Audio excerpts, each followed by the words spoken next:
Next on America's Day at the Races, a winner of 3 of his last 4 starts. Can 6-year-old Preservationist keep it going off a near 4-month layoff? Expert will vie for favoritism as well. The son of Belmont Stakes winner Point Given looks for a 4th straight victory in today's feature race here in New York. And 2 of the premier racetracks in the sport join forces as we welcome live action from Churchill Downs to the show. We'll have Hall of Fame jockey Gary Stevens live from Louisville throughout the afternoon. That's coming up. Welcome to this Thursday edition of America's Day at the Races, brought to you in part by America's Best Racing. For the love of the race, visit americasbestracing.net today, and by Claiborne Farm. 100 years of doing the usual unusually well. Great to have you with us as we kick off another week of racing here in Elmont, New York, and we have gotten a little bit of rain starting to come down here fairly heavily right now. We'll monitor that situation for you. Still listed at, well, we're sloppy and sealed. We're good on the turf. We'll have all the track conditions coming up here in a moment. Greg Wolf alongside New York Racing Association handicapper Andy Serling. And our feature race today, we got a very good one. I thought a wide open race, but certainly Preservationist and Expert, the 2 headliners. And I think it's an interesting matchup between these 2 horses because Preservationist is the 6-year-old. Now, this is just his 7th start, but he's a very talented runner. It's just tough to keep him on the track, whereas Expert, who's a 4-year-old, has really come to hand for Linda Rice. And while she's been beating perhaps some horses not necessarily as talented as Preservationist, she's been doing it very quickly. And I think it's a great matchup of those 2, and I'm looking forward to today's 8th race a great deal. 4 in a row for Expert. Horse kind of, I know you like to say this, on the come. And Preservationist ought to prove that he can win off the bench. That has not been his forte so far. But that'll be in race 8 later on today. Let's get to our weather and track conditions here at Belmont Park this afternoon. They're brought to you by Piranha Fly Spray, the preferred fly spray of Belmont Park. Piranha on, pests gone. So we're sloppy and sealed on the main track for now. Our turf condition listed as good, and our 4th race is scheduled to be on the inner turf coming up. We're going to have races 4 through 9 ahead at Belmont Park, and very excited to add Churchill Downs, the home of the Kentucky Derby and Kentucky Oaks, to the mix. We're going to have their entire card coming up on their Twilight Thursday. They are fast and firm in Louisville. No, Gary Stevens is there. Looking forward to hearing from Gary. I haven't seen him since opening weekend here, and the good news is it's brightened up quite a bit since we sat down here, and I think the rain is abating, so maybe we'll get this 4th race off relatively soon, Greg. Yeah, it has lightened up considerably just in the last couple of minutes here as we take a look at the field for the 4th. So a mile and a 16th on the inner turf. It is an entry-level allowance. And talk about double trouble here. The entry for Chad Brown, financial system, breaks from post 3. He has Unleveraged, who came from a 1.5-year layoff. Start number 2. Very impressive breaking his maiden. Yeah, Unleveraged is the one that is making a much shorter entry. I don't know how short a price financial system would be, though he's certainly not impossible on his own merits, and he'll appreciate a cutback in distance. But Unleveraged was a horse that Chad Brown was extremely high on before he made his debut. And while he didn't win, he had a bit of a troubled trip that day.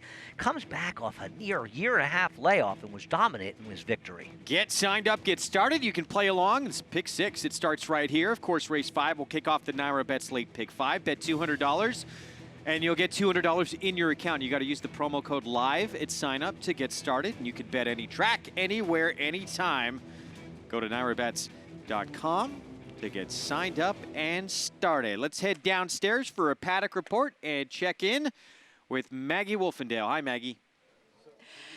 Thanks, Greg. And yes, we've been held here in the paddock while this thunderstorm has passed through. Horses in the paddock for this race are old pros, so nobody minding it too much, having to wait here. And it does seem as though, as Andy was mentioning, it is lightening up here a bit as the rain does continue to fall. We'll get an updated turf condition for you momentarily. But as Chad Brown's duo here for the Klarovich stable look to be a strong force to be reckoned with, I want to check in with a horse trying the turf for the first time. That's number 7, Yamato Maker, as he is looking to get back on track after having fairly good 3-year-old form from last year. Excuse me. Now, he is by Empire Maker. He's a half to Epicarus, who was a horse who was intended to come here to run in the Belmont 2 years ago. Now, he primarily ran on the main track, so there's not an overwhelming apparent turf pedigree here, but there is enough kind of mixed in. And this horse looks as though he might actually appreciate it. You know, he has those Equilox shoes on, so he might be a horse that has the kind of tender feet, and a lot of times they do appreciate getting on the turf a bit more. I like what I'm seeing from him. We'll see how he does in the face of the two Chad Brown horses, but a horse that comes over and makes his stateside debut is number 9, Il Primo Soleil, for Dave Duggan. This horse picked up and bought at the Tattersall's Horses and Training sale from last year, and I'm sure Andy will elaborate on his form.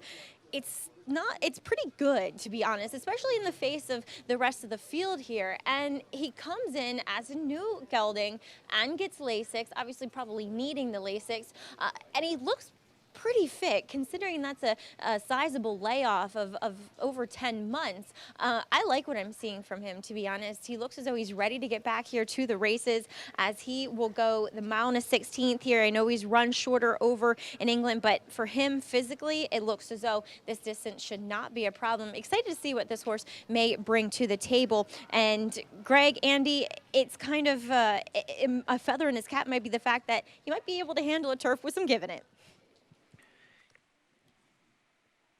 Well, that would be a good thing, although the sun peeking out already, and it looks like this little storm we got.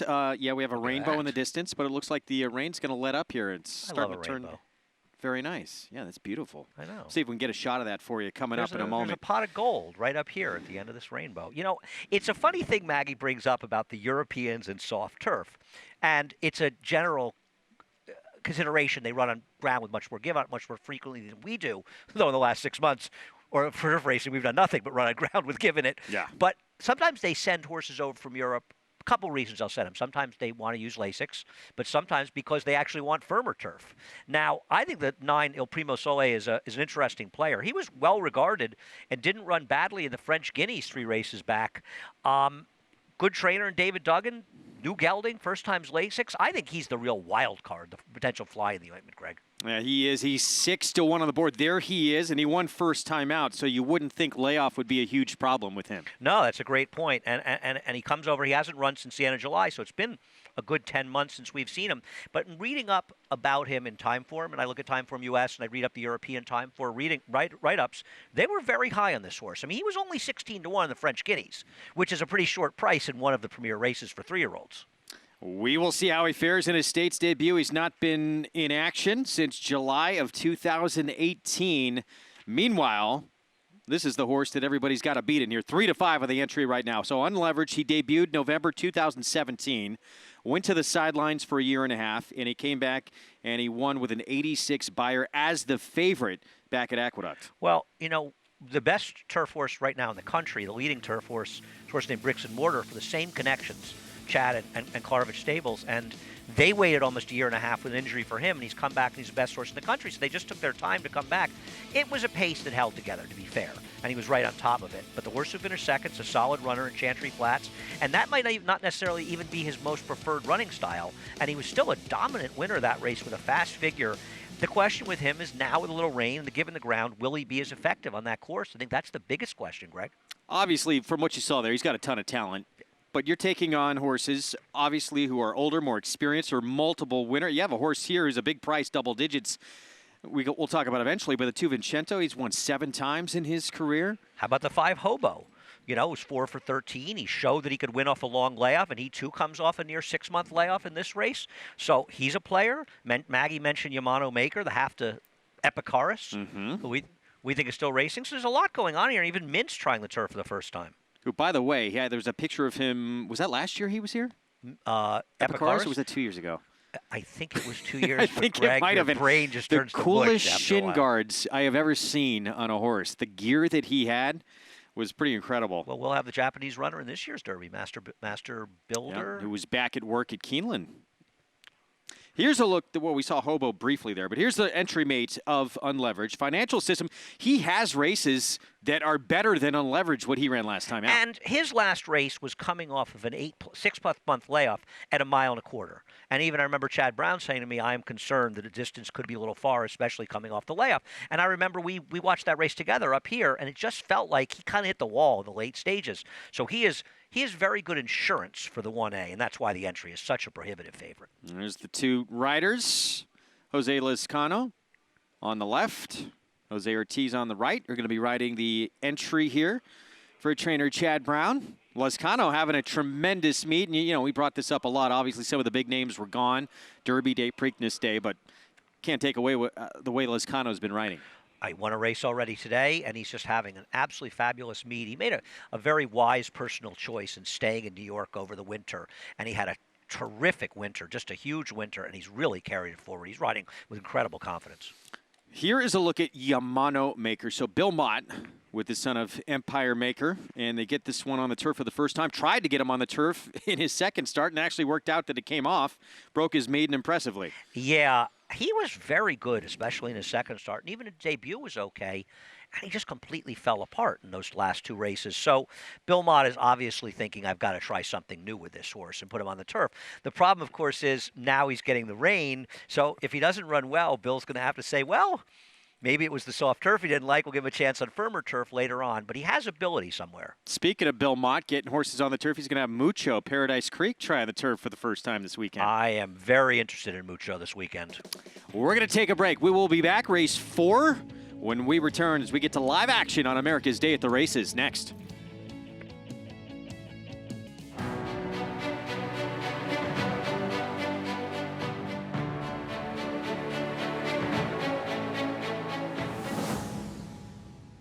Runhappy is simply super. He polishes off an outstanding campaign with a dominant victory in the Malibu. No medication, no problem. Runhappy, standing at Claiborne Farm.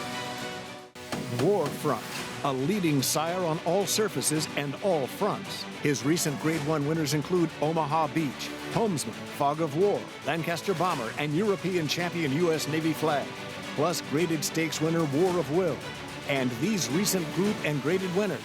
Sire of the highest price yearling sold in North America in 2018. This son of Danzig continues to dominate both on the track and in the sales ring. Warfront, standing at Claiborne Farm. It's America's original sport, and no one covers it better than americasbestracing.net. From the sport to the lifestyle, the best races, horses, and destination venues, cocktails, gambling, fashion, and more. americasbestracing.net is a sport for you. Live it, love it, bet it.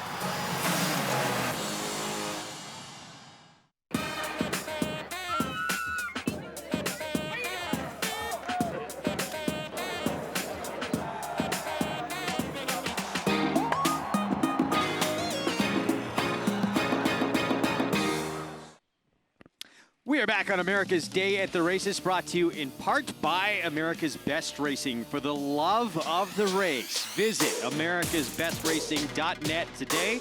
And we want to hear from you. Use that hashtag ABR at the races. Share your experiences at the racetrack, your wins, your parties.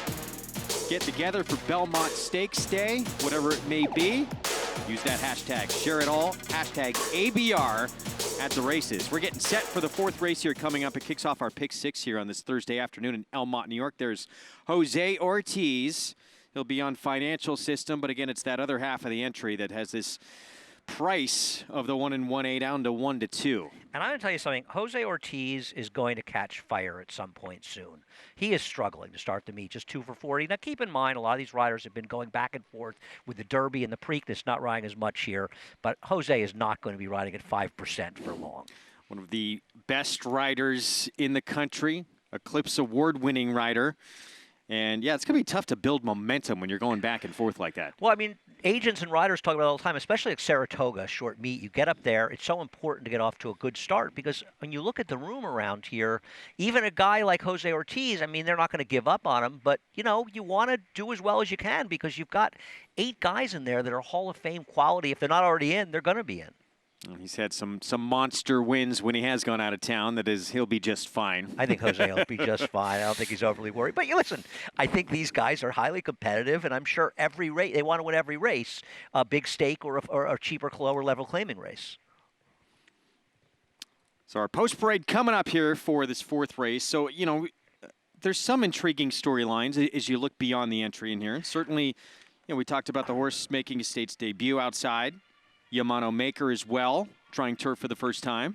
Well, that's the beauty of the racing here. Obviously, there's a heavy favorite, and we're not suggesting we're trying to beat them, but there are first-time turfers that are interesting horses and the new first time in the country. Here's Financial System, so he is 2 for 4 over the turf, making his second start back as a 5-year-old. The cutback will help him, and there's nothing wrong with any of his turf races. He'll break from post 3. His stablemate will break from post 5, coming off that maiden win. Obviously, some high hopes for this one as he makes his second start off the extended layoff, and his return was a good one. The rail to Vincento, a 7-time winner, just one of those on turf, though. His connectors probably wished it rained harder and rained earlier, so the race might have come off the grass, but he's okay on the turf as well.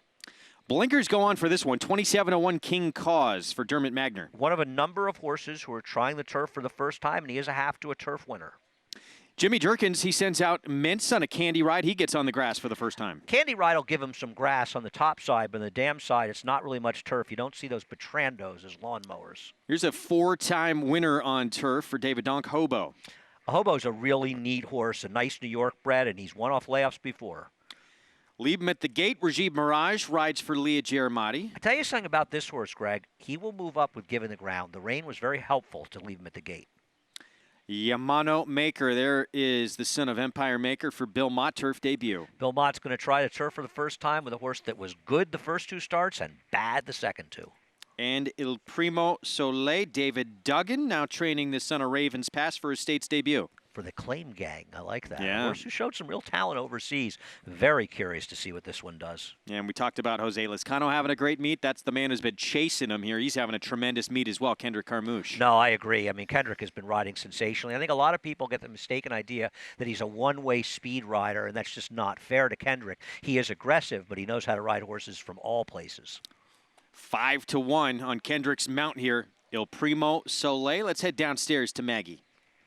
Well, the rain has officially stopped for the moment as horses are on the track and getting a warm-up. The gate is set up right at the clubhouse turn, so it won't be a long time until they get to the gate. So we'll check in with 2 horses that are also trying the turf for the first time in addition to Yamano Maker, beginning with the long shot, longest price on the board. Obviously, prices are inflated a bit with 1-2 on the entry, but King Cause, a son of Creative Cause. Now, this half-sister to him did win once on the turf. It is more of a dirt pedigree, I will admit that, on the bottom, but Creative Cause is a good influence in my books as far as the top line is concerned. And this guy, he has a massive turf hoof to him.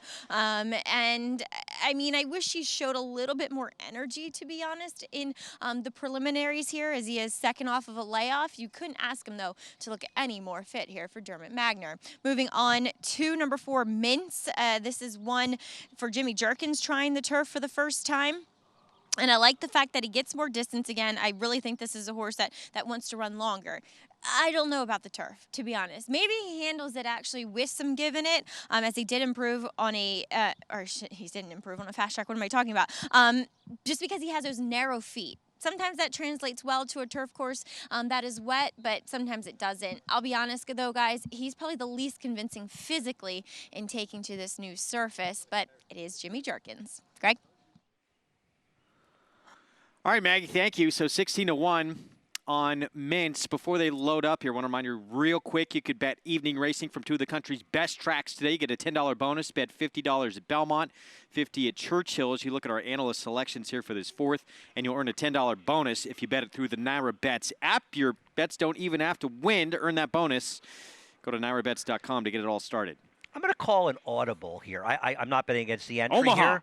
I'm going to try the 6 here for second, leave him at the gate. Okay. Leave him at the gate is a horse that really moves up with some moisture in the turf. You look at those races at Saratoga, the second place finish in the wind, there was significant give in the ground. And I'm thinking with that rain that just came as a long shot, why not throw this one in? So I'll try a 1-6 exact, a small reverse. All right, I was throwing in my Peyton Manning audible call, Omaha. Oh, really? Yeah. Peyton Manning is a football player? Heard of him? How quickly we forget. His father was good. You, When I was a you little retire kid, and you right? just forget about him. This horse, so that's interesting. He's on commercials now. He sings or something. Yeah, in he commercials. is. He's aqua-talented. This is how you create value in a race. Well, I right? mean, and I also think you have to be willing to adapt, especially when the Yeah. conditions change. And I think the rain makes the horse like the 6, leave him at the gate, gives him a better chance than he had before, and he's a huge price. 2 to 5 on the entry. From post 3, the One Financial System. From post 5, the 1A Unleveraged. Very excited to see this son of Scat Daddy make his 3rd career start off that maiden score back on April the 7th, winning off a 1.5 year layoff. Let's send it upstairs for the call. You're watching America's Day at the Races on Fox Sports 2 and MSG Plus. Here's Larry Collmus. They're all in line. They're off. And it is King Cause who goes out to the early lead as the field races around that first turn. Unleveraged is away running in 2nd position, a length clear of Il Primo Sole, who's 3rd on the outside. Then Vincento along the rail, followed by Mintz, Leave Him at the gate, and Yamano Maker on the outside. Hobo is next, and the trailer is Financial System. So onto the backstretch they go, led by King Cause, who's out there in front by a half a length. And Unleveraged is pressing the pace on the outside. 23.76 was the first quarter. El Primo Sole is 3rd on the outside. Then Vincento along the rail, Mintz, Yamano Maker, and Leave Him at the gate, who's going up in between horses. Hobo waits behind them and races 4.5 lengths from the front. A well-held Financial System at the rear of the field, 9 lengths off of a trio of leaders as they head for the far turn. King Cause, Unleveraged, and on their outside, El Primo Sole. 48.06 was the half. These 3 take them into the turn. 2.5 lengths ahead of Vincento. Leave him at the gate. Mintz under a ride between those 2. Going up outside of them is Hobos, 4 wide on the turn and 5 from the front. And Financial System and Jose Ortiz continue to cruise along here, and they're going to take an outside route, and they're gaining ground as they come to the top of the stretch. They turn for home here. King Cause off the turn in front. Unleveraged on the outside. Hobo in the center. It's Financial System, who's now let loose with a furlong to run and King Cause to catch. Unleveraged runs after him. Financial System closing in the middle. Hobo is in between horses. All 4 of these in with a late shot as they come down to the line. And it is going to be Hobo on the inside Unleveraged, and Unleveraged holds off Hobo. And then it was King Cause. Financial System came up empty late, and then Leave Him at the gate. Unleveraged follows up that maiden score with his first try against Winners, another victory. He's now 2 for 3. And the horse that Maggie mentioned, the long shot, finishing 3rd, I believe, King Cause, but almost gutting it out. Crazy race to watch it. I don't know about you, Greg. I thought that Unleveraged was done top of the stretch and actually might get saved by the other half of the entry. Financial was coming on the outside Financial System. I mean, Unleveraged at this point looks like he's had enough, and he just sort of re-rallied. It almost feels like, and I'd be curious, Maggie's thought, maybe he didn't love the going and he just gutted it out because he's a good horse. Yeah, maybe just on talent, but yeah, it did not look like he was going the best. As for his stablemate, had to swing so wide around the turn. Yeah, he did. And maybe he's just not quite as good as he is. So let me point something out. The final time of the mile 16th of 141.54 does not suggest we are looking at turf with any give in it, does it, Greg? And I didn't notice them really kicking it up, did you? No, Little we didn't bit, but see nothing any major. torn up turf really at all in the running of this race here as we take another look here down the stretch. So in the end, Unleveraged able to hold off Hobo, and yeah, King Cause runs big here at a huge number at 18 to 1. And you can't say, oh, he was just sort of carried along on the front end, because Hobo and Financial System both made big runs from the back of the pack. I think it was a very honestly run race, and I think very good efforts by all of the first 3 finishers here. 1A, 5-3, the other half of the entry there. Crossing the wire 4th, 2 to 5 start to the pick 6, so most everybody alive who played that sequence, and we'll give you these prices coming up in just a moment. We'll set the stage for the NYRA Bets Late Pick 5 in just a little bit. We welcome in a historic racetrack, the home of the Kentucky Derby, where a Hall of Fame rider has captured that iconic race 3 times in his career. We are joined now by Gary Stevens in Louisville. This is great.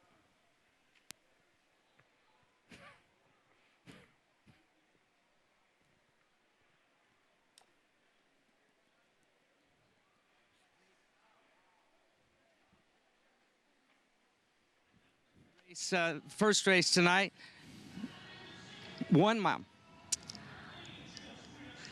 Thanks, guys. I didn't know what went on there. Party atmosphere. Don't know if you guys heard that. Free beer, our dollar beers tonight. Kicking off the evening with a flat mile, fillies and mares, 7-horse field in here, late scratch of number 4. We had a big rainstorm here about 45 minutes ago. It just dumped on us, and the track is sealed right now. They're not opening it up for the first race. They just floated the track. All the fillies looked like they warmed up nice coming out onto the racetrack, and we're going to just celebrate, have a great time tonight, and 8 races. We're looking forward to it. Back to you guys.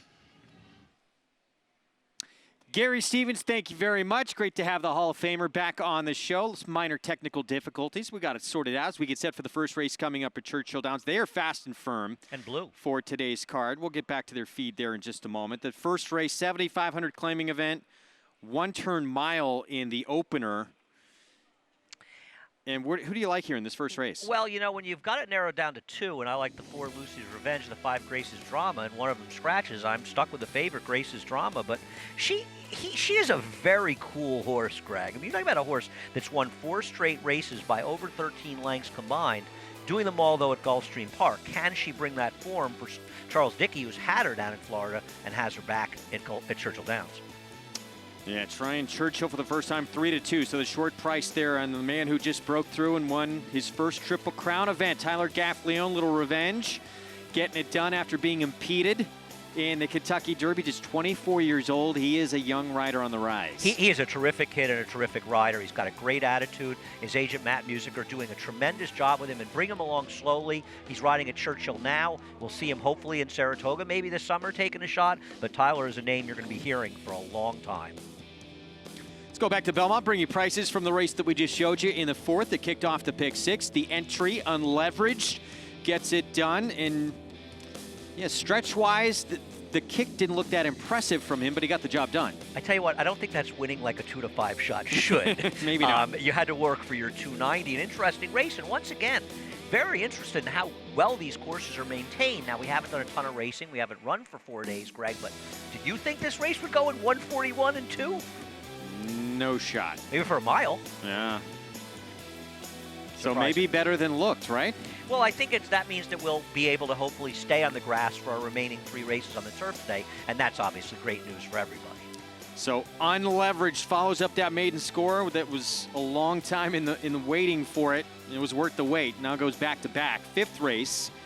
That will kick off the NYRA Bets late pick 5. 6.5 furlongs. $30,000 maiden claiming events, and it's Zip Man 8-5. The horse used to be with Bob Baffert, and he was trying this horse on a turf for most of his career. Now he's with Rob Atras. I have a question excuse for you. Me. I can't figure out how to pronounce it either, but it's Atras like mattress. Do you think that one of the reasons that Bob Baffert ran this horse so much on the turf, because he actually ran okay in his dirt races, was because he has so many good dirt horses in maiden races that he just figured I'd separate them a little bit? No, to remain on the dirt in that barn, you got to be right.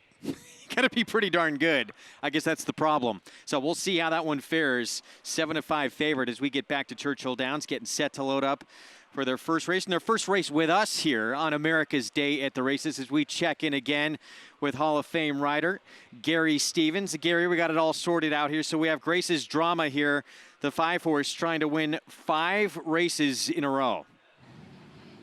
Yeah, and lukewarm favorite right now at 6-5. 2 filly, Sugar Cube. She's getting a lot of action. She's at 8-5 right now. But watching them warm up on the racetrack, Grace's Drama, she was a standout, behaving herself, just a pure 5-year-old professional walking out there. The 2 filly looked good as well. But to me, it's all Grace's Drama. Well, Gary, thank you. We'll check back the Hall of Famer just a little bit, loading up right here outside of Grace's Drama. Andy, do you see any? I mean, obviously the 2's taking plenty of play here. She is, and she's taking a drop. What concerns me is while her trainer now has some success, this horse was claimed from Carl Broberg, and tough to get horses and claim from him and have a lot of success. Travis Stone with the call first from Churchill Downs, joining us here on America's Day at the Races on Fox Sports 2 and MSG Plus. And they're off. Bit of a bobble at the start for Big Blue Magic.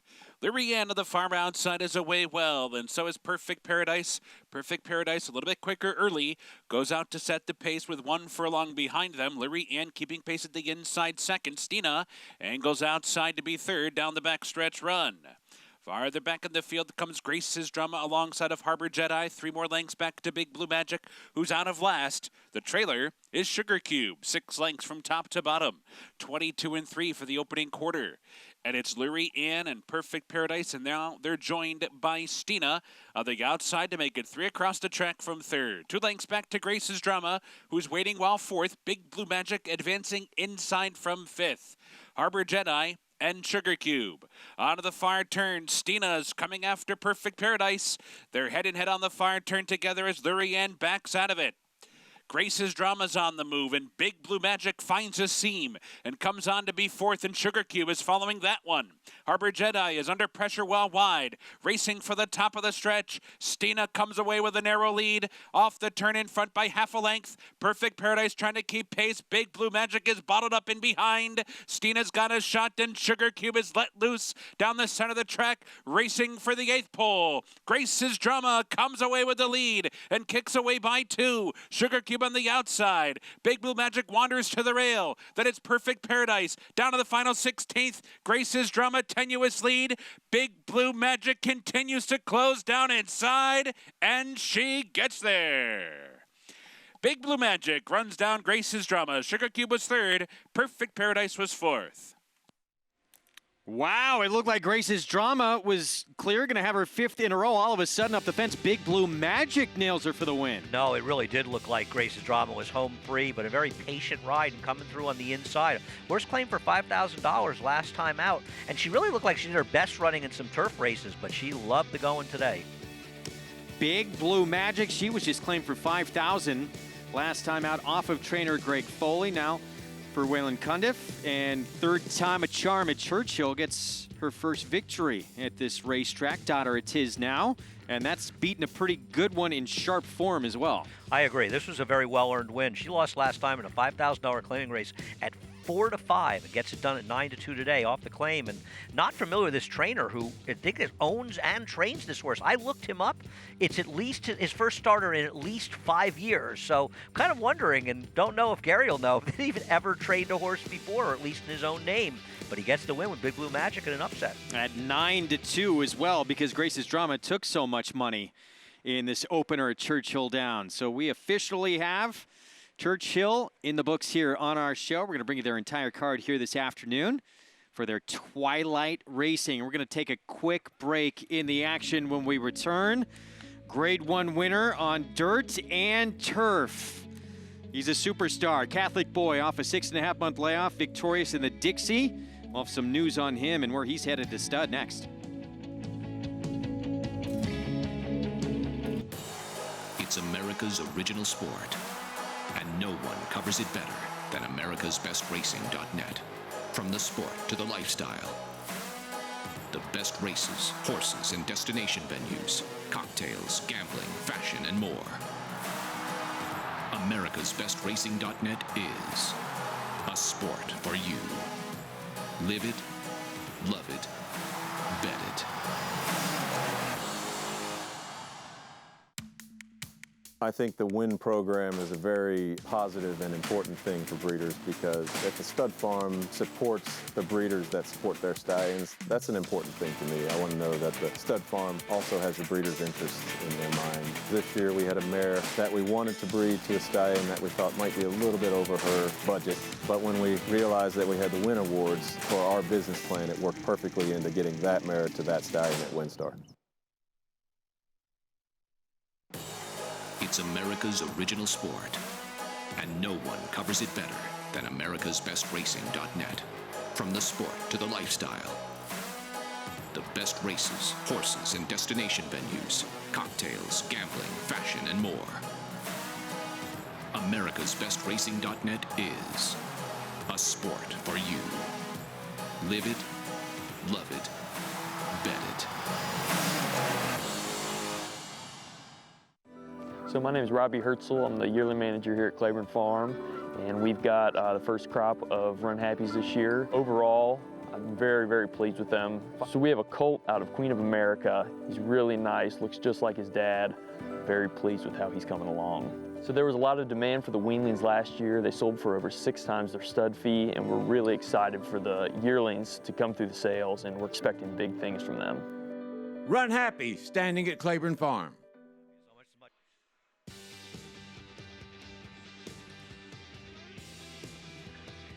We're back on America's Day at the Races, brought to you in part by the champion sprinter, Runhappy. He was sensational during his career, never lost while sprinting, did it all while racing medication-free. Now stands for $25,000 at a legendary stall, #1 at Claiborne Farm. Let's go back to the opener at Churchill Downs.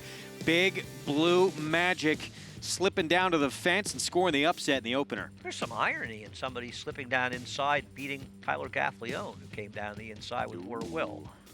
Tough beat, though. You know, I kind of feel for the second-place finisher. It's a cool horse who's won 4 straight. But I think it's a cool story to see a trainer, Waylon Cundiff, and I apologize to pronounce his last name wrong, but we have no exposure to him at all. And kind of neat to see a trainer who certainly making his first start in a long, long time, if ever, get a victory. Nice start here if you had this one, $11.60 for the daughter of Tiz. Now, she has been popular in the claim box as well. She's gone from Greg Foley. Before that, Brad Cox a couple of times has dipped in for her. And now with Waylon Cundiff. Move over Brad Cox. Maybe they want to switch Owendale. Yeah, how about that? Probably not. But did improve the horse. Back at Belmont, we have the NYRA Bets Late Pick 5 coming up. And this 5th race, 30 maiden claiming sprint at 6.5 furlongs. We were talking about Zip Man earlier. So this will be start number 11. 8 of those 10 prior have come on the turf when this 5-year-old now used to be with Bob Baffert. Can I tell you, though, I have a new favorite name of a horse, Indigestion. That's just a great name for a horse.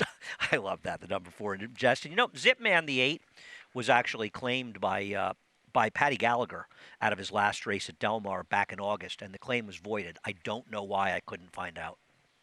Look at David Donk. And Glenn Kozak.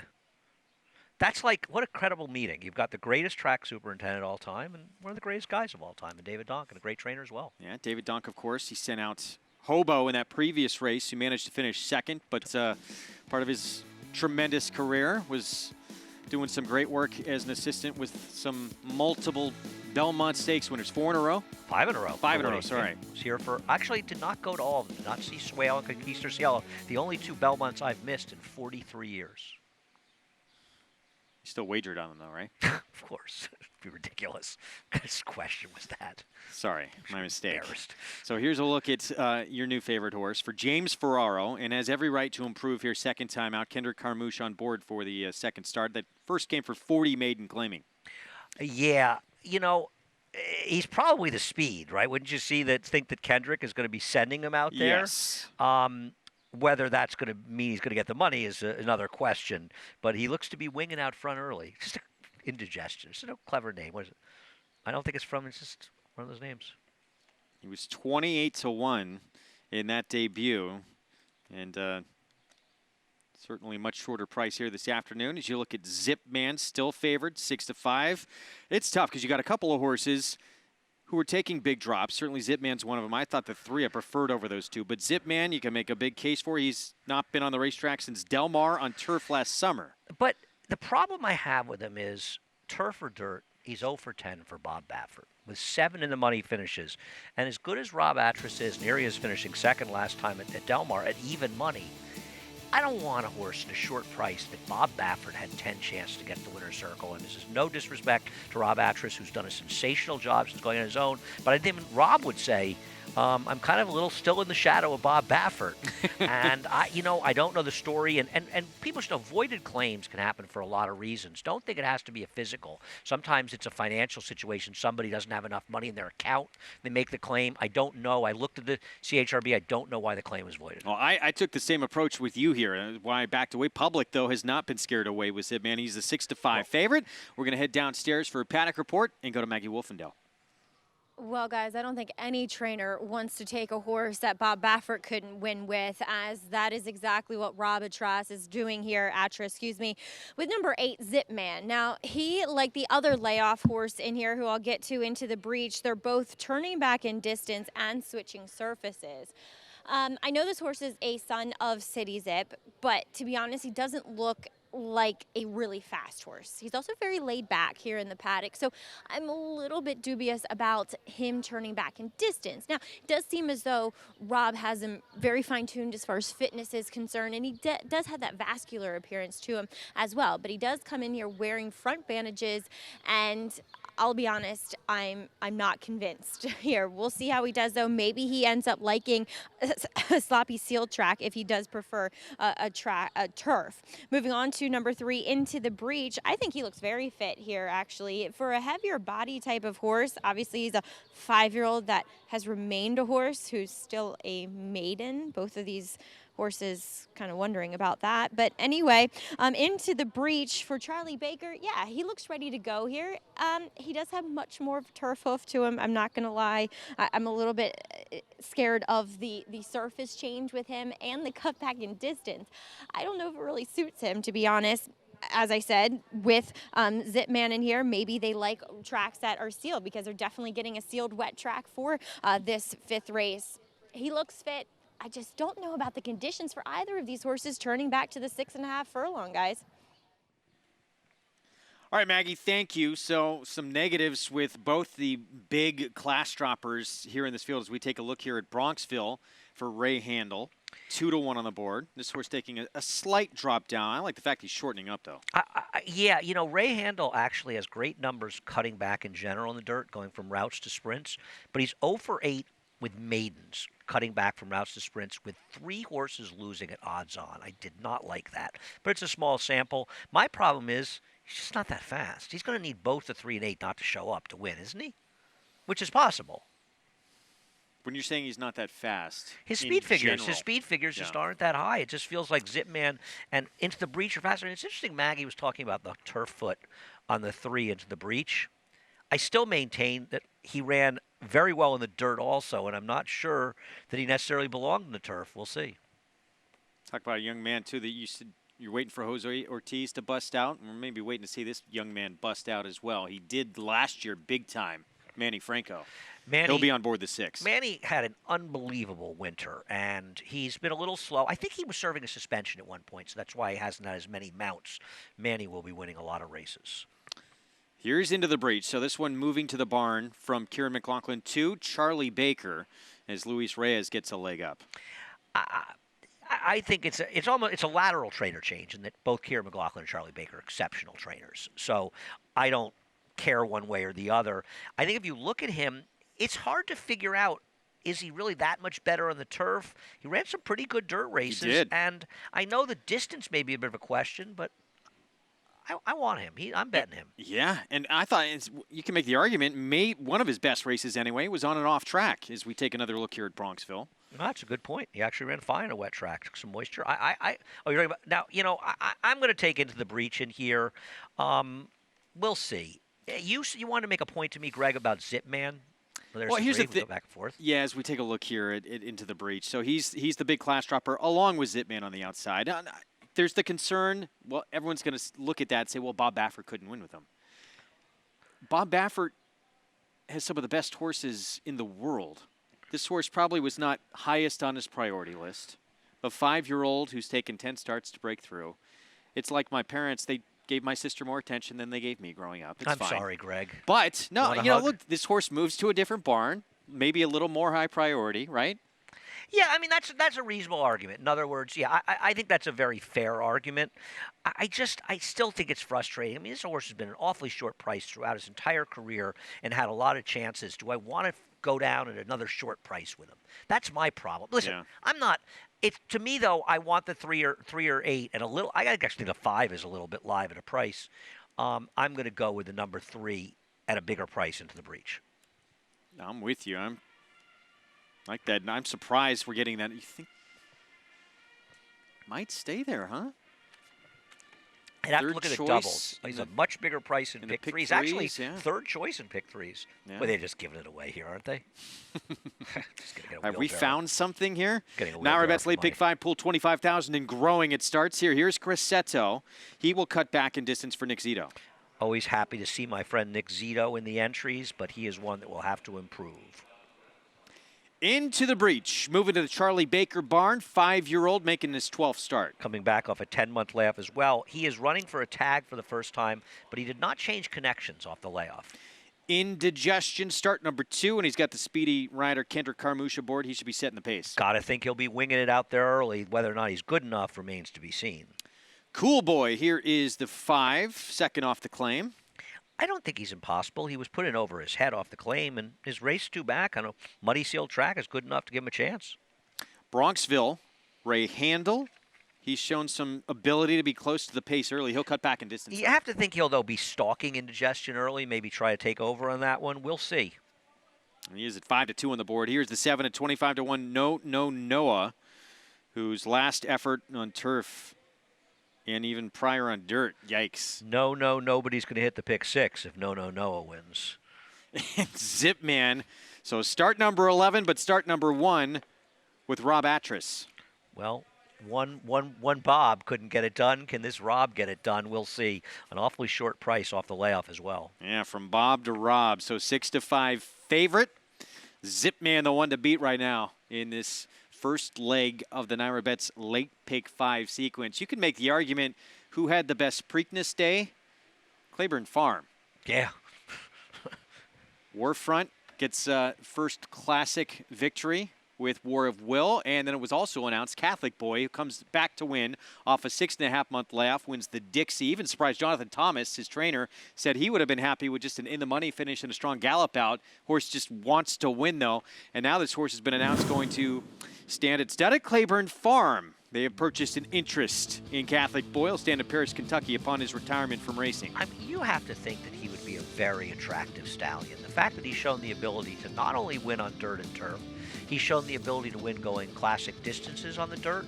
He can win going shorter distances. What's not to like about this Grade guy? 1 winner on dirt, on turf, graded stakes winner at 2, 3, and 4. He's won at 5 different racetracks from distances of 7.5 furlongs to 1.25 miles. What doesn't he do? No, I think he's really one of the most exciting prospects out there. And, you know, I'm not as big on pedigree as some others. He is a more than ready. He was very good in a Birdie Dam, so it's not as though he doesn't have a good pedigree. But what he's done on the racetrack, you'd have to think he's a horse that could do very well at stud.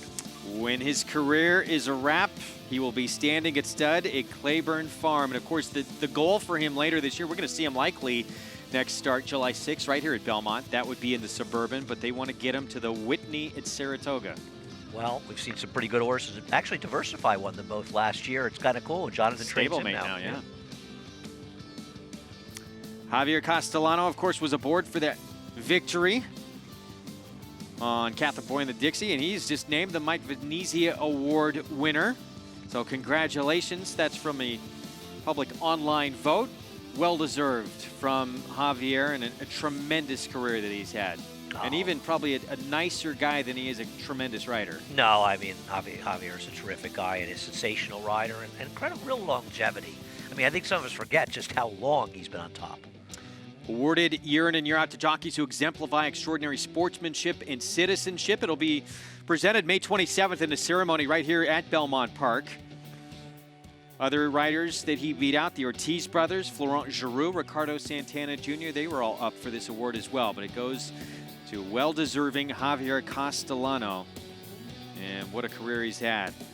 There he is on cloud computing right there after winning the Preakness. Who you loved that year, by the way. I love cloud computing in general. So Claiborne Farm, that is the destination for Catholic Boy when his career comes to a conclusion. But something tells me he has a lot more to write on his resume before he's done. Well, if he can add a race like the Whitney to winning our Belmont Derby and then the Travers, I mean, he has an already terrific resume, but that would be a huge feather in his cap. Meanwhile, back to race 5. Just a half notch here down to 7-2 on Into the Breach. Am I convincing you to bet him yet? No, I liked him going in. Yeah, no, We agreed here. Jump right in.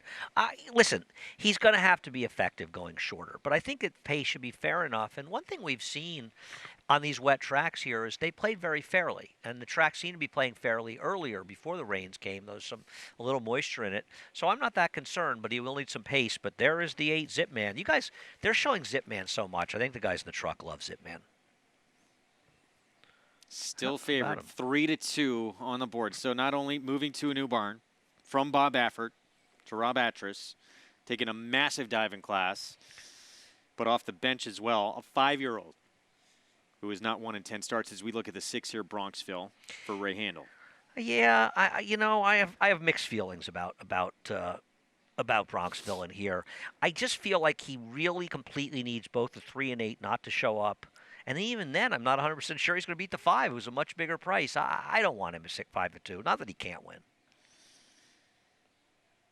Yeah, I don't know. You look back at some of those state bred maiden special efforts, and I'm intrigued by those. But yeah, you would have liked to seen a move forward, dropping down in class, but maybe you just didn't want to go that long. Doesn't it just feel like one or both of the 3 or 8 into the breach and Zip Man are going to run better races than him? Yes, I would agree with that wholeheartedly as we look at Cool Boy. I'd rather take a big price on him if I was going to take somebody besides the other 2. Are his races necessarily that much worse? He was way over his head last time out. Well, I don't know. That last race, so that was on a sloppy track, but it was against considerably better. So what do you do with that? He ran well on a muddy sealed track 2 times ago, so I'm not overly concerned about him handling it. I think he's supposed to be able to handle it. And I just think as a long shot, I could throw him in a little bit. And he's another, last time out, he just never really got involved in that race and that really sloppy track on Derby Day. In terms of this sequence, we talk about how great the value is in this bet all the time, this NYRA Bets Late Pick 5. Was there a horse that you thought was one that everyone's going to key in on in the sequence? That's a very good question, actually. I thought certainly it was not tough. in the 6, and certainly not in the 7. I'm going to tell you, this is wide open. And even our 8th featured race, the inside 2 are going to take the bulk of the play, but I think it'll be some favor. Some people that like Timber Ghost, not named Andy Serling, but Timber Ghost a little bit. Yeah, for Jimmy Durkins, coming off a big win last time, and that was on a sloppy racetrack, by the way, Timber Ghost. He's going to have the outside post in that race. Might not just be the 1 and 2 in that feature, but little ways until we get there.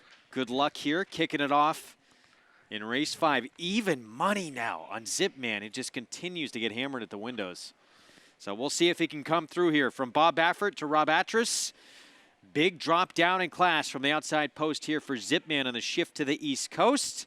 Can he get it done? Let's send it upstairs to the voice of horse racing's Triple Crown for the call, Larry Collmus. Boy has moved into the starting gate. Here comes Bronxville up to line. Currently the second choice at 5-2 is Bronxville. No Noah will be second last to go into the starting gate, leaving the favorite Zip Man, who's gone down now to 4-5, and will complete the line here. Zip Man and Rod Ortiz Jr. about to take up position in the outside stall. Now comes forward and goes in. They are all in line.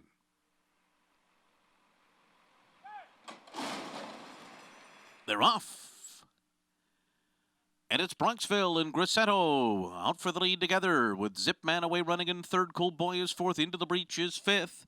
No Noah second last early on. And Indigestion is the trailer.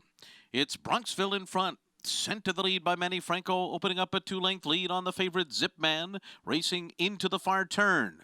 And then it's Cool Boy, who's 4.5 from the front after a 22.8 opening quarter mile.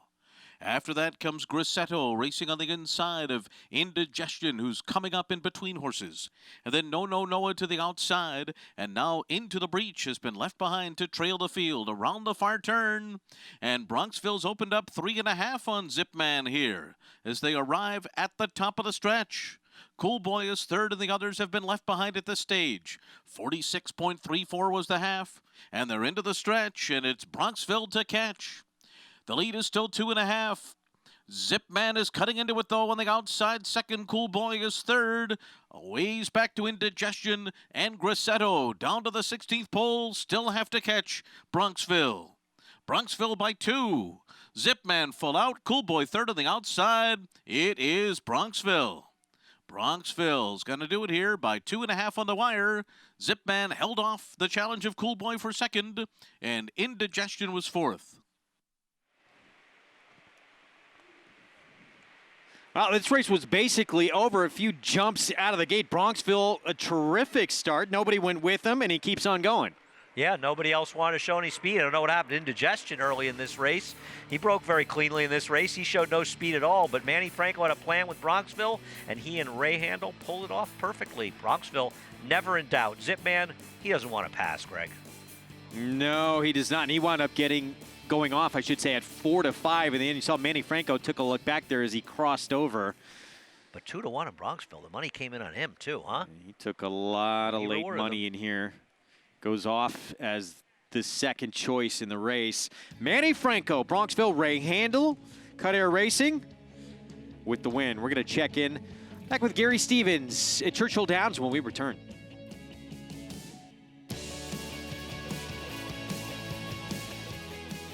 Runhappy was the fastest 3-year-old sprinter of his generation. Runhappy is stamping his horses. They all got great necks, great hind legs. They all got a good walk, and this colt moves very, very well. Very smart. He hasn't turned a hair since we had him. First day we turned him out, he was very, very gentle in his paddock and did everything right. He's got an exceptional pedigree. Runhappy, standing at Claiborne Farm. It's America's original sport, and no one covers it better than americasbestracing.net. From the sport to the lifestyle. The best races, horses, and destination venues, cocktails, gambling, fashion, and more. americasbestracing.net is a sport for you. Live it, love it, bet it. This successful son of A.P. Indy has sired 6 millionaires, including Eclipse champion West Coast.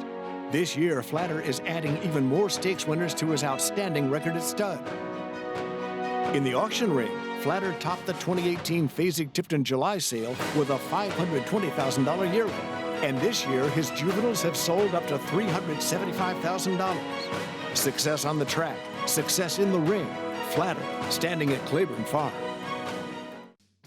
Fox Sports 2 and MSG Plus. Great to have you with us on this Thursday afternoon as we welcome in Churchill Downs all afternoon for the first time here on our show. We saw their opener a few moments ago where we had a trainer win for the first time in over 5 years in that first race. We check back in with Hall of Fame jockey Gary Stevens as we get set for race number 2 coming up, where Strut the Ring trying to win 3 in a row here in this second race. Gary. Yeah, and something to note here, Greg, Strut the Ring, when he came on the racetrack, James Graham squatted down on him and then tried to scoot his saddle back. His saddle was too far up on the horse's withers, and just something to note there. I think he got the problem taken care of, and I'll tell you, the 4-horse, due to his char, Frost or Freppery, he looked like a complete standout when he walked out on the racetrack. He was claimed last time out, fresh off the claim from Robertino Diodoro to Chris Hartman, Stewie Elliott aboard. That's my pick. All right, Gary, thanks. Yeah, Frost or Frippery, we were just talking about this off air. He's an intriguing horse. He's won back-to-back races, ultra impressive at the level he's been running out at Oaklawn. 0 for 17, though, at Churchill. He'll break from post 4. Got even for that outside post with a good beginning. Frost or Frippery comes up. Flashy Jewel for the inside draw. Karamani's up close as well. Got even, backs off the pace and is wide. Into the clubhouse turn. Flashy Jewel for the inside post, saving all sorts of ground. Leads by a length and a half. Karamani racing in second around the opening turn. A break at 2.5 from there back to Frost or Frippery, who settles in third and 5 lengths off the lead. And then it's Caramani, Strut the Ring, and Got Even at the back of the pack. So backstretch run, Flashy Jewel showing the way, 3/4 of a length. Caramani prompts on the outside, backs off just a bit back to be second down the backstretch. Froster Frippery's up close, racing third. Due to his charm in some traffic, tugging up into fourth. Got Even is fifth and on the outside. And Strut the Ring at the back of the pack. 24-1 for the opening quarter mile. Moving for the half-mile pole. Flashy Jewel, uncontested so far. Onto the far turn in front of length. Caramani stalking second. Froster Frippery 3 wide while third getting closer. Strut the Ring is waiting fourth and down inside as around the far turn. Got Even and due to his charm. Flashy Jewel still in front with 2.5 furlongs to go. Caramani's asked to go now. Froster Frippery's in a drive on the outside. Strut the Ring cuts the corner, fourth by the quarter pole. Top of the stretch. Flashy Jewel still in front by 2.5. Froster Frippery moves into second. Strut the Ring trying to angle off the rail from third. Caramani gives way fourth, 1 furlong to go. Flashy Jewel still there. 3-length lead and 100 yards to go. Froster Frippery, Strut the Ring, Caramani, all chasing Flashy Jewel home. The winner by 4 in the end. Froster Frippery second, Strut the Ring was third. Caramani finished fourth. Flashy Jewel gets the job done. Gritty effort from this horse who wins for the 8th time in his career. We bring back in Gary Stevens. And Gary, for Froster Frippery, Churchill Downs continues to be his kryptonite.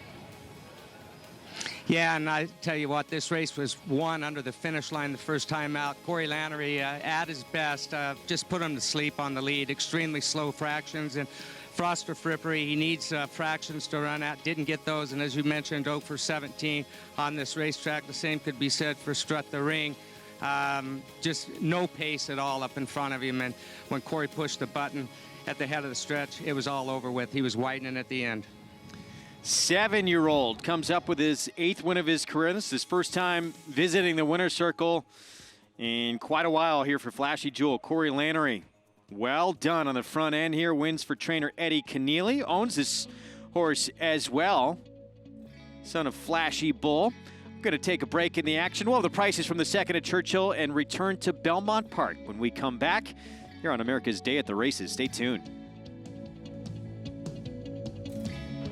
Eclipse champion Blame was considered by many as the breakout stallion of 2018.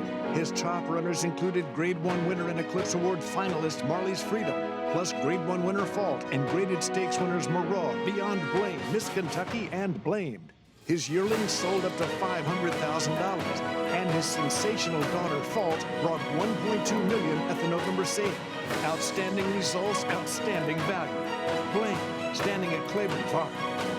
Tom Durkin letting you know New York breds start with an advantage. At the sales, buyers pay up to 7 figures. And there's over $2 million in stakes money limited to New York sired horses in the New York Stallion Stakes Series, like the Park Avenue for 3-year-old fillies. Newly minted wins it for fun. For fun and money. The winner's share generates an additional $55,000 from the New York Breeding Fund. Funny Guys gonna do it. Funny Guys winning the Times Square division generates the same money. So get with the program at nybreds.com. So my name is Robbie Herzl. I'm the yearly manager here at Claiborne Farm, and we've got the first crop of Runhappies this year. Overall, I'm very, very pleased with them. So first we have a colt out of Rapid Repair. He's a really nice colt. Very happy with how he's come along as a yearling. So there was a lot of demand for the weanlings last year. They sold for over 6 times their stud fee, and we're really excited for the yearlings to come through the sales, and we're expecting big things from them. Runhappy, standing at Claiborne Farm. It's America's original sport, and no one covers it better than americasbestracing.net. From the sport to the lifestyle, the best races, horses, and destination venues, cocktails, gambling, fashion, and more. americasbestracing.net is a sport for you. Live it, love it, bet it.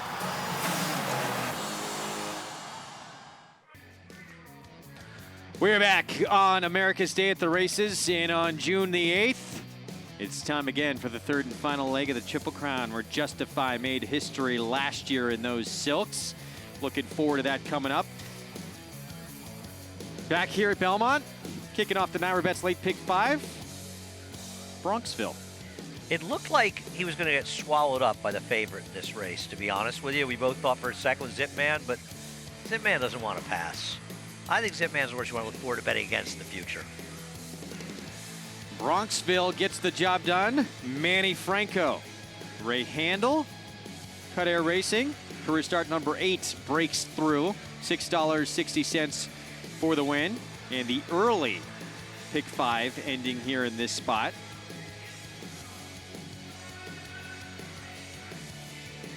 And there we go. $132. I think we can beat that. I'm going to take the over. Race 6, start of a pick 4 here. And it's a mile and a 16th on the turf. We've been told race 9, by the way, has been taken off the turf here. Is that true? Oh. I'm not making it up, yeah. Wow, did not know that. Oh.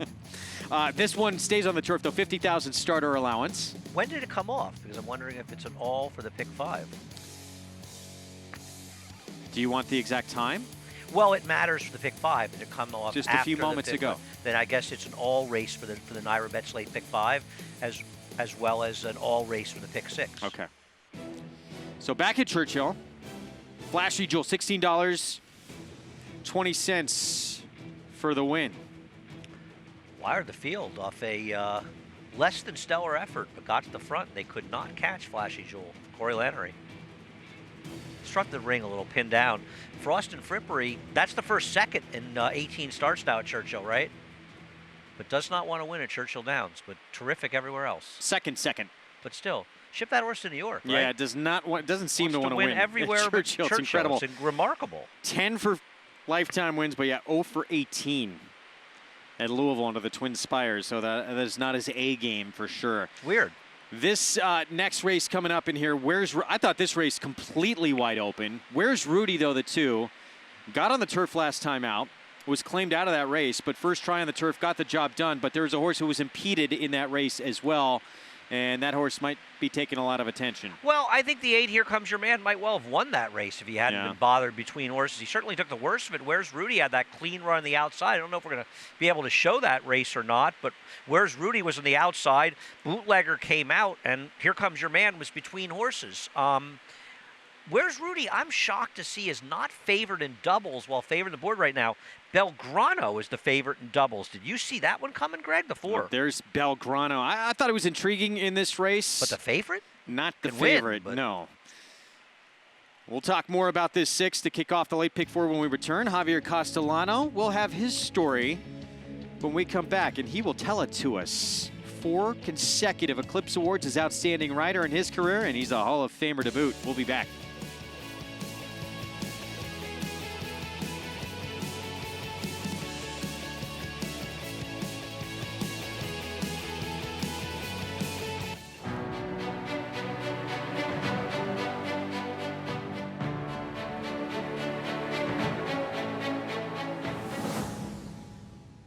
Runhappy is simply super. He polishes off an outstanding campaign with a dominant victory in the Malibu. No medication, no problem. Runhappy, standing at Claiborne Farm. It's America's original sport, and no one covers it better than americasbestracing.net.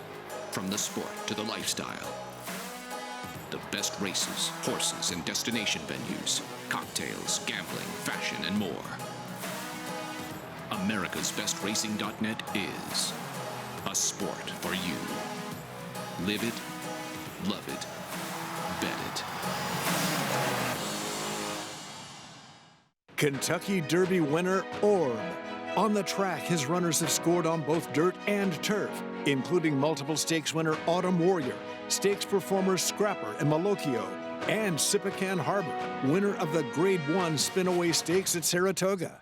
In the sales ring, his 2-year-olds have fetched prices up to $1.25 million and multiple yearlings up to $1 million. Classic winner, classic pedigree, Orb, standing at Claiborne Farm.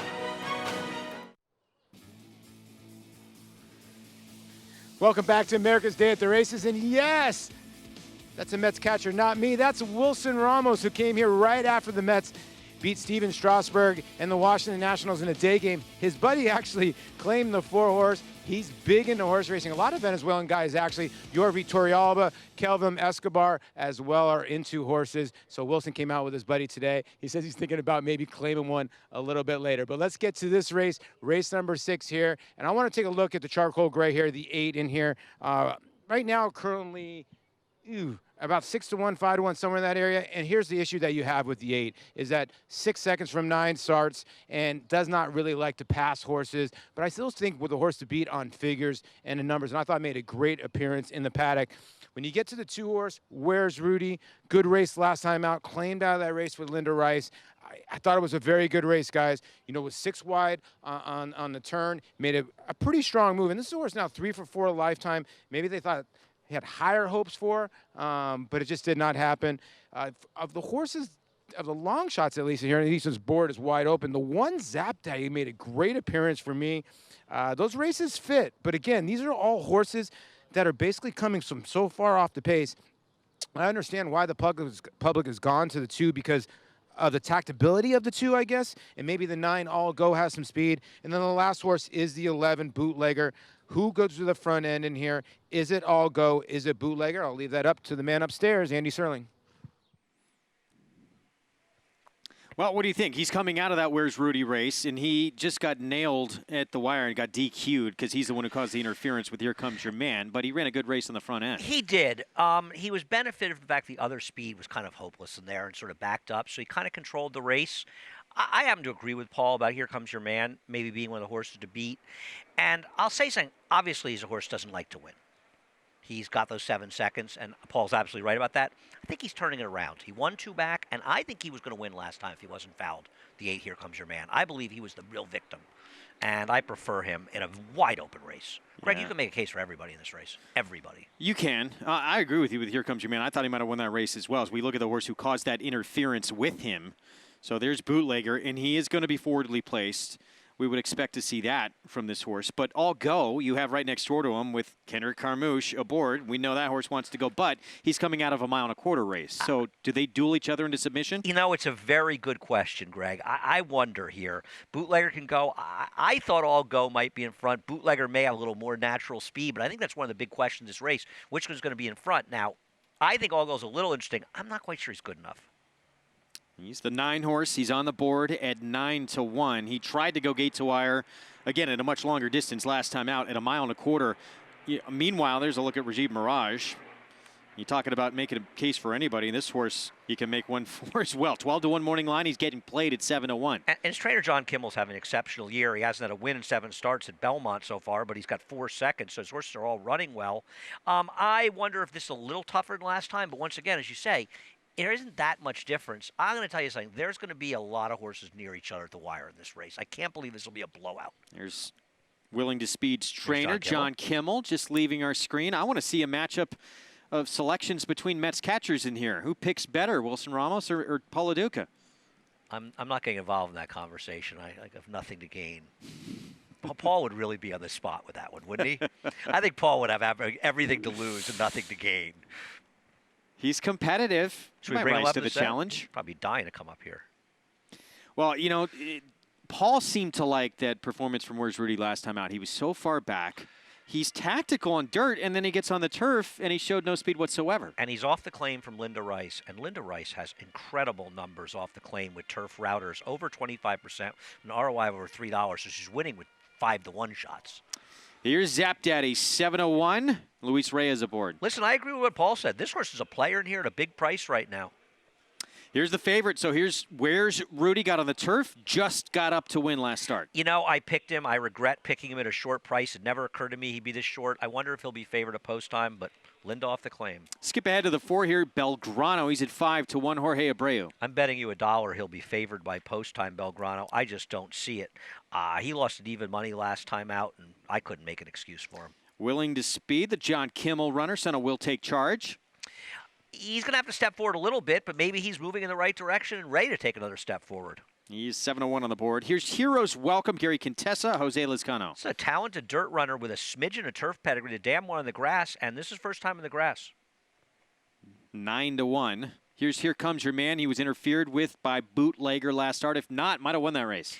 And I'm not sure he's found that will to win, but I think he's really improved lately, and he's a solid play at a square price. Yeah, just 2 for 24 lifetime. Here's All Go, the other speedster with a speed rider, Kendrick Carmouche. I think you and I agree he could be in front of Bootlegger early. Yeah, absolutely. 9-1. So here is Bootlegger, the other pace of the race. Luis Saez for Rudy Rodriguez. Yeah, he was rightfully disqualified from a second-place finish last time after weaving all over the stretch. And Letterman on the outside for James Bond. He broke his maiden impressively on the turf by 3 lengths in the drop in class. What I don't like are that the 3 horses behind him all came back and did not run well in their subsequent start. And it was a fairly slow race as well. He's 11-1. So that's your field. Start of the late pick 4 here at Belmont Park. Meanwhile, back at Churchill Downs, race 3. Big scratch in Churchill 3. The 6 horse coming out, Lady Delaware for Wesley Ward. 3, 6, and 8 are out. I didn't have the 3 and 8 out, did you? Man, late okay, scratch, my 2 here are the 2 Swanage for Mike Maker, whose dam, without winning, ran pretty well on the turf. The 9 Mom's Pass for Steve Asmussen, a point of entry. Those are my 2. Current favorite, that is the 5, Tesserina for trainer Wesley Ward. The rider on board, that is Tyler Bays. Gary Stevens had an opportunity to catch up with him. Tyler Bays made the move from Santa Anita back to the Midwest earlier this year. How's things treating you out here? Oh, I love it. The weather's great, and because you never know what's going to be the next 5 minutes. Any change in racing style for you, other than the big fields that you've been seeing out here all winter and now spring? Not a big change. Just got to learn the guys I'm riding with pretty much right now. You know, Santa Anita, I know everybody, and you get to learn the guys you ride with, and makes things easier on you. You're on Tesserina, filly by American Pharoah, bred by Wesley Ward. Old Washington boy like you, you know anything about this filly other than she's fast? I watched the replay. She looks talented, so I'm just excited to ride her. It's nice to have American Pharoah's kids out here running now. All right, Tyler, good luck and stay safe out there, brother. Back to you guys. Gary, thanks. Does Wesley get all the North American Pharaohs? I don't think he has all, but he has all the ones that have run, that's for sure. He's the first to win with an American Pharoah in North America. Got another one coming up in here from the Triple Crown winner. Good as Wesley Ward is, I'm against. This horse stopped on a dime at Aqueduct and is not a big pedigree to move forward on turf. Play against for Andy Serling. Get him right in the winner, sir. Get it right 9-5 favorite. Meanwhile, back at Belmont, wide open race here to kick off this late pick 4. We'll be back with the 6th right after this. Stay tuned. Grade 1 winner Lee traveled the world competing against the best of his generation. A graded stakes winner on both dirt and turf, he set a new track record in the Grade 1 Don Handicap and retired with earnings of more than $2.3 million. With yearlings bringing up to $650,000 and his first crop 2-year-old selling up to $430,000, the sky is the limit for this promising young stallion. Lee, standing at Claiborne Farm. Good Samaritan, the last great son of Harlan's Holiday. A debut winner at Saratoga, followed by 14 consecutive graded stakes performances. A Grade 2 winner on dirt and turf. Good Samaritan to the Breeders' Cup. Good Samaritan has taken the lead and he's pulling away. Out of the family of Sky Mesa, Bernstein, and Champion outstandingly. The last great son of Harlan's Holiday is only at Windstar Farm. This is a colt by Runhappy out of Addison Run. We bred here at Moffra Hall.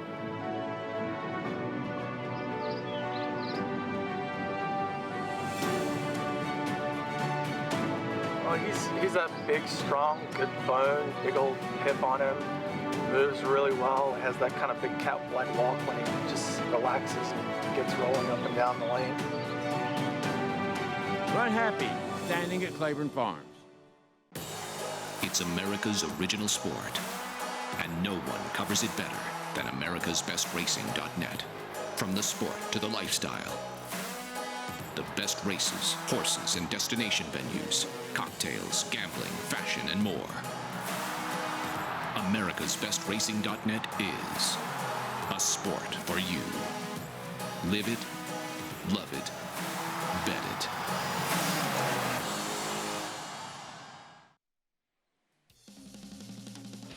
Back on America's Day at the Races on Fox Sports 2 and MSG Plus. Good to have you with us.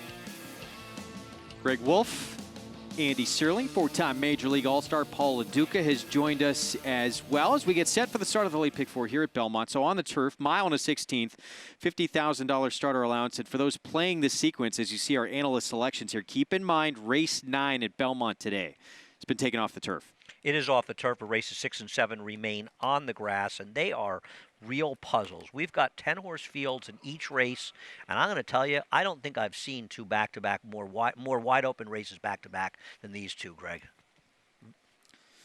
Yeah, I thought this race probably the most difficult of the entire card this afternoon. As we take a look at Here Comes Your Man. This is a horse who was interfered with in the common race of your favorite, the 2 Where's Rudy, and the 11 Bootlegger.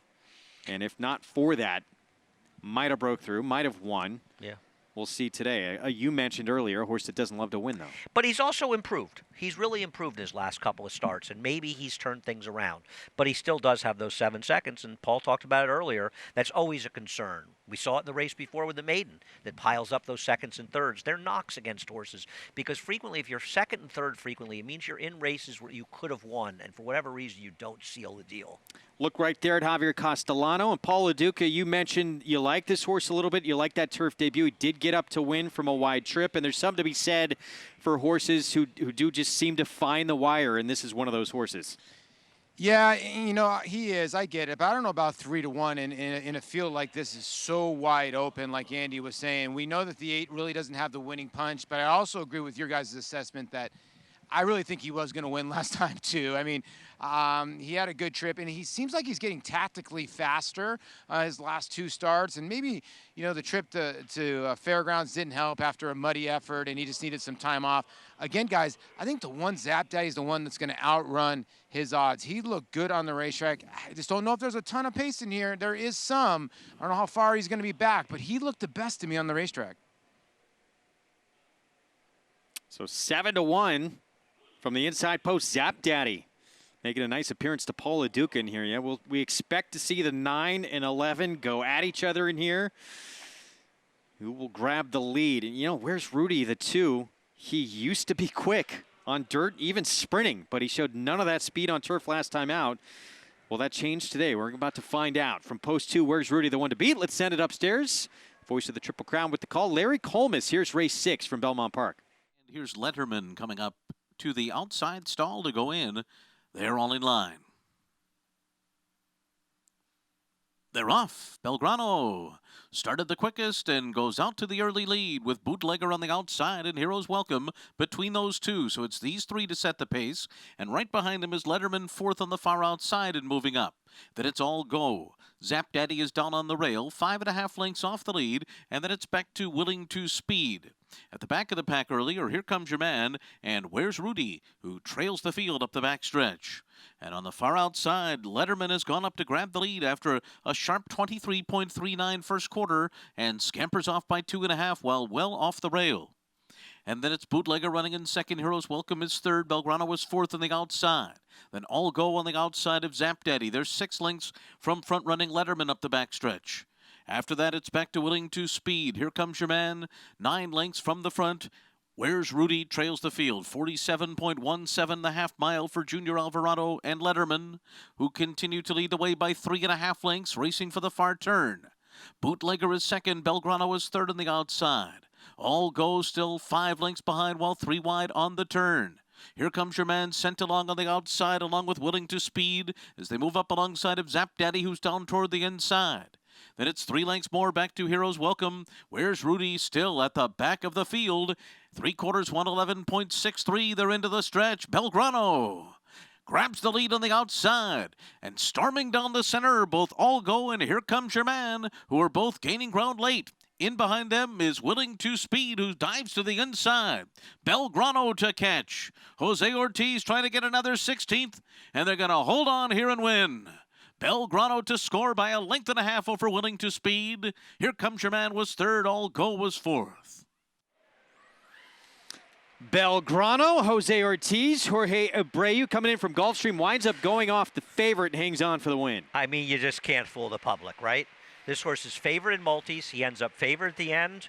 and they end up being right. And you knew right away when he broke as sharply as he did, he indicated his sharpness. He's had a perfect trip stalking the pace, but they were moving up front, and he was a dominating winner on a course that's listed good, but is continuing to come up with very quick times. So, judging by the smiles of Wilson Ramos, I feel like he liked the 4 in this race. Maybe. He's happy. 3-1, Belgrano, 4, 3, 8, 9, I should say. Get a 13-1 shot in second. Yeah, we talked about willing to speed. So Belgrano with the victory. It is. Did Bronxville went off second choice, right? Back in race 5? Second choice, okay, right? So second choice favorite. But still decent enough prices. No, neither one of them short prices. We're back in Louisville, Churchill Downs. We're a minute to post here from race 3. 5 furlongs on the turf. And again, Wesley Ward with the favorite, Tesserina, 8-5. The daughter of Triple Crown winner American Pharoah making start number 2, Gary Stevens.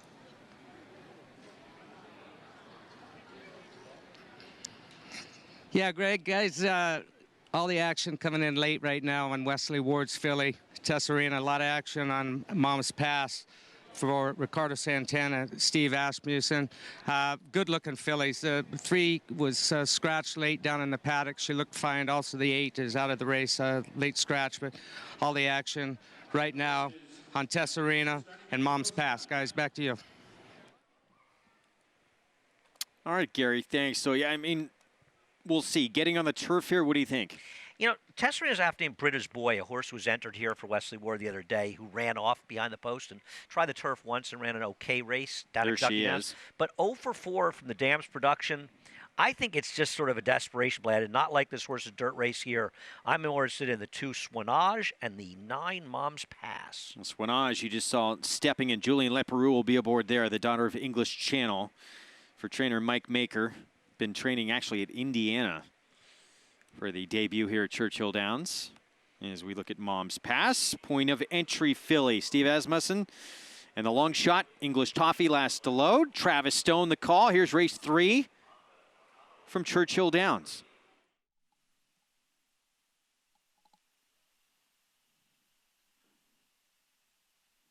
They're in the gate.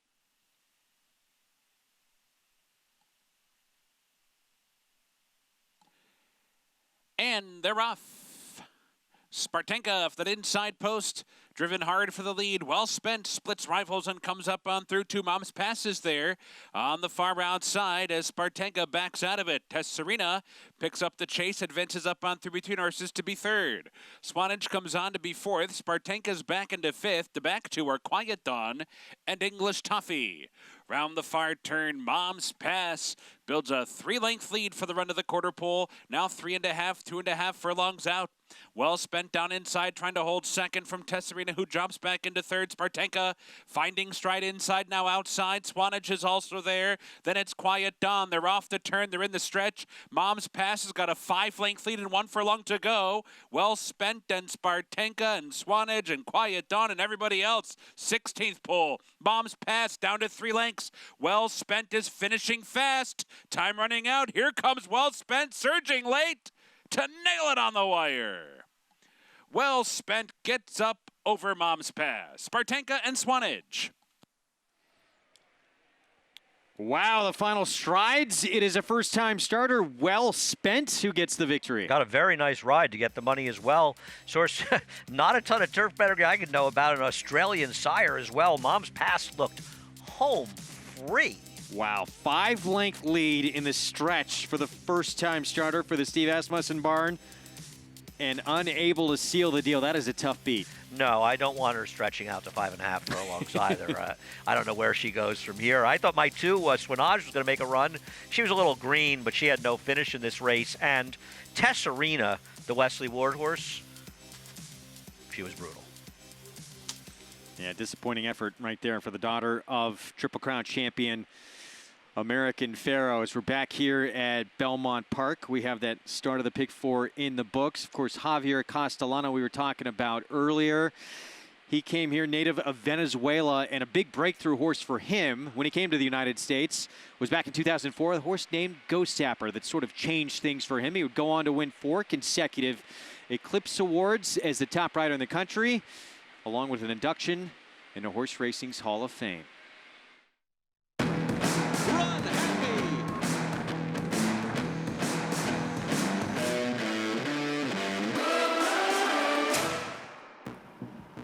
I could be Go Sape 2004 Breeders' Cup Classic. It was my first Breeders' Cup and my first Breeders' Cup Classic too also. And that time I started stop the lotto, and I think that's a kind of horse that put me in the map.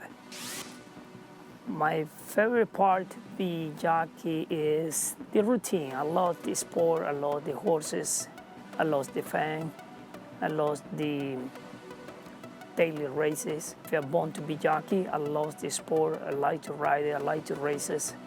I hope I can do it forever. The little time I have, I try to spend the time with my family. I try to play with the kids. My two girls, they play tennis. I try to go watch tennis. And my little boy, he like to play baseball. I try to play baseball with him.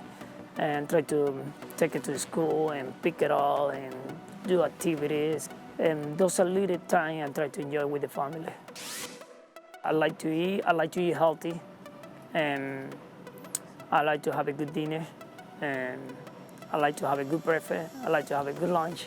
And it's, something like vacation with the family, pool, beach, and good dinners.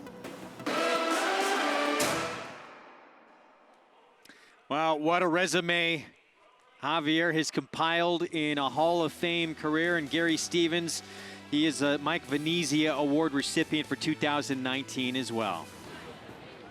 And well deserved. Obviously, everybody knows what he can do on the racetrack. We've seen it happen year in and year out. 5 winners last week on Black-Eyed Susan Day. He's got a lot of fans out there. This was a vote that was chosen by the fans online, and he was so deserving. Everybody likes him in the jocks room. He's a true professional.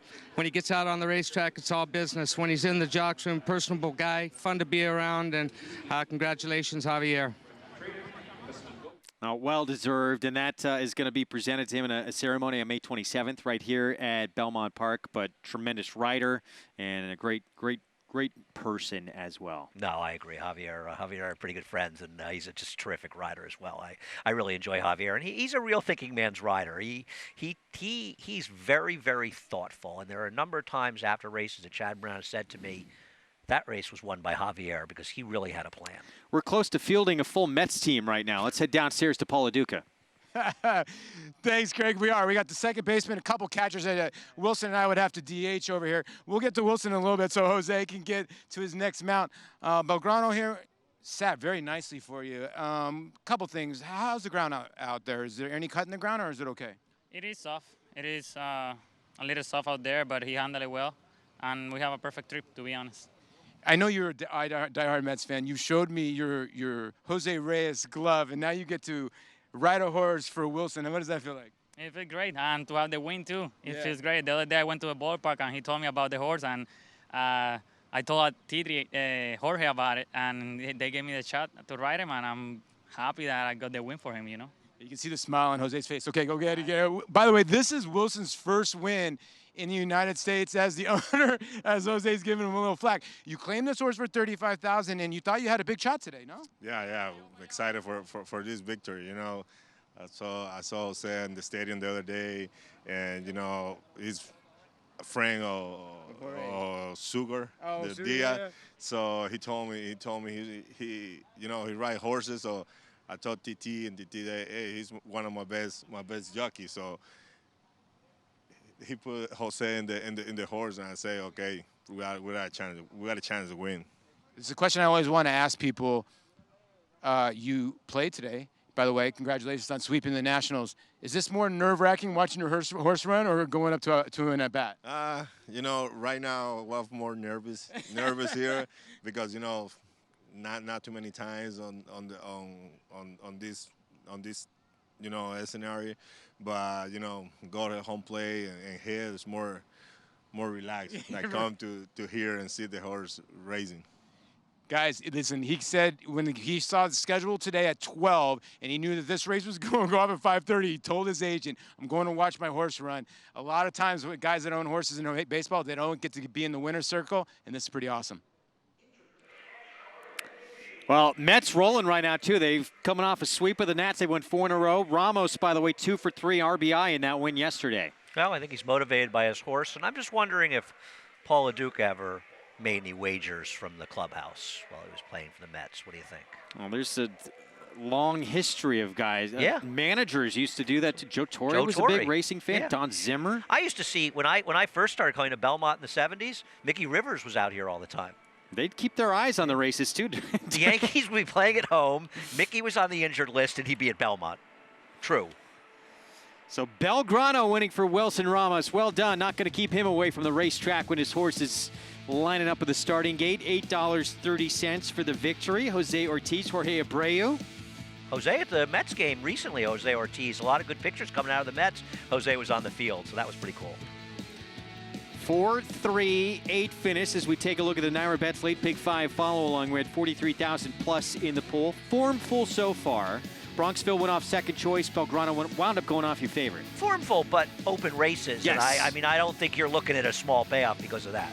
Not at all, as we've learned over the last couple of years with NYRA Bets Late Pick 5. Race 7, we go in a ways here. Mile 3/8 over the inner turf. It is a maiden special weight and tells you how wide open this race is. 7-2 is our favorite right now. That is Decorating, who was 8-1 morning line. Yeah, and I mean, I'm looking through the multis. It feels like the number 6 horse, To a Friend, could be favored. The 5 and 6, I'm sorry, the number 5, Dynapasser by post time. But I'm telling you, Greg, the 3 and 4 are stretches, but after that, I won't be shocked by anybody in here. Wide open race, no question. Back at Churchill. Looked like Mom's Pass. Steve Asmussen, Ricardo Santana Jr. were home free. Imagine you needed this one for a major score. Oof. I mean, wow, this looked over, and it's only 5 furlongs in the grass. So they were moving early, but as I recall, the number 4 horse was actually part of the pace in there, Well Spent. So I think Well Spent was not well spent, actually, in the stretch. Came back for the victory. Nice win. Augustin Gomez aboard for that victory. First time out, $18 for the win on the daughter of Hampton Court, the Australia sire. Yeah, not familiar with Hampton Court. Maggie probably knows everything about him. She is stepping in next for me. Going to give me a little relief here. She'll be hosting after a short timeout. 4-9-1 in the third at Churchill, their 4th net race. Guess we'll talk about it right after this. Much more coming up on America's Day at the Races after a short timeout.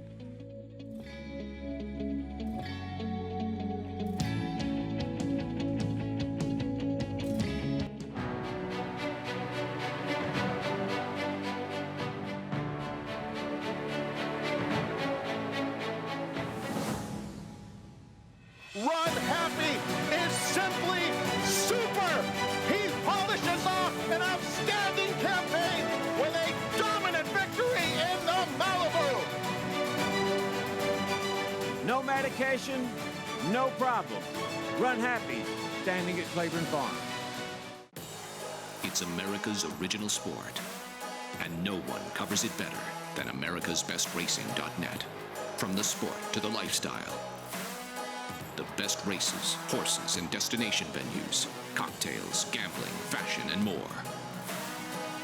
americasbestracing.net is a sport for you. Live it, love it, bet it. An undefeated graded stakes winner on the track, Algorithms was the nation's #1 sire of 2-year-olds in 2017 by percentage of winners. His top runners include Rich Mommy, winner of the Grade 3 Sugar Swirl, multiple stakes winner and graded stakes performer Recruiting Ready, stakes winner and graded stakes performer Vanish, and recent stakes winners Taylor Spirit and Tracy Racing. In the ring, his 2-year-olds have brought prices up to $300,000. Algorithms, standing at Claiborne Farm. Welcome back to America's Day at the Races. Secretariat holding it down in the beautiful Belmont Paddock. Welcome back. We are on the third floor clubhouse studios. Maggie Wolfendale alongside NYRA handicapper extraordinaire Andy Serling. Andy, good to be up here. You digging the Churchill races that we have on today? I'm having fun, Yeah. actually enjoying them. That was your office, the Paddock. Absolutely. Looking good there. Nice to have you up here. And got a little rain earlier. We're on the turf for the coming race, the 7th race. And I got to tell you something, Maggie. I don't know about you. I look at the 7th race today at 1 mile and 3/8, and I feel like just about everybody can win. Absolutely. That's the same way I looked at it as well. As I was even talking to the managing guy behind Glen Hill Farm and Craig Burdnick about decorating, how eventful her career has been so far. And I think she'll love getting out to the 1 mile and 3/8 around these big Belmont turns. But a horse that's going to maybe take some money is 7-1 right now, number 5, Dynapasser. Now, what about this DQ in her last start? Was it deserved? It's funny you bring it up because I watched a couple of times. Me and too. I remember watching the first time and said to myself, wait a minute, there was a DQ in this race? Yeah. I mean, she I said the same seemed to thing. come out a little bit here, but I don't see the 6. And you know me, I don't like hurting. I don't see the 6 getting intimidated, and I didn't see the 6 getting by her. You and I weren't involved in this, but that's a little weird. I didn't see the head on. You know what made it worse? Yeah, I didn't either. You know what made it worse is that those tire tracks go across the track there, and you saw the horse to her outside and called to victory jump those tire tracks as she did come out a little bit. So it may have been that much more of a kind of shock as you watched it than what it really was, that if Dynapasser really caused it or it's just kind of a perfect storm of those things happening. Now, another horse who comes out of that same race is number 6, To a Friend, a horse that watching her run looked like she needed more ground, and she's going to get it here for Jonathan Thomas. Yeah, they're going to probably be the first 2 choices by post time. I wouldn't worry about the odds board right now. Dynapasser and To a Friend, I believe, are favored in multi-race bets. And I agree also just the idea. I mean, both of them get significant rider changes, right? Yep. You've got Vasquez going to Jose Ortiz and Manny Franco picking up for Fergal Lynch. You get those good rider changes, but To a Friend, it's not that she ran that well in the race and she had a good trip, but I just think she'll improve second time out. Wow, we were getting some close-ups of jockeys. That was the jockey of decorating Jose Lascano as number 10, Midnight Party. Andy, now she's going to have to get back on track. And she has one decent race on the turf, if you can call it that, but she gets Lasix for her 4th start here for Jimmy Jerkins. And these are numbers for Jimmy Jerkins with horses that already started but are maidens in turf routes. He's done well in these situations. And Maggie, I'm curious, watching the last time she ran the turf, February 17th, I just thought she didn't get the best rides. It's kind of that ridiculous half-mile wide middle move to nowhere. And those are the kind of moves just never win in the turf. And I've been interested to bet this filly when she's stretched out here because she's been rained off, as you can see, once before. Yeah, exactly. I wasn't enthralled with her coming and getting more ground necessarily by the looks of things, but you look at the way she's run, you look at that pedigree, and yes, you would think that she should be suited to this 1 mile and 3/8. I have another goofy horse in here I want to talk to 3? you about. No. My Okay. goofy horse, the 7-team win. I thought that she would be the speed in her last race. And I don't know why Eric Cancel wrangled her back in a very, very slow pace. And I have to think, switching to Irad Ortiz, that Todd Pletcher is saying, we're going to the front today and hoping for the best. She never had a fair chance last time. I was scratching my head thinking, why in the world is this filly that far off the pace? Eric is not the most aggressive rider from the gate. We know that. And even when he does get the lead, he's wanting to take them back. So Irad, he's more adept at getting a horse out of the gate, as we will check in with Paul LoDuca, who's downstairs as riders are up. Thanks, Maggie. Trying to do your job. And again, another confusing board like Andy was talking about. When you get to the 2, we'll get to him in a little bit, or her in a little bit. Let's get to the 6 horse in here, To a Friend, which I'm surprised right now that this filly's sitting right now at about 6-1. Got a chance to talk to Jonathan Thomas. He said he had her about 80% cranked last time. He thinks today she'll be okay. This filly by Scat Daddy, I thought she would improve. I'm surprised she's 7-1. Now the horse that's getting bet is the 2 Decorating. We talk about this constantly. California horses can come over here and transfer dirt, but when it comes to turf, it's a little bit deeper waters here out east. So the Glen Hill Charge, I'm not taking a stand against. And then the 1, I thought that horse looked tremendous for Michael Matz and Johnny V, a filly by English Channel. We got to speak to Jose Ortiz. He said there's a tiny bit of cut in the ground. English Channel's biggest day was at Monmouth, where there was a lot of cut in the ground. So I would think the one would like it a little bit. Getting a good little price at 6-1. Paul, thank you. And getting back to number 2, Decorating here, Andy, you and I were just talking about, as I said, she's had an eventful career so far. If you go back to last year at Laurel, Trevor McCarthy was riding her, and she kind of bumped and jinked and overreacted. He fell off and actually rode the back of the horse next to her for about 7 strides before falling in the stretch there. That's a trick you don't want to try twice. No, I was impressed, I must say. Yeah, that's pretty amazing. She was 3-5 that day. Yeah. And I agreed, she'll look to stretch out. We have a great program with the maidens. I mean, we're the track that's able to run these 2-turn mile and 3/8 races, which I don't know if there's any other track in the country that Woodbine, I guess, in North America can do it. But they get good fields, and for a reason. Yeah, we'll start at the head of the stretch here and pass the finish line twice, as we'll kick off the post-parade here with Monaghan from Michael Matz and Johnny V off a little layoff. Obviously, Mike Matz is hoping this one stretches out, as distance can be a great equalizer. We were just talking about number 2, Decorating. We'll see if she can break through here in career start number 8. Yeah, you don't see too many Galileos running in this country. Obviously, her sire, one of the best sires in the world. Inspector Haver, she's my long shot here for Shug McGahee. There's a serious pedigree. She has yet to show it, though. Yeah, I mean, I bet her last time, Maggie, she didn't lift a hoof first time on the turf. Shug McGahee, her trainer's hoping she just wants more distance. Quick turnaround here after she started May 11th. Another day in the sun is number 4. Christophe Clement brings this one back for his second start. Once again, a trainer hoping that she'll improve with distance, because her debut at Tampa Bay, she had a perfect trip and really didn't run that well.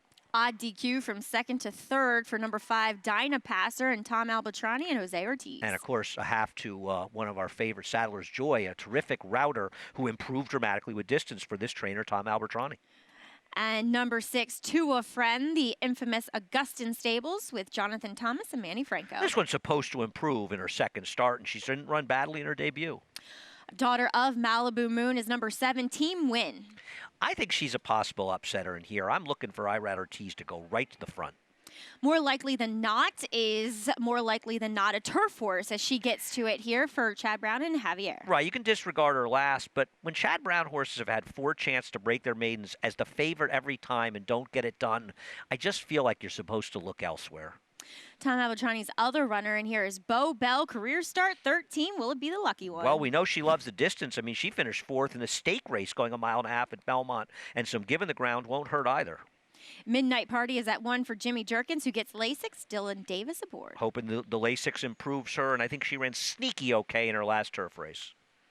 Well, that will round out the field for a wide open race number 7. We are on the turf here, which is labeled as good. Stay tuned. You're watching America's Day at the Races.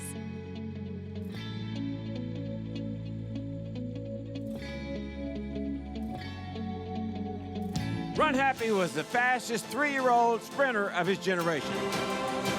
Runhappy is stamping his horses. And they all got great necks, great hind legs. They all got a good walk, and this colt moves very, very well. Very smart. He hasn't turned a hair since we've had him.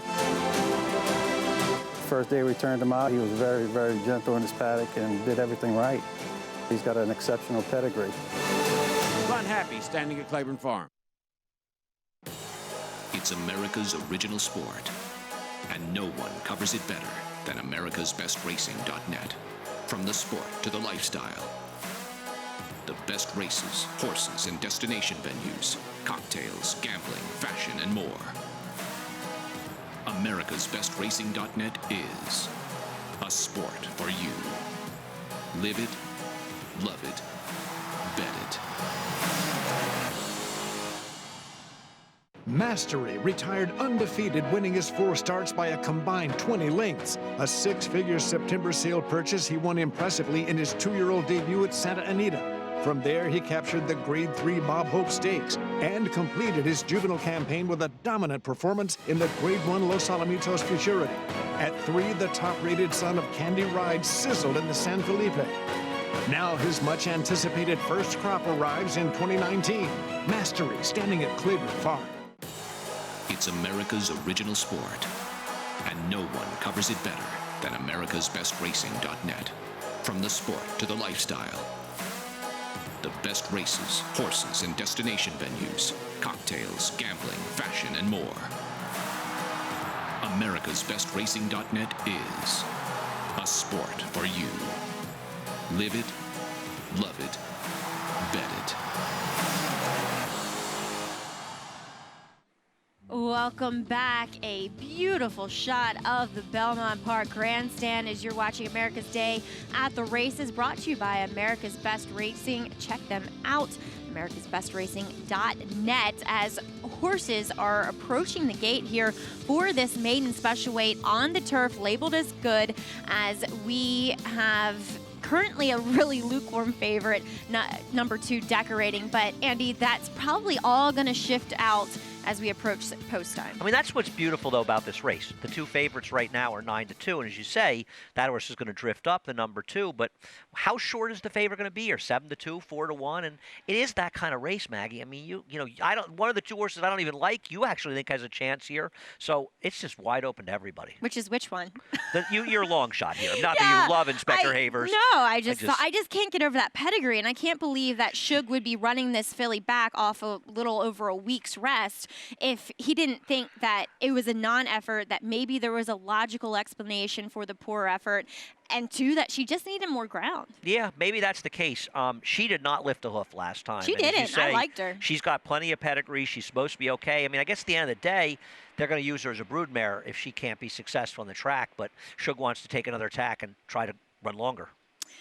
And number 6, To a Friend, I really thought that she had a promising debut and that she just kept finding slowly in the lane there, going a mount of 16th at Gulfstream. And I know you say that it's not a speed favoring track, but I just feel like horses that have that more of that early pace tend to do better there. Well, I think the turf courses can be more friendly to speed because they get very hard later in the year. Right, exactly. Yeah. I think that's one of the concerns. So that turf course, and I know a lot of trainers are reticent about running down those turf courses too often, and the courses here are much more forgiving and fairer courses. And lush, and as you said, we've seen good times considering we had quite a bit of rain come down about 2 hours ago. So they are making their way into the gate. We see more likely than not 9-2 on this Chad Brown runner, looking to get it done in start number 6 as we How will. about the 2 now, 3-1? 3-1.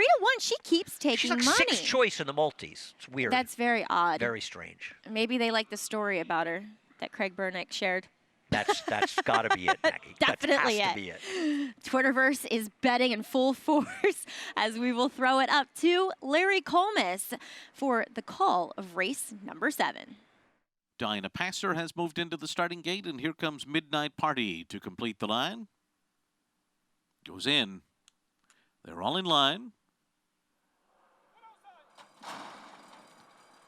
They're off. And away in very good order here as To a Friend goes out to the early lead. And farther out, Team Win has some early speed as well. Bobel is on the far outside, and then it's Monhegan who's down toward the rail. Decorating takes a spot in behind that quartet to sit 5th early on, 4 lengths from the front.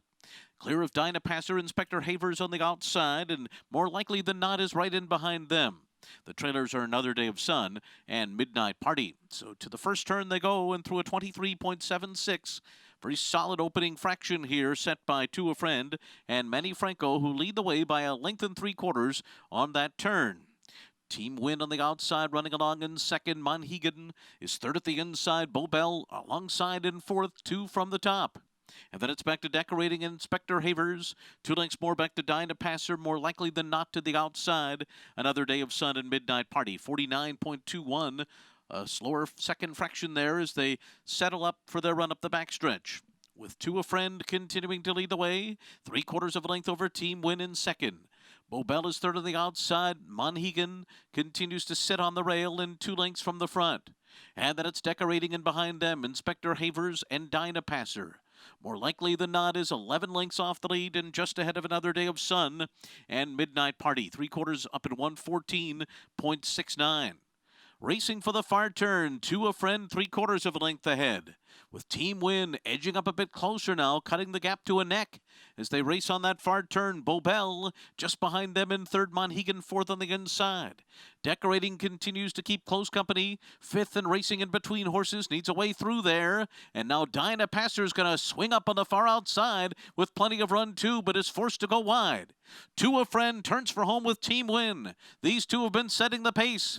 And here on the outside is Bobel. Dinah Passer down the center is right there. And then it's Decorating. Monhegan toward the inside. And farther out, more likely than not, putting in a late bid too. Dinah Passer to catch in late stretch.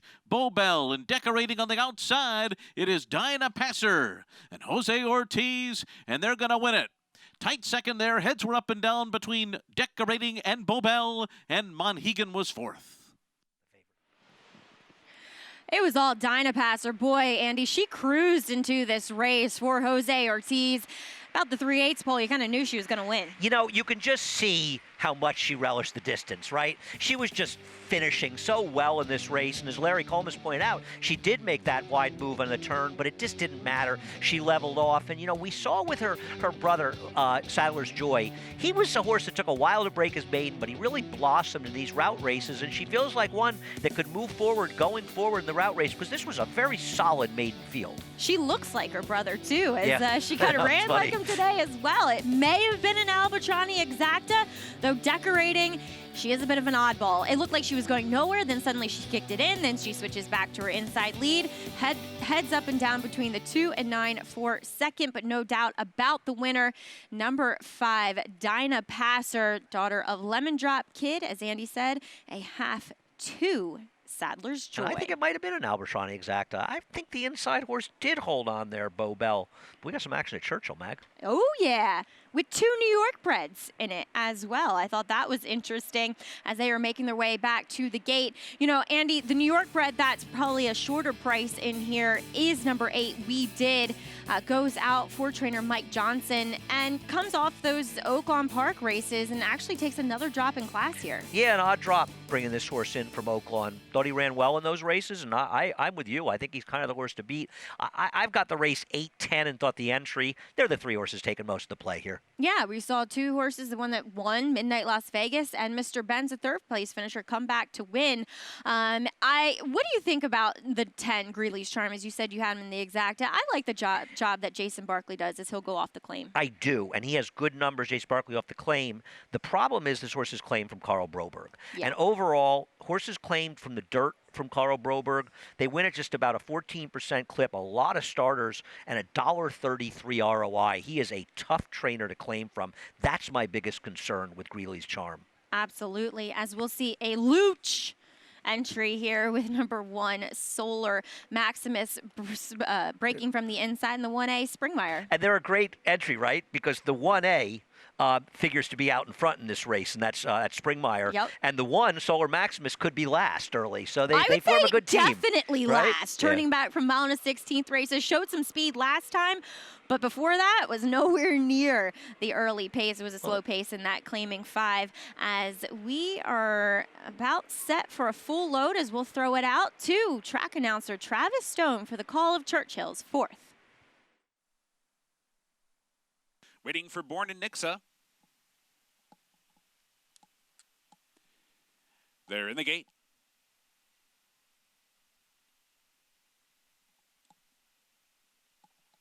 Springmeyer's fractious in there. And they're off, and Springmeyer bobbled badly coming out of the gate that is off near the back of the pack. Cedar Creek with a good start. Greeley's Charm is there. Borden Nix on the far outside. Mark My Way shooting through toward the rail, and here comes Springmeyer. After that awkward start, has gone from second to last all the way up on through to grab the lead. So Springmeyer to the front. Mark My Way running in second. Cedar Creek is third. Greeley's Charm is fourth. Red Blue Intrude on inside fifth. Borden Nixa is now sixth. Tito Tonight runs along in seventh. Charm is eighth. Then it's We Did in ninth by another 2. Flat Out Fast is third to last in the early stages, going past Archer Ready, and way behind Solar Maximus Empress at least 15 lengths out of it. The opening quarter in 22-3. Springmeyer round the far turn, 2-length lead, 3 furlongs to go. Cedar Creek and John Court getting closer. Greeley's Charm is winding up as well, coming on 3 wide. Borden Nixa coming on 4 wide. Mark My Way tries to cut the corner off the turn. Red, Blue, and True is also there. Top of the stretch, Greeley's Charm rallies on the outside to challenge Cedar Creek for the lead. Springmeyer gives way. Farther back, We Did in Charm trying to come on late down the center of the track, but with 1 furlong to go. Greeley's Charm has kicked clear by 4. Cedar Creek is back into second. The rest with way too much to do. It's Greeley's Charm to ramble home the 5-length winner. Cedar Creek, Charm, and We Did. Greeley's Charm, first off the claim for Jason Barkley. Well, improving that Carl Broberg stat. First off the claim fairly emphatically. An interesting turn of events, though, at the start, Andy. Yeah, with the number 1A getting left in this race, and that was Springmeyer. Obviously, he lost all chance in the race. He did manage to get to the front quite easily. Pretty fast, that horse, that he could get to the front after blowing the brake, but it didn't really matter what happened in here. Greeley's Charm was a week the best. Yes, he was. Congratulations to Miguel Mena and Richard Robertson, winning owner, as we will be right back. The guys will be back on set. Andy and I are leaving, so Greg Wolf, Paul LoDuca, and Chad Summers here on America's Day at the Races.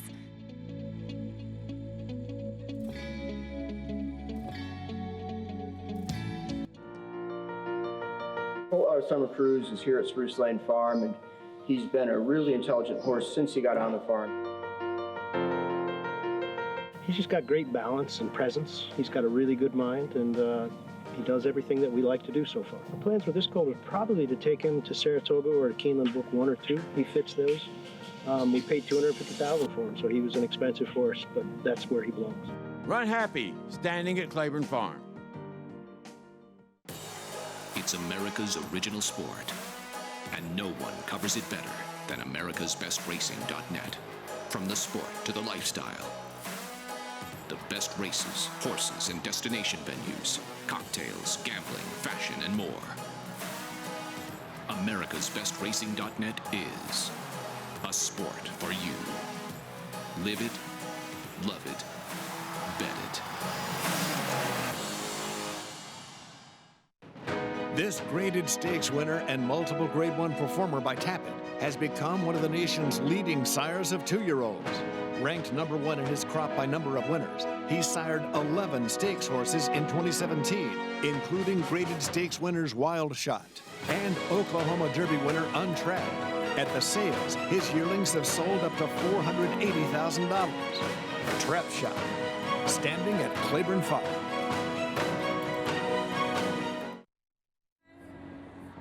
Open wide, catch the dream, the fire inside, standing tall until the end. I'll survive, I'm not falling down. Justified, a 2-length lead as they come to the final 15. The 37-year wait is over. American Pharaoh is finally the man. The Pharaoh is tightening now. He is moving like a tremendous machine. A bird's out here, hits a bird. A bird's got it out. They run it. They come on to the line. And now he's done. And Fargo. I'm not justified as the 13th Triple Crown winner.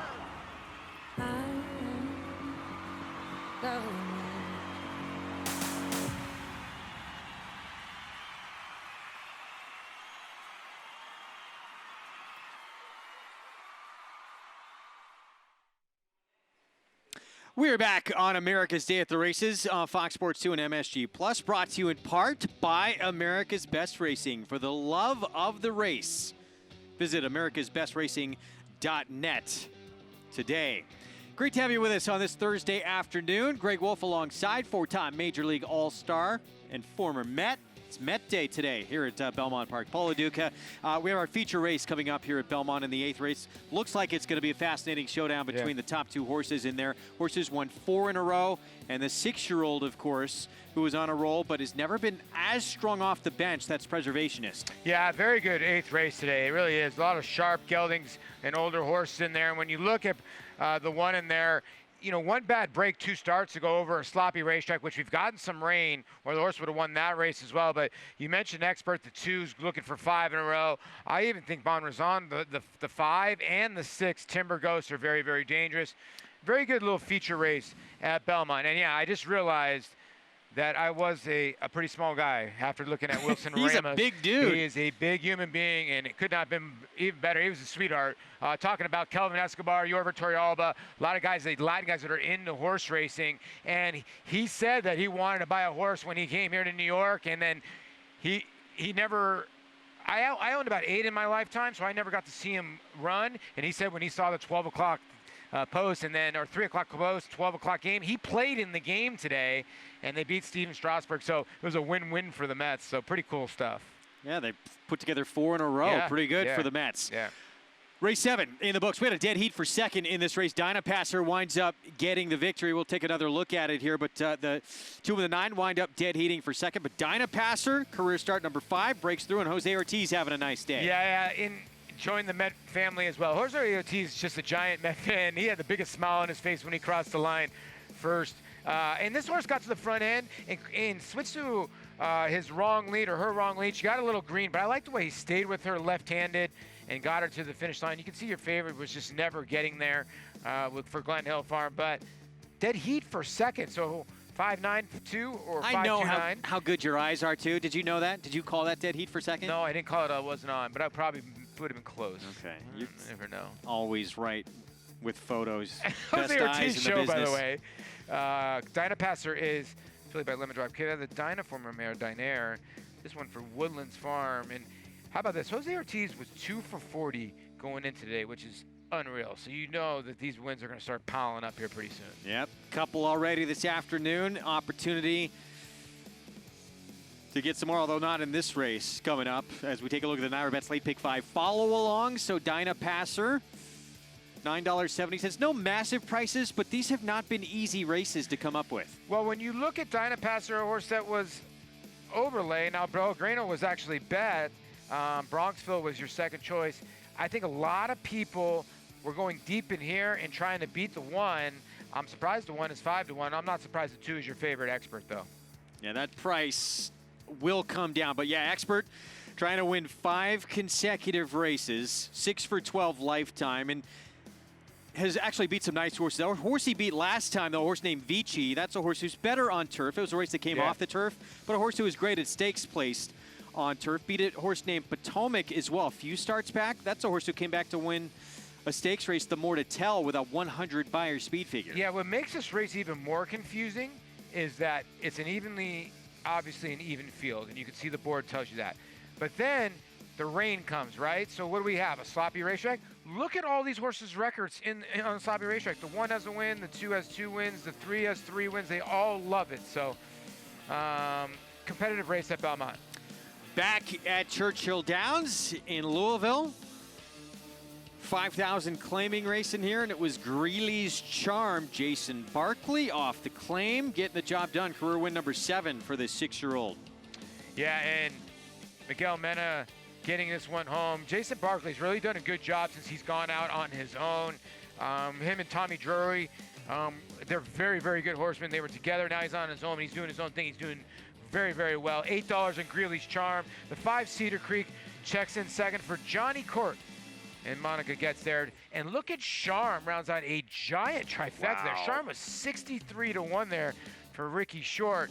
But no doubt about the winner. Greeley's Conquest has a Strike the Gold mare, Golden's Charm, now 3 for 9 lifetime at Churchill Downs. Your favorite Elvis Presley song, is that your hunch play here? Hunka Hunka Burnin' Love?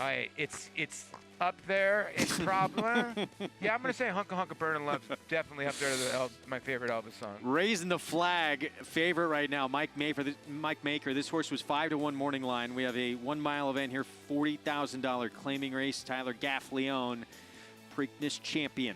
Yeah. aboard. This is a competitive race, and the board tells you that. The one Portal, I think, will end up being your favorite when it's all said and done because the horse is just very sharp right now. So I think the one's going to take some beating here. I can understand where they're going with the 5, couple wide trips.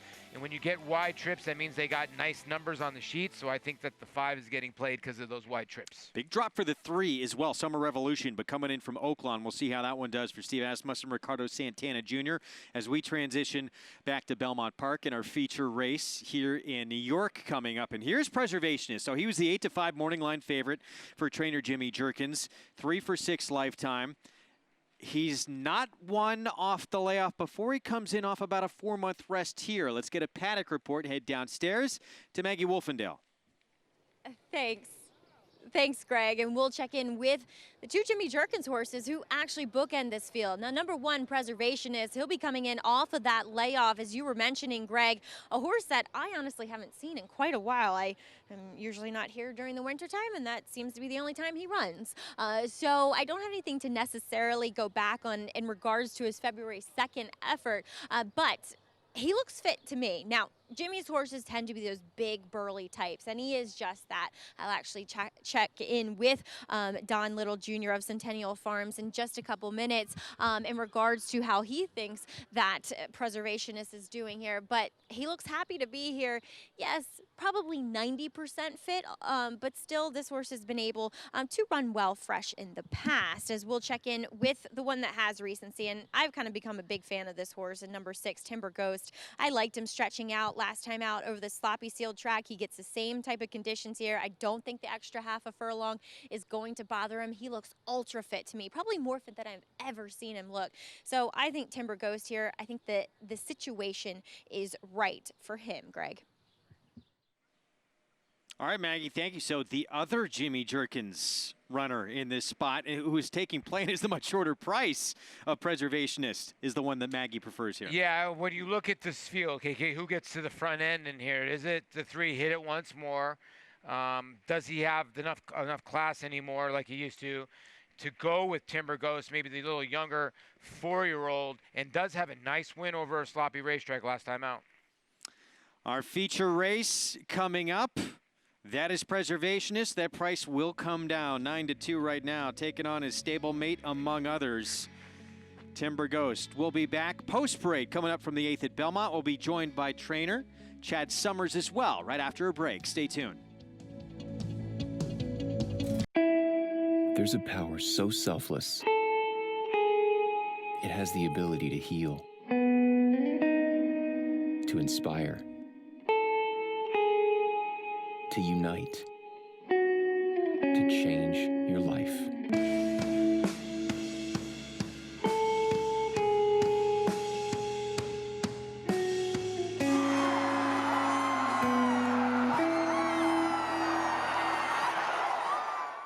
Whether you have Derby dreams or Midsummer Derby dreams, this is Tom Durkin to tell you a registered New York bred can take you there. Diversify! That New York bred Exact and the Whitney by multimillionaires Diversify and Mind Your Biscuits shows the kind of quality that allowed New York breds to earn more than $93 million on the world stage last year. On-track successes have spurred New York bred sales result. At the March OBS sale, Chestertown sold for $2 million. And this New York bred 2018 yearling brought $1 million at Saratoga. So get with the program at nybreds.com. So my name is Robbie Herzl. I'm the yearling manager here at Claiborne Farm, and we've got the first crop of Runhappies this year. Overall, I'm very, very pleased with them. So first we have a colt out of Rapid Repair. He's a really nice colt. Very happy with how he's come along as a yearling. So there was a lot of demand for the weanlings last year. They sold for over 6 times their stud fee, and we're really excited for the yearlings to come through the sales, and we're expecting big things from them. Runhappy, standing at Claiborne Farm. This proven son of Giants Causeway has sired 4 millionaires, including Claiborne Farm stallion Lee. Recent top runners include Cutting Humor, winner of the Grade 3 Sunland Park Derby, plus 3-time graded stakes winner Sharp Samurai, and international star Shamal Nibras. This year, his 2-year-olds have brought prices up to $310,000. First Samurai, standing at Claiborne Farm.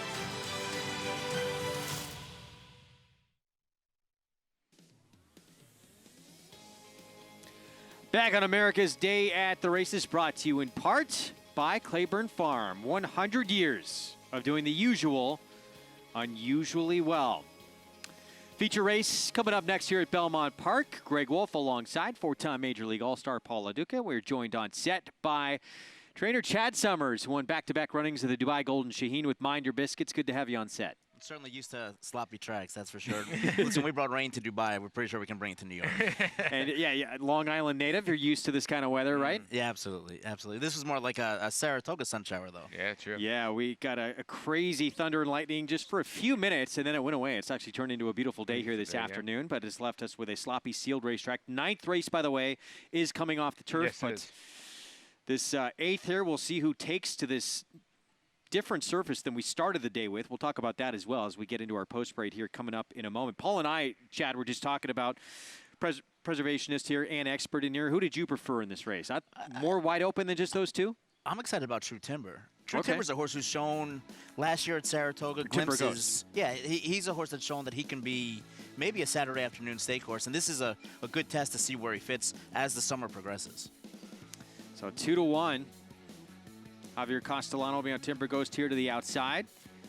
They make their way from the paddock here to the main track for our post parade here coming up. And Preservationist near 4 months off. Well, they're running out of time because he's 6 years old, and he obviously has talent, sort of like the 6, like Chad was saying, to be a Saturday type of horse, and he still is a horse. So I would think Jimmy's trying to see what he has under the hood and see if he can go from there to a stakes race because he's 6 now. Here he is, son of Arch, Junior Alvarado aboard. This is Preservationist, lightly raced 6-year-old, never off the board in 6 starts, but always looks like he needs one before he runs the big race. And now nearly 4 months off. Here is Expert. He's reeled off 4 in a row for Linda Rice. Obviously the sharp horse and a sharp claim. Son of Point Given, another horse that does love a wet racetrack, 2 for 4. Hit it once more, 9-1 on the board, Gary Siaka. Ironically, the longest shot in the field, but the lone stakes winner in the race. Almost stole the Bernardini Stakes a few races back. Seems to be off form. Definitely a pace presence. Here's the 5, Bon Raison for Carlos Martin with Joel Rosario. Bon Raison is another one who's the real wild card in this race. He comes out of the Runhappy Stakes 2 weeks ago, was a hard-charging third, now stretching out. Yeah, it's a performance that is going to land Firenze Fire in the Met Mile, by the way. Timber Ghost, the other Jimmy Jerkins runner, coming off a win. Was game as can be last time, holding off the runner up there on the stretch out. And maybe the speed in here if he can get away from the 3 early. All right, our feature race here at Belmont Park coming up shortly. We're going to check back in with Hall of Famer Gary Stevens at Churchill Downs as we get set for race 5. Guys, the party has officially started at Churchill Downs on Twilight Thursday.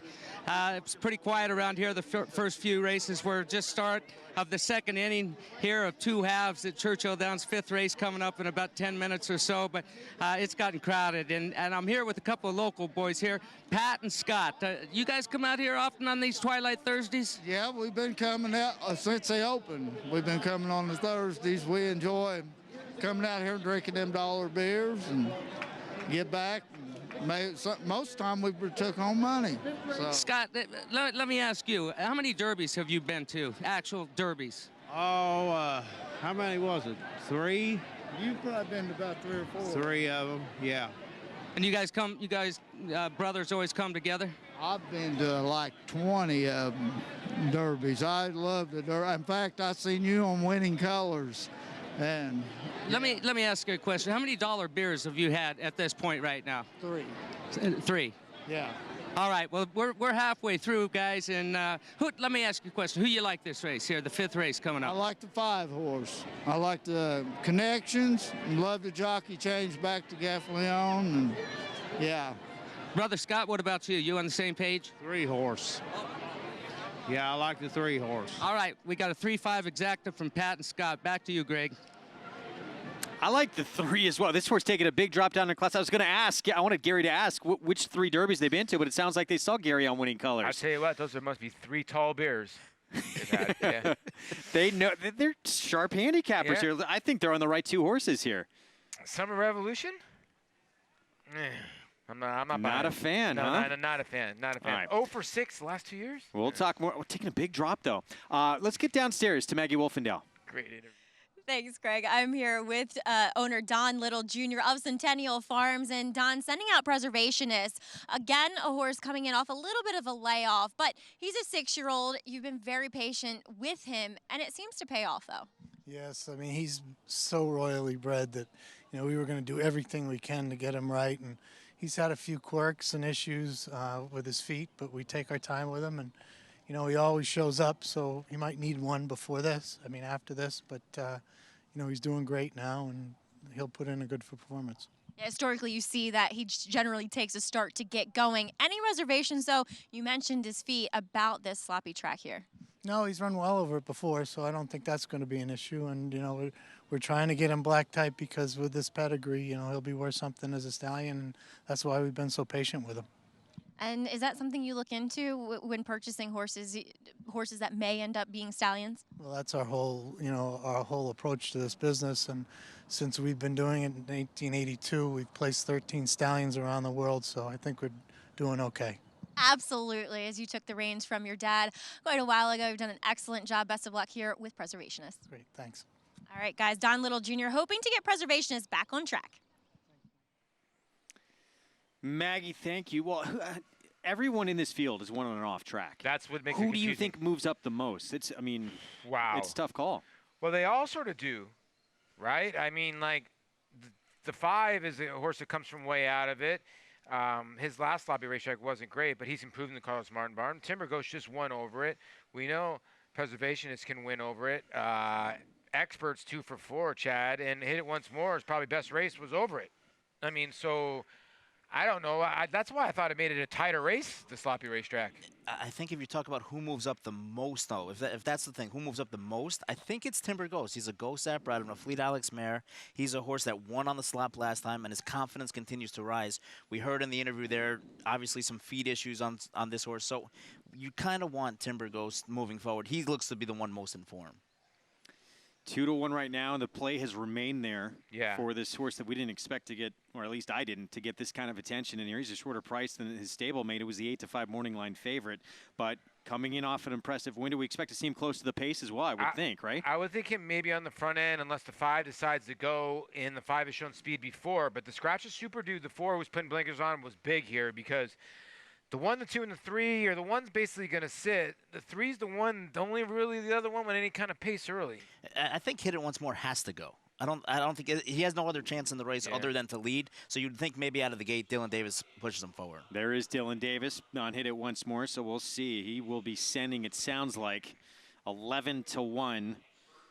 See if he can steal this race here. Our feature race coming up, Preservationist from the inside post. Trying to go back-to-back, but he has not won off a layoff before. Been off for about 4 months. Next door, the 2 Expert trying to win a 5th consecutive race. Let's send it upstairs to the voice of the Triple Crown for the call, Larry Collmus. All in line. They're off. And Timber Ghost is sent out of there by Javier Castellano to grab the early lead. Preservationist and Bon Raison are 2nd and 3rd, and then it's headed once more on the outside. Expert is taken to the back of the pack and guided to the rail to trail the field, 4.5 lengths off of front-running Timber Ghost, who will make the pace here up the back stretch. Bon Raison a length and a half behind through a 23.4 first quarter. Preservationist is 3rd on the inside. Hit It Once More is 4th and racing 3.5 lengths off the lead at this stage. Expert and Rajiv Mirage trailing the field here as Timber Ghost is up top. Continuing to lead the way toward the far turn, Timber Ghost is on top by a length and a half. And racing in 2nd is Bon Raison. Preservationist is down on the inside. Hit It Once More is 3 wide. And still at the back is Expert. 46.42 was the half mile as they go around the far turn. It is Timber Ghost a half a length in front. Hit It Once More is on the far outside. Bon Raison between those two. Preservationist waits for running room, 4th on the inside, and Expert ranges up alongside. These two moving in tandem, and they're 2 lengths from the top as they come toward the top of the stretch. Timber Goes to narrow lead. Hit It Once More is 2nd. Coming wide is Expert on the outside. Preservationist cuts the corner, and now Bon Raison trails the field. 3 quarters in 1:11.03. They're coming down to the 8th pole, and here comes Expert on the outside, and here comes Preservationist down toward the rail. These two have gone by Timber Ghost. They'll decide it. Preservationist and Expert. Preservationist has it. Preservationist riding the rail to victory under Junior Alvarado. Expert was second, and then it was Timber Ghost and hit it once more. Preservationist showing he can indeed win off a layoff here. Junior Alvarado, Jimmy Jerkins, and Centennial Farms. Well, he broke so sharply, and he just sat that pocket trip the whole time. Junior Alvarado, for a split second, was trying to get him out at the top of the lane, Chad, and then he decided, you know what, I have the rail, let me just go that path. He's so big, it's tough to maneuver in between horses. Yeah. They wanted a chance for black type. This race will give them that opportunity now. Yeah, and you can see right here, he's going to go outside and then goes, you know what, I have to go inside. The 2 gets to jump on me here. But this is a real racehorse, and if he can stay healthy, he can make an impact maybe in a sprint division and against some old horses. He's going to have to improve, though. No, you think maybe the Suburban as a race tonight might come up next for him, but a good race also from Expert. Expert had to kind of come around the field and swoop, and look, this was a big class test for Expert. He runs a good second here as well. Yeah, he had reeled off 4 in a row. He steadily was moving up and up and up the class ladder. If it is the Suburban next for this guy, he's going to get a little introduction to Catholic Boy on July 6th. That would be quite, quite a step up in class. Good luck with that, yeah. So Preservationist gets the win. Well, the price is in a little bit. Finishes 1-2, 6-3. Preservationist winds up going off at 5-2 in the end as we shift gears, head back to Louisville and go to Churchill Downs for this $40,000 one-turn mile coming up, where it is Raising the Flag, the 5 for Mike Maker, who's our 2-1 favorite. Yeah, and a horse that, you know, those races, I get it. And as a sheep player, I get it. This horse is the best horse on sheets because he's always wide, but he makes his bad trip. I don't know about 2-1. Going to say goodbye to those watching on MSG Plus. Thanks for being with us. Those on Fox Sports 2, we're sticking around. We'll see you 4 to 6 tomorrow on MSG Plus.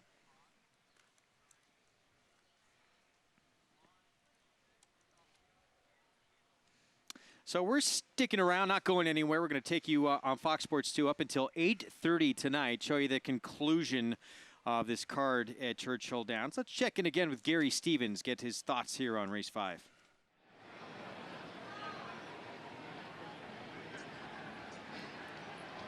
Yeah, guys, I'm in agreement with Paul. Raising the Flag, the 5 horse, getting a lot of action right now. Bounced down to 9-5, but on paper, I know it's a class drop and everything, but I'm just not seeing it off his last 3 races. This is a tough $40,000 claimer, and the tote board's showing it. Nobody at double digits right now. I think if I was making a play, it would be the 1 horse. Got that tactical speed down inside, a couple of speed horses out in the middle of the racetrack with Hunk of Burning Love going to show speed. The 6 horse and the 7 horse, he's bankable. He's got speed, could set up just perfectly for a horse like Portal, the 1 horse. Back to you guys. Now, Portals, he's trying to win his 3rd in a row. I thought another race here, I mean, the 6 might be a stretch, but he's going to try and steal this race. Might have company with the 7 next door, but another wide open group. How about the 2 Cowboy Rhythm? Ran on Derby week, obviously. Robertino Diodoro, David Cohen. They were a lethal combination. David Cohen looking for his first win at Churchill Downs. Maybe this is it. Travis Stone with the call. Here's race 5, start of a pick 4 at Churchill Downs.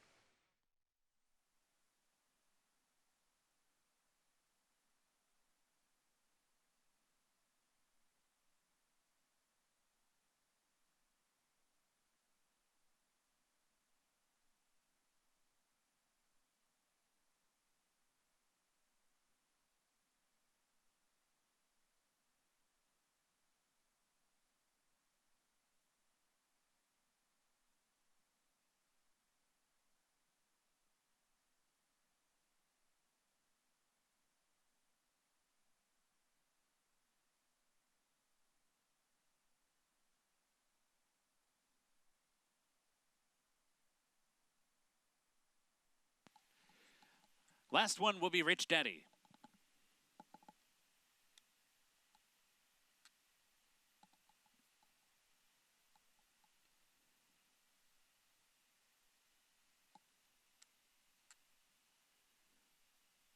They're in the gate and the rough.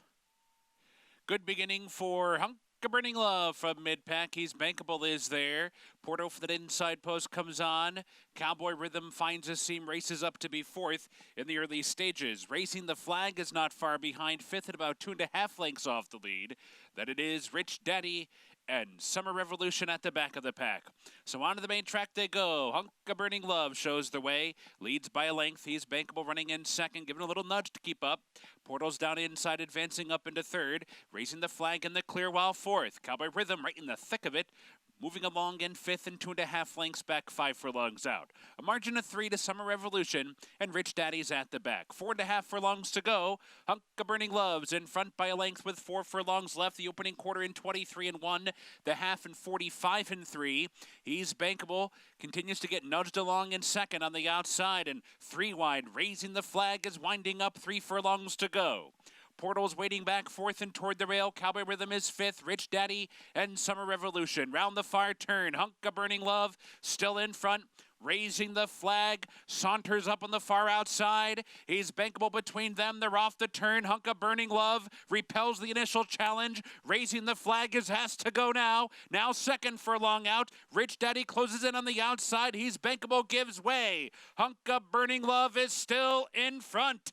Raising the Flag, desperately trying to get by. Time is running out. Hunk of Burning Love, raising the Flag. That way on the wire. Hunk of Burning Love. Gate to wire over Raising the Flag. Rich Daddy and Portal. Cue the music. Do we have rights to Elvis on the show? 5-1, stealing it. Chris Landeros for Michael Tomlinson. He did a good job here. And watch Tyler Gaffalione look underneath the gray, the 5, because he thought he was absolutely loaded right here, Chad. But Chris Landeros had something left. Listen, Chris Landeros is a really, really good rider, especially with those front runners. We saw it all winter at Gulfstream, and he brings the form right back to Churchill. I think a lot of people don't realize he just comes from a horse family. His father gallops horses for Mike Pipey in California. So Chris has got, obviously, a background and a nice little strong left hand down the lane. And he's done some good work there in Kentucky. And he's had some good meets at Keeneland as well. 6-5-8 finish. Hunka. Well, sorry, just Hunka Burning Love. Gets I the know you win. want to Well, say those it, right? prices in a moment. Back to Belmont.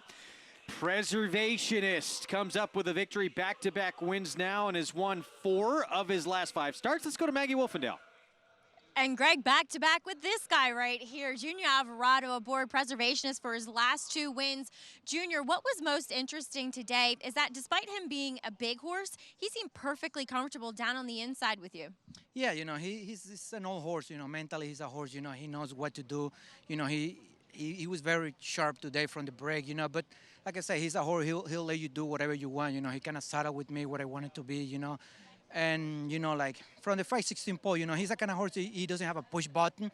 He taking few strides to get going. So that's why probably by the 5/16, you know, I kind of started like, you know, getting him going just to make sure when I'm going to make my move, you know, he's ready for me.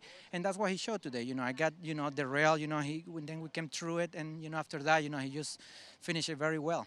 He certainly leveled off. Owner Don Little Jr. saying to you he finished the last half a furlong in 6 seconds plus. So that's pretty fast. Yeah, I knew he was rolling from, you know, the 316, you know, when I asked him, when he got the, you know, the go from me, you know, he finished very strong. Junior, this is only his 2nd race at Belmont. It was a long time ago since he first ran here.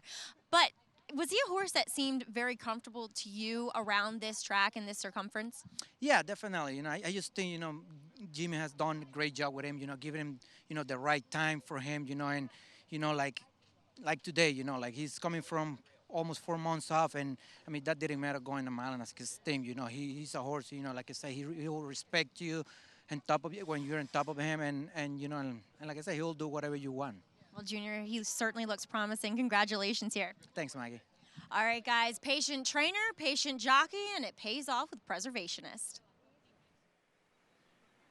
You got to hand it to these connections because they have had to be ultra patient with this horse. He made his debut, as Maggie mentioned, that came at Belmont. He wound up 2nd. He didn't come back for a year and a half, and it's been a lot of stops and starts with him. Well, you saw today why they haven't dropped him, why they haven't stopped on him, because he's a real racehorse. He really is. Son of Arch, the Dixieland Band mare. He's got a tremendous pedigree. So they're going to try to slam him into a stakes race to try to make him a sire, like they were saying, because he's got a tremendous pedigree. A lot of confidence in this horse. They've never wavered on their confidence. No, listen, you got to pay a lot of bills They probably have, the horse probably got almost $175,000 in the bank, and they've probably taken that much money to get into the races at age 6, but it might pay off here pretty soon. We'll wait and see what's next. If it is the Suburban, that would be July 6th here at Belmont as we take a look at the NYRA Bets Late Pick 5 follow along. And another very logical horse in here. Yeah. So we'll see what this is going to come back. And of course, this last race taken off the turf, so I believe it's an all for this final leg. And it's paying, if I'm not mistaken, $140 to all. Okay. So $140 flat even if you have it to any of these horses win. Hopefully you have the all button so you get it 6 times. Scheduled to be on the turf this last race, of course, taken off. So we're left with a limited field now, and as a result of that, Crocheron Kid right now is the favorite with a surface switch. Yeah, and I don't know why, but I mean, the horse has a run on the 0 for 6 over a wet track. I thought Samadhi Sky would be the heavy favorite here, no?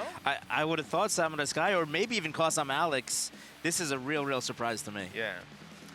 We'll check back in on the odds in a moment here as we head to Churchill. Hunk of Burnin' Love with the win. Chris Landeros getting it done on the front end.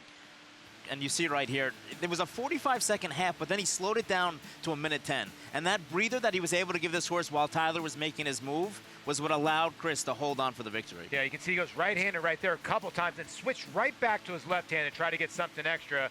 And he can finish with the best of them. You can see Tyler Gaffleon, your Preakness winning jockey, trying to get there with the favorite, but just not getting there. Hunk of Burnin' Love, son of Into Mischief, at a Thunder Goldschmier, Touch of Fire.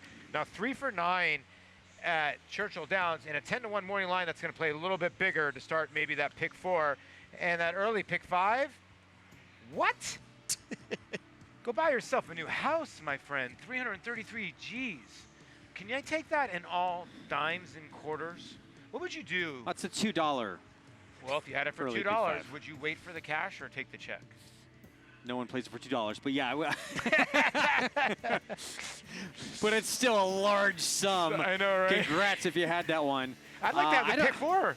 I'd probably be at the airport right now. Cash out, please. Yes. That's a lot of dollar beers. That is. It is. Just buy a round for everybody, or a few rounds for everybody. Race 6. 1 mile on the turf, $75,000 maiden claiming event. U.S. currency right now, 5-2 favorite. Danny Pites, James Graham. This is a confusing race. A lot of very good trainers with a lot of horses driving for maiden special weight. And this isn't really Joffrin. It's maiden 75. A lot of these fillies probably won't even get claimed, so. There's a sneaky horse in this race, is the 2 Snattard, which is 12-1 morning line and taking a lot of action all the way down to 6-1 already. Adds the blinkers for Nacho Correas. More on this field when we come back from a short timeout. For trainer Tom Amoss, it's a true family affair. He even puts the family to work. Serengeti Empress broke through in the Kentucky Oaks, delivering that Grade 1 victory. We're going to hear from Haley Amoss as Serengeti Empress preps for the Acorn here at Belmont. We'll be back.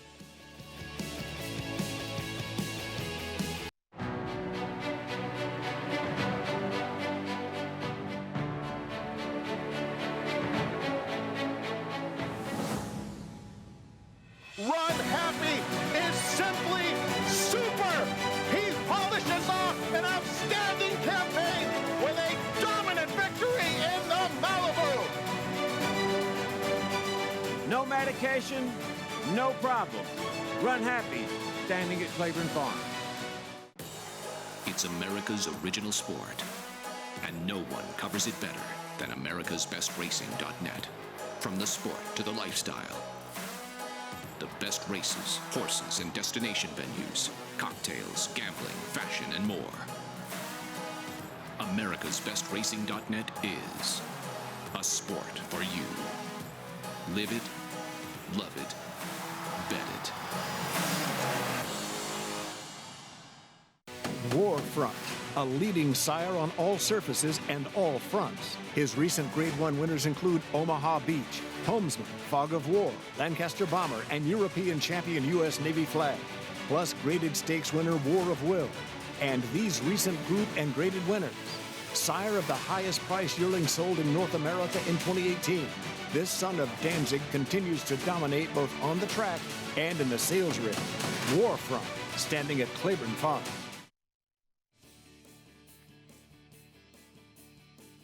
Watching America's Day at the Races on Fox Sports 2. It's brought to you in part by America's Best Racing. For the love of the race, visit americasbestracing.net today. We have our Nightcap coming up here at Belmont Park. Plenty of more action to come from Churchill Downs as well on their Twilight Thursday. Their first day joining us here on the show is Belmont and Churchill Downs join forces. And here's a look at Samadhi Sky. This is the 5-horse, and both you guys were wondering when's the support going to come in for this horse, and now it started to. And he's a horse that shows plenty of dirt for him. This was a race originally scheduled for the turf, and his second place last time to Uncle Si off the turf, I think, stands out in this bunch.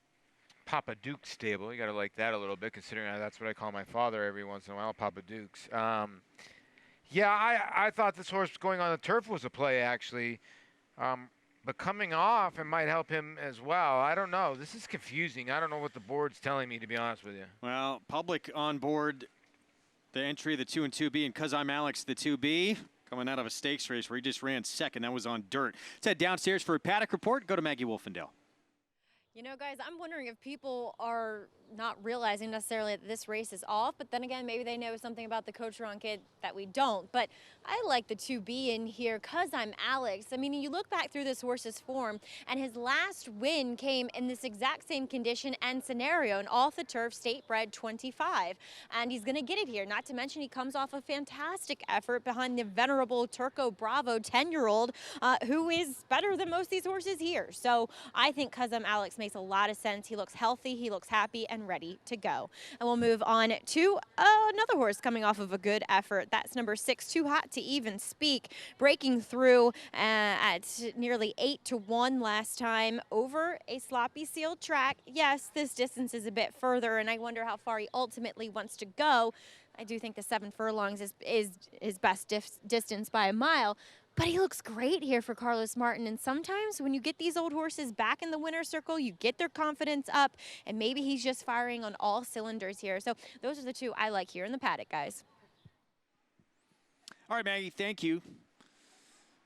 As we take a look at the 6 here, so Joel Rosario will be aboard this one, who is coming off a win. It was on a sloppy racetrack, but it was for 10,000, claiming the 2B, 'Cause I'm Alex, coming off a second in an $80,000 stakes race. I understand where you're going. I mean, the betting in this race is confusing me. I don't know why the 2B's not getting played. Maybe they think the 2B's going to be too far back, and he's 8 now. You look at the 6. Blinkers have went back on after one experiment with them off, but the off tracks obviously moved this horse up last time. Last time the race kind of fell apart. I mean, Mimo was in front kind of by himself, and there wasn't really much going on. Most of those horses in that race come back Sunday. They're running for 10,000 again. This is a tougher field, with 'Cause I'm Alex at least, than Samurai Sky. It's a tougher field than what he faced last time. Who goes to the front in here? Who shows the speed? Is that what they're thinking with the Quattron Kid, the 4? That maybe a horse that's never really shown speed is Irad Ortiz Jr. going to try to steal this race and go to the front? Well, he's going to stretch out. Right, so he's going to go a mile and a 16th instead of he's been sprinting for a long, long time. And David Donk brings his horse back in 6 days rest, which is actually a move that he does a lot. For an ultra-conservative trainer like David Donk, it was surprising to see 6 times he's done this in the last year, bringing horses back within a week, and it has worked out well in the past. 5-2 on the Crocheron Kid. I mean, the Francis Freud, the 3, was the inside post. It looks like he wants to go too, right? Yeah.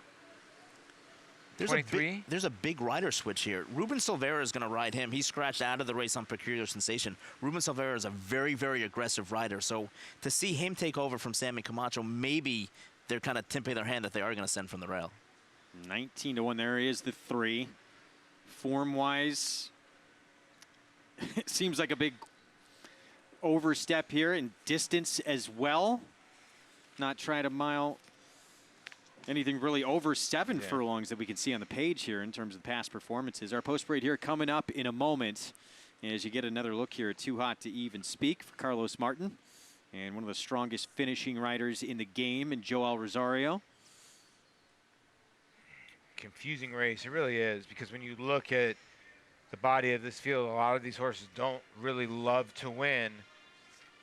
And the 3 and the 4 have not won in the past 2 years. Here comes our post parade. And we're going to start things off with the 2 and 2B. So you get You Tell Me. He'll be in post 2, trained by Jeffrey Engelhart. Second off the claim. 2 back, he was a winner for non-winners of 3 lifetime. That was at Penn. Yeah, that was a good race. It was a 15 on 3, and then last time came out and ran a decent 4th place finish last time. And the reason this entry's favored right now is because of this horse right here. And this horse enters off a bullet best of 21, 5 furlong move at Finger Lakes, minute flat. He looks like he's retaining that form up north at Finger Lakes. Francis Freud, the long shot's going to have the inside post. The 3 here, who we'll get to in a moment. 18-1 on the board. And you mentioned the rider change. Winless since 2016, his last win. Ruben Silvera is going to have to go from the rail. And here is the 4, the Crocheron Kid. Yeah, another horse that's 0 for 15 the last 2 years, 0 for 13 over any dirt kind of surface. But Irad Ortiz is in the building, so maybe that's the magic that why this horse is getting bet at 5-2. Samadhi Sky, 5-2, Manny Franco aboard. This is all about the Rabba Trace Barn. Certainly has moved up since switching over, being claimed by him for $8,000. Can he get in the winner's circle, though? That's the question. And Too Hot to Even Speak, Joel Rosario, Carlos Martin. Yeah, I know this horse went for 10, but considerably moved up over a wet surface. And the problem that you have with this son of Stone Slider is at age 8, that was his career best race. Can he bounce back from it? And by the way, we had a change on the 3 to Ruben Silvera. We had another change to Harry Hernandez. So it's actually Harry Hernandez now. Maybe he wanted to make the 8-11 train. The 821 train. Yeah, maybe he's on the 821. Harry Hernandez is on the 821 train, or no? 7-5 could be. Harry Hernandez is going to be on Francis Freud. We know that. We'll be back right after this. 'Cause I'm Alex, the 2B. Looks tough here. Stick with us. More America's Day at the Races on Fox Sports 2 and more from Churchill Downs. Coming up right after a short timeout.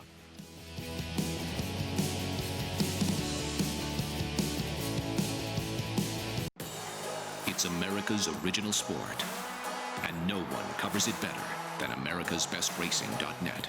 From the sport to the lifestyle, the best races, horses, and destination venues, cocktails, gambling, fashion, and more. americasbestracing.net is a sport for you. Live it, love it, bet it. Kentucky Derby winner Orb. On the track, his runners have scored on both dirt and turf, including multiple stakes winner Autumn Warrior, stakes performers Scrapper and Malocchio, and Sipacan Harbor, winner of the Grade 1 Spinaway Stakes at Saratoga. In the sales ring, his 2-year-olds have fetched prices up to $1.25 million and multiple yearlings up to $1 million. Classic winner, classic pedigree, Orb, standing at Claiborne Farm. Tom Durkin letting you know New York breds start with an advantage. At the sales, buyers pay up to 7 figures, and there's over $2 million in stakes money limited to New York sired horses in the New York Stallion Stakes Series, like the Park Avenue for 3-year-old fillies. Newly minted wins it for fun. For fun and money. The winner's share generates an additional $55,000 from the New York Breeding Fund. Funny Guy's gonna do it. Funny Guys winning the Times Square division generates the same money. So get with the program at nybreds.com. Our summer cruise is here at Spruce Lane Farm, and he's been a really intelligent horse since he got on the farm. He's just got great balance and presence. He's got a really good mind, and he does everything that we like to do so far. Our plans with this colt are probably to take him to Saratoga or to Keeneland Book 1 or 2. He fits those. We paid $250,000 for him, so he was an expensive horse, but that's where he belongs. Runhappy, standing at Claiborne Farm. You're watching America's Day at the Races on Fox Sports 2. It's brought to you in part by the champion sprinter Runhappy, now standing at Claiborne Farm for $25,000 out of that legendary stall #1. Raced his entire career medication-free. Our nightcap coming up here at Belmont Park on this Thursday twilight card. taken off the turf, now moved to the sloppy sealed racetrack, and it's the 2 and 2B entry, favored at 7-5, the 2B, Cause I'm Alex. The reason for the favoritism here, and we get a look at him. Yeah, and I guess the one to beat, just because if this race might and can fall apart, I would think he's the one that has the most stamina out of all of these. He's 8 now, but again, I'm worried a little bit. He was 30-1 last time, but he is dropping and working at Finger Lakes. We'll see what happens. This is interesting. Could be a little bit of a tag team effort here, too. The entry mate, You Tell Me, might show the early pace and set it up for the closing, Cause I'm Alex. Let's head downstairs to Maggie Wolfendale for more. And guys, I like the way you're thinking there with the entry, but number 4, the Cocheron kid, wow, I like this horse, and he is trying to find his way again, and he was entered in the right spot when this race was supposed to be on the turf, but it's off the turf, and watching him warm up, or the lack thereof, he actually got out here. Eric Consell tried to take him away from the pony.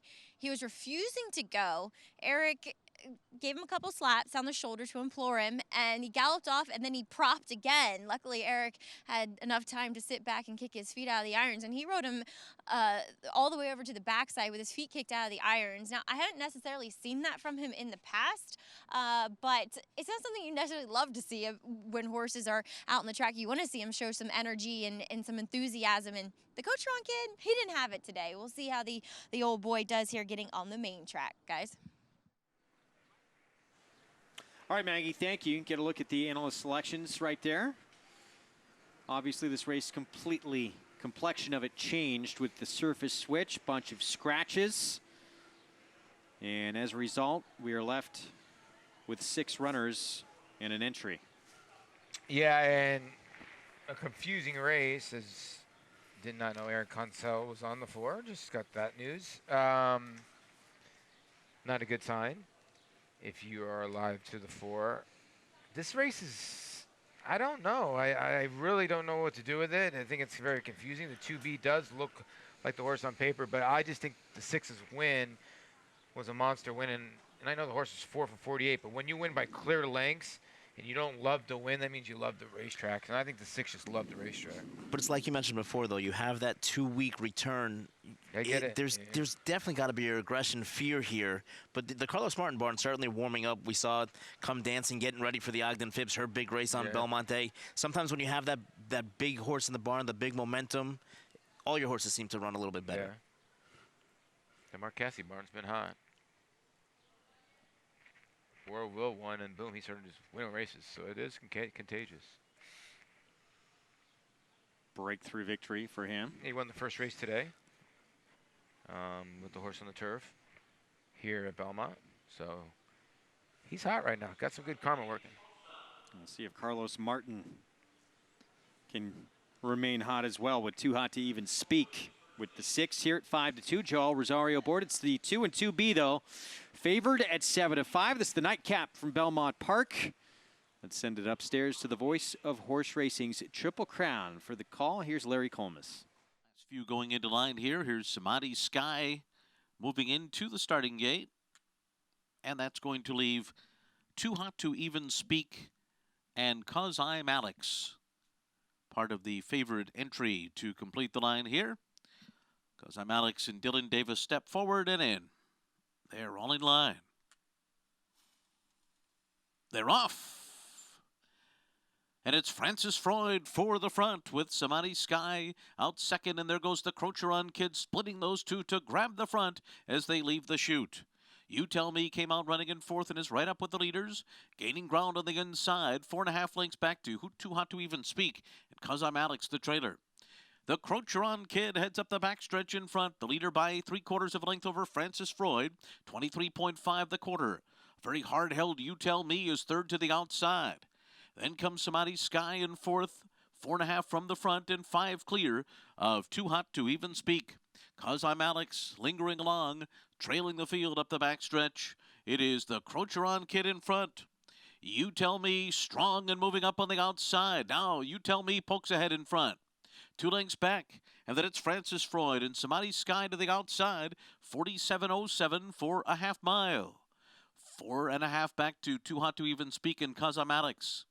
You Tell Me on top as they make their way around the far turn. It's a length lead. Samadhi Sky grabs second on the outside. The Crocheron Kid retreats along the rail. And then it's Francis Freud. Too Hot to Even Speak has 5 lengths to make up. The trailer is 'Cause I'm Alex. The other half of the entry, You Tell Me, has run 3/4 in 1:12.41 and turns for home with a 3-length lead. Samadhi Sky and Too Hot to Even Speak second and third. And then comes 'Cause I'm Alex, who's making progress on the outside. Still a big lead here for You Tell Me. 'Cause I'm Alex is down the center, and Too Hot to Even Speak is third between those two, and they're both trying to come on now. You Tell Me, 'Cause I'm Alex, Too Hot to Even Speak. You Tell Me, 'Cause I'm Alex, 2-2B. Who's it gonna be? Either one, You Tell Me, or 'Cause I'm Alex. And then it's Too Hot to Even Speak, the Crocheron Kid, and Samadhi Sky. Well, I thought I had this race figured out. I thought the 2B was going to win it. It's the entry mate, You Tell Me, who gets the job done. It was all in the silks. Jeffrey Englehart must only have 1 pair of silks. They're on the 2. The house silks are on the 2B. The 2 looks like he holds on. You Tell Me with the upset. Yeah, it's, I would think he would think, hopefully, that it was a dead heat. He owns both these horses, too, so it really doesn't matter. But, yeah, great job by Luis Reyes to take down the speed here. What ended up happening is Crocheron Kid went for it, and I thought he did a good job of just laying back. He looked loaded at the top of the lane. They're showing the 2B on the house feed. But okay, it was very close. I'm going to take a look at this. The 2's begging for the wire here. No, the horse on the inside got the bob back. It was a lock. How did you get 2-1 on this entry? By the way, floats up to 2-1 at post time. Actually, the 5 Samadhi Sky went off your favorite. So get a very nice price on, at one point, I think we saw 7-5 at one point. And by the way, the 2 did not break well at all and still won this race. Wow. Back with prices from the Nightcap in just a moment. Still a photo up for the win. We all seem to think, or Chad, we thought it was You Tell Me, but we'll wait and see. Either way, 2 or 2B, you get the win. We go back to Churchill Downs right now. Yeah, it's up now. Don't doubt me. It was the 2. Yeah. Paul LoDuca, best eyes in the business. Let's check in with Gary Stevens at Churchill Downs as we get close to race 6. Hey, guys. Bunch of good-looking fillies in here in this 6th race. Number 9 horse Flume, she kind of caught my eye when she was walking in the paddock, and out here on the racetrack she's getting a little bit riled up and dead on the board right now at 16-1, going the wrong way. The 5 filly, Sophie Antoinette, she's getting all the action right now at 5-2. Beautiful filly. And when they threw Florent Drew up on her in the paddock, man, she changed. She got on the muscle a little bit, and not in the wrong way, in the right way. She turned into a different kind of filly, and then she was the winner of the paddock. So every one of these things are good-looking fillies. Greg? Well, I apologize if Gary asked me a question or anything. We kind of lost him there for a moment, but 5-2 nevertheless on Sophie Antoinette. Loading up here. Florent Giroux, he was a finalist, by the way, for the Mike Venezia Award as well, that Javier Castellano won. The 3's an interesting horse. I don't think I've seen a Castledale mare or Castledale in a while. Graded 6 winner on turf and dirt. Speaking of... For Frank Lyons. Wow. Catholic boy. Going back. But Blunt Force, I tell you what, this is a tough little race to try to win. I think the 7's the horse to beat, though. Let's go to Travis Stone. Here's the call. Race 6 from Churchill Downs.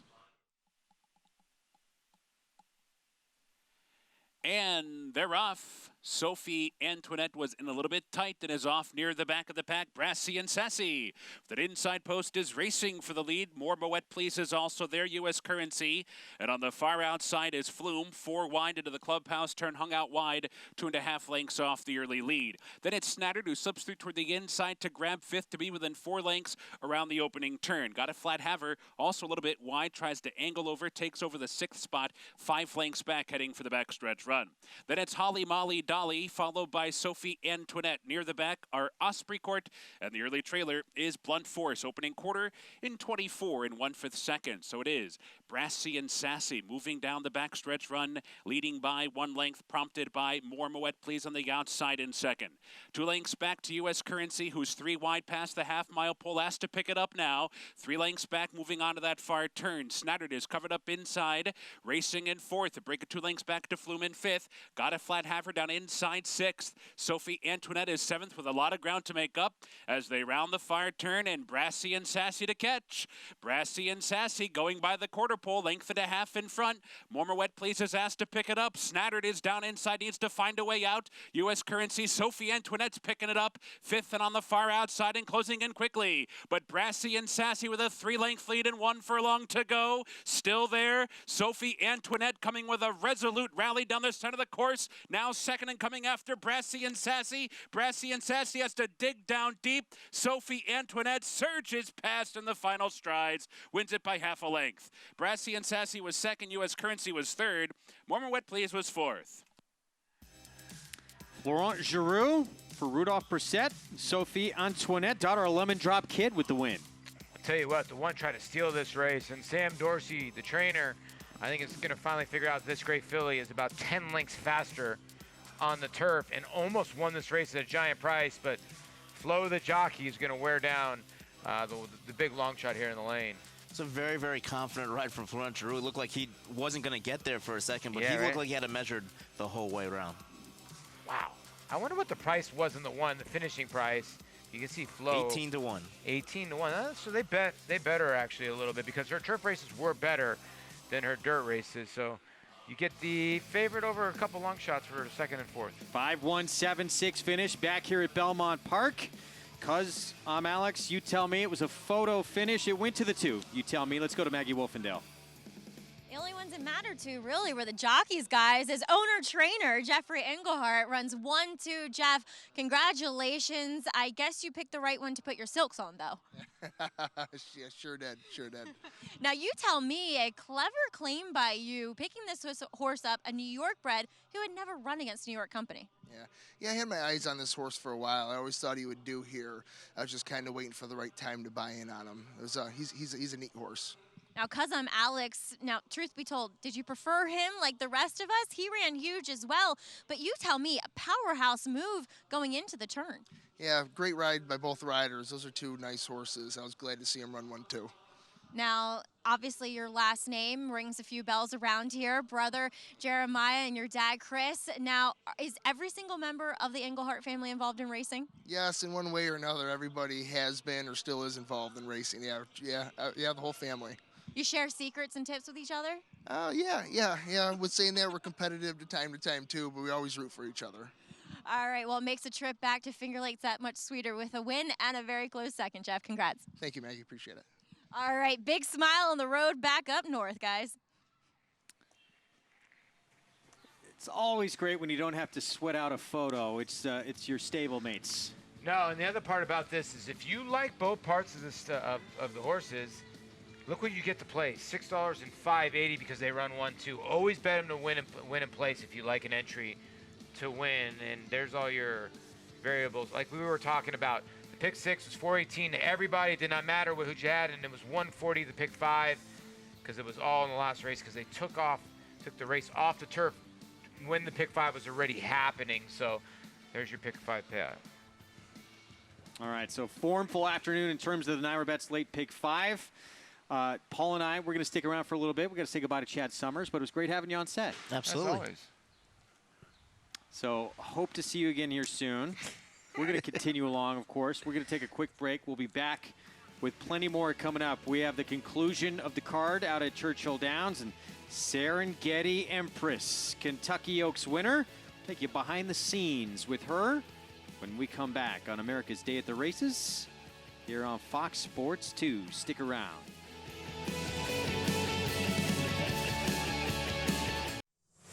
This proven son of Giants Causeway has sired 4 millionaires, including Claiborne Farm stallion Lee.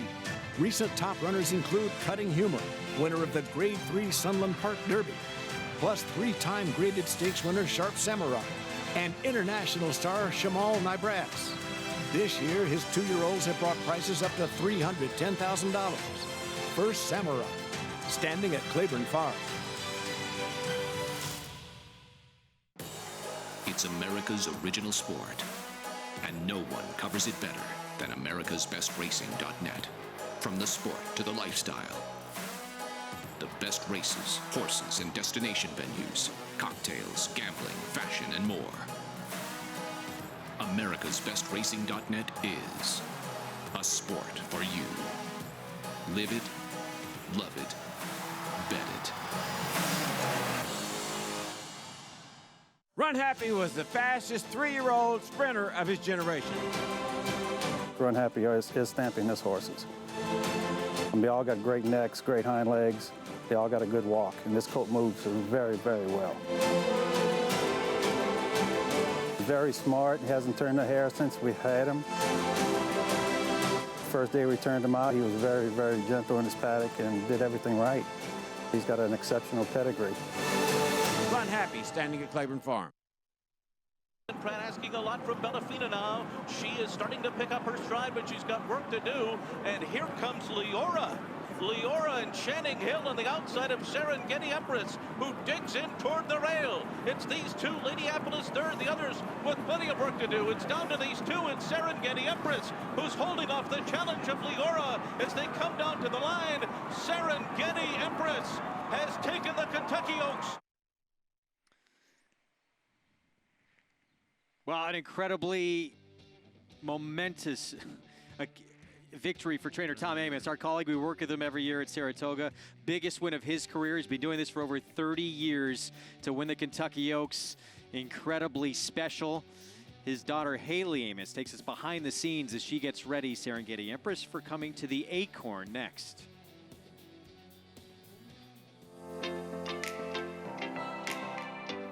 Hey, America's Best Racing. I'm Haley Amoss, Tom Amoss's daughter, and we are with Serengeti Empress, who won the Kentucky Oaks this year. Serengeti Empress has taken the Kentucky Oaks. She's a very special horse. Serengeti is currently training right now. We're pointing her towards a race called the Acorn Stakes, and that will be run out Belmont weekend at the same time as the Belmont. One of my favorite things about her is that she takes no prisoners when it comes to the racetrack. So she was training with working the gate out at Churchill Downs, and the gate opened, and she just owned them. She schooled all the horses. She just basically said, "Eat my dust," and ran past all of them, and was so impressive that everyone that was watching on this TV screen with us was like, "Who is that horse?" So I've been very excited about Serengeti for well over a year now, and now she's on the path to greatness. Oh, just a testament to what an outstanding trainer Tom Amoss is as well. Just to put that filly in the race after what had happened to her before that had to be so disappointing, and then to go from that to the elation of winning the Kentucky Oaks. Yeah, just... you know, when I talked to Tom after the race, he was lost for words. I mean, he linebacker tackled his wife after the race. It was unbelievable. But what he told me before was when he had bought that filly, the owner had told him, "Hey, listen, I got about $60,000 to $70,000. Find me, you know, a nice looking horse." And Tom said, I went out and I found the best looking horse for 80, called the owner. The owner ponied up an extra $15,000. And got that horse. And the crazy part about it is Jose Ortiz was supposed to ride that horse, Tyler Gaffalione was supposed to ride that horse.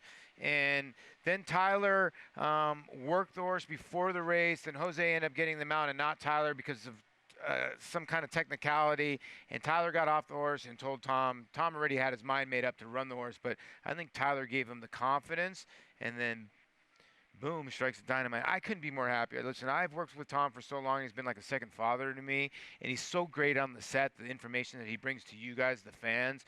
For him to win a Grade 1 race on the biggest stage in the Kentucky Oaks, the next thing for him is the Kentucky Derby, and I think he checks all his boxes, man. He's a good dude, and he deserves it, and that whole family is a racing family. Yeah, they are all in it together. Tom Amoss, of any trainer in the country who has 3,000 wins or more, he has the highest winning percentage of any of them.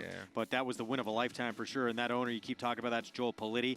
And Tom Amoss picked that horse out for Joel, and what a tremendous accomplishment as we take a look at the Acorn Possibles. Serengeti Empress, your Kentucky Oaks winner, looks like she is coming, as is Brill. And Jerry Hollendorfer looks like he's going to have a full stable of horses out here. Yeah, it looks like Jerry Hollendorfer's made the change. I'm sure Dan Ward, his assistant, been with him forever, is going to be out here for a little while and trying to take advantage of some of these big purses out here in New York. It is going to be an incredible day of racing, not just the Belmont Stakes for the third and final leg of the Triple Crown. This lineup is absolutely loaded, and the Met Mile may steal the thunder of the Belmont Stakes. McKinsey, the Ali Sheba winner for Bob Baffert. Firenze Fire, who was sensational last summer in the Dwyer, and of course just won the Runhappy Stakes coming. It looks like Matoli is going to come as well. Might be the best sprinter in the country right now. Promises fulfilled. Even Thunder Snow, back-to-back winner Dubai World Cup, looks like he's going to show up. Yeah, it looks like it's shaping up to be one of the better races, if not the best race of the year. And a lot of other good races, too. We'll see what happens, too. I have a feeling that the Belmont is going to come up a little bit tougher than people think. You can get your tickets to the Belmont Stakes Racing Festival at Ticketmaster.com or BelmontStakes.com. You can also upgrade your experience with our all-inclusive premium hospitality packages. Again, go to Ticketmaster.com or BelmontStakes.com. Belmont Stakes, where champions are crowned. Back in Louisville, Churchill Downs. Race 6, Sophie Antoinette for Rudolph Brissett, daughter of Lemon Drop Kid. The win with Florent Giroux. Yeah, you can see the 7. U.S. Currency, your favorite, with James Graham, was under a full drive, the gray the whole time. You can tell that she just had nothing left. Now the 5, Sophie Antoinette, starts to make her move on the big long shot here. Brassy and Sassy, heavy ride by Eddie Morales to try to take this horse gate to wire, but almost pulled it off, but could not get it done. But Sophie Antoinette, daughter of Lemon Drop Kid, out of the Stormy Atlantic mare. Marie Antoinette, Woodfield breeding. Mr. Michael J. Ryan breeds a lot of horses and is very involved in the horse racing game. Nice little pick 3. We showed you the pick 5 earlier. That was monstrous. If you're still alive in that late pick 4, $57 double started off. Not bad. So Sophie Antoinette, the win. Let's go to Gary Stevens. Rudolph, you dropped this filly in off of some tough maiden specials at Tampa. Any worries you were going to lose her today? I mean, it's the way we play the game. You know, if you pull off for claiming, that means she's for sale. So if somebody would have dropped, you know, she would have been gone. But we're happy we kept her. I love what I saw in the paddock in there. When you put the saddle on her and threw Florent up, she changed, and changed in a good way. She got on her toes a little bit, but not over the top, and looked like she warmed up real good today. Yeah, she's pretty nervous inside. It's a filly we've been working on to try to relax her in a paddock. She got a lot difficult in Kinlan last race, so we shipped her here a week ago, and then she's been galloping here, schooling a lot. And I think it paid off today. You know, she was good the saddle, and she was, you know, just like you said, awake but not bad. And then when we put the jock, she was game on.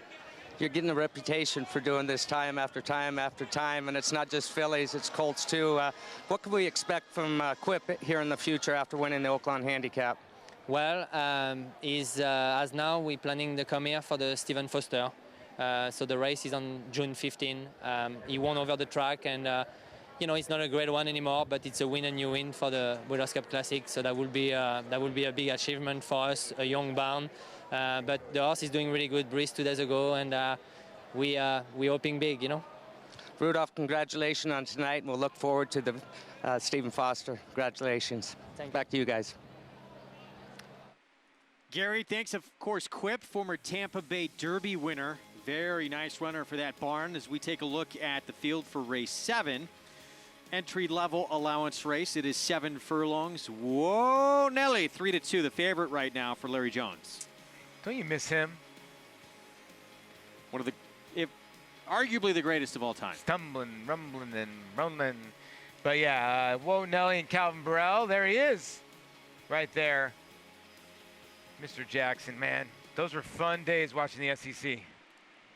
I mean, I could just put that in the background like music and listen to know, it. right? Keith Jackson's so incredible. 7-5 favorite, Whoa Nelly for Fox Hill Farms and Larry Jones. Calvin Burrell gets the call. We'll be back with more live action from Louisville right after this on America's Day at the Races. Eclipse champion Blame was considered by many as the breakout stallion of 2018.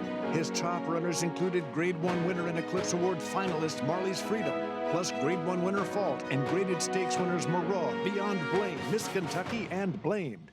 His yearling sold up to $500,000, and his sensational daughter Fault brought $1.2 million at the November sale. Outstanding results, outstanding value. Blame, standing at Claiborne Farm. It's America's original sport, and no one covers it better than americasbestracing.net. From the sport to the lifestyle, the best races, horses, and destination venues, cocktails, gambling, fashion, and more. americasbestracing.net is a sport for you. Live it, love it, bet it. So my name is Robbie Herzl. I'm the yearling manager here at Claiborne Farm, and we've got the first crop of Runhappies this year. Overall, I'm very, very pleased with them. So we have a colt out of Queen of America. He's really nice, looks just like his dad. Very pleased with how he's coming along. So there was a lot of demand for the weanlings last year. They sold for over 6 times their stud fee, and we're really excited for the yearlings to come through the sales, and we're expecting big things from them. Runhappy, standing at Claiborne Farm. It's America's original sport, and no one covers it better than americasbestracing.net. From the sport to the lifestyle, the best races, horses, and destination venues, cocktails, gambling, fashion, and more. americasbestracing.net is a sport for you. Live it, love it, bet it.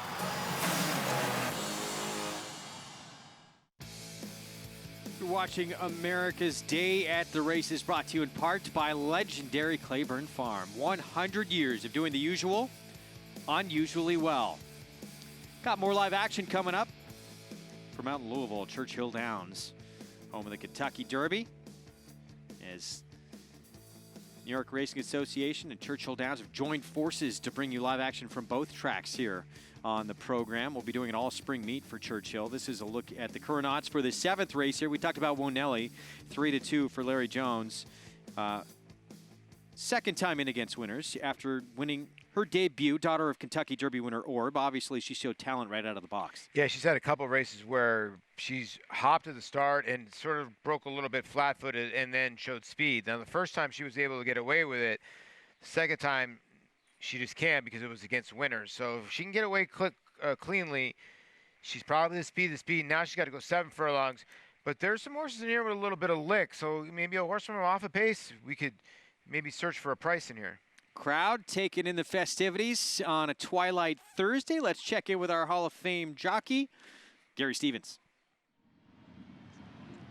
Thanks, guys. Here with Steve Asmussen, trainer of the 9-horse Devilite in here. What can you tell us about this filly? Broke her maiden late last fall, 4th start of the year right now. Right, and like you said, she broke her maiden last fall, been 2nd, 3rd, 4th, and a few other vans. I think the 7/8 of a mile suits her really well. Hopefully you can work out a good trip from the 9 post. Let's shift gears a little bit to Matoli. Obviously, in my mind, the fastest sprinter in the country. Going to attempt to run a mile for the first time, if I'm correct. Correct me if I'm not. But he's shown the ability that he can rate. He can win on the lead. It looks like as tough of a mile that we've seen in a long time coming up. What's your confidence level with this horse?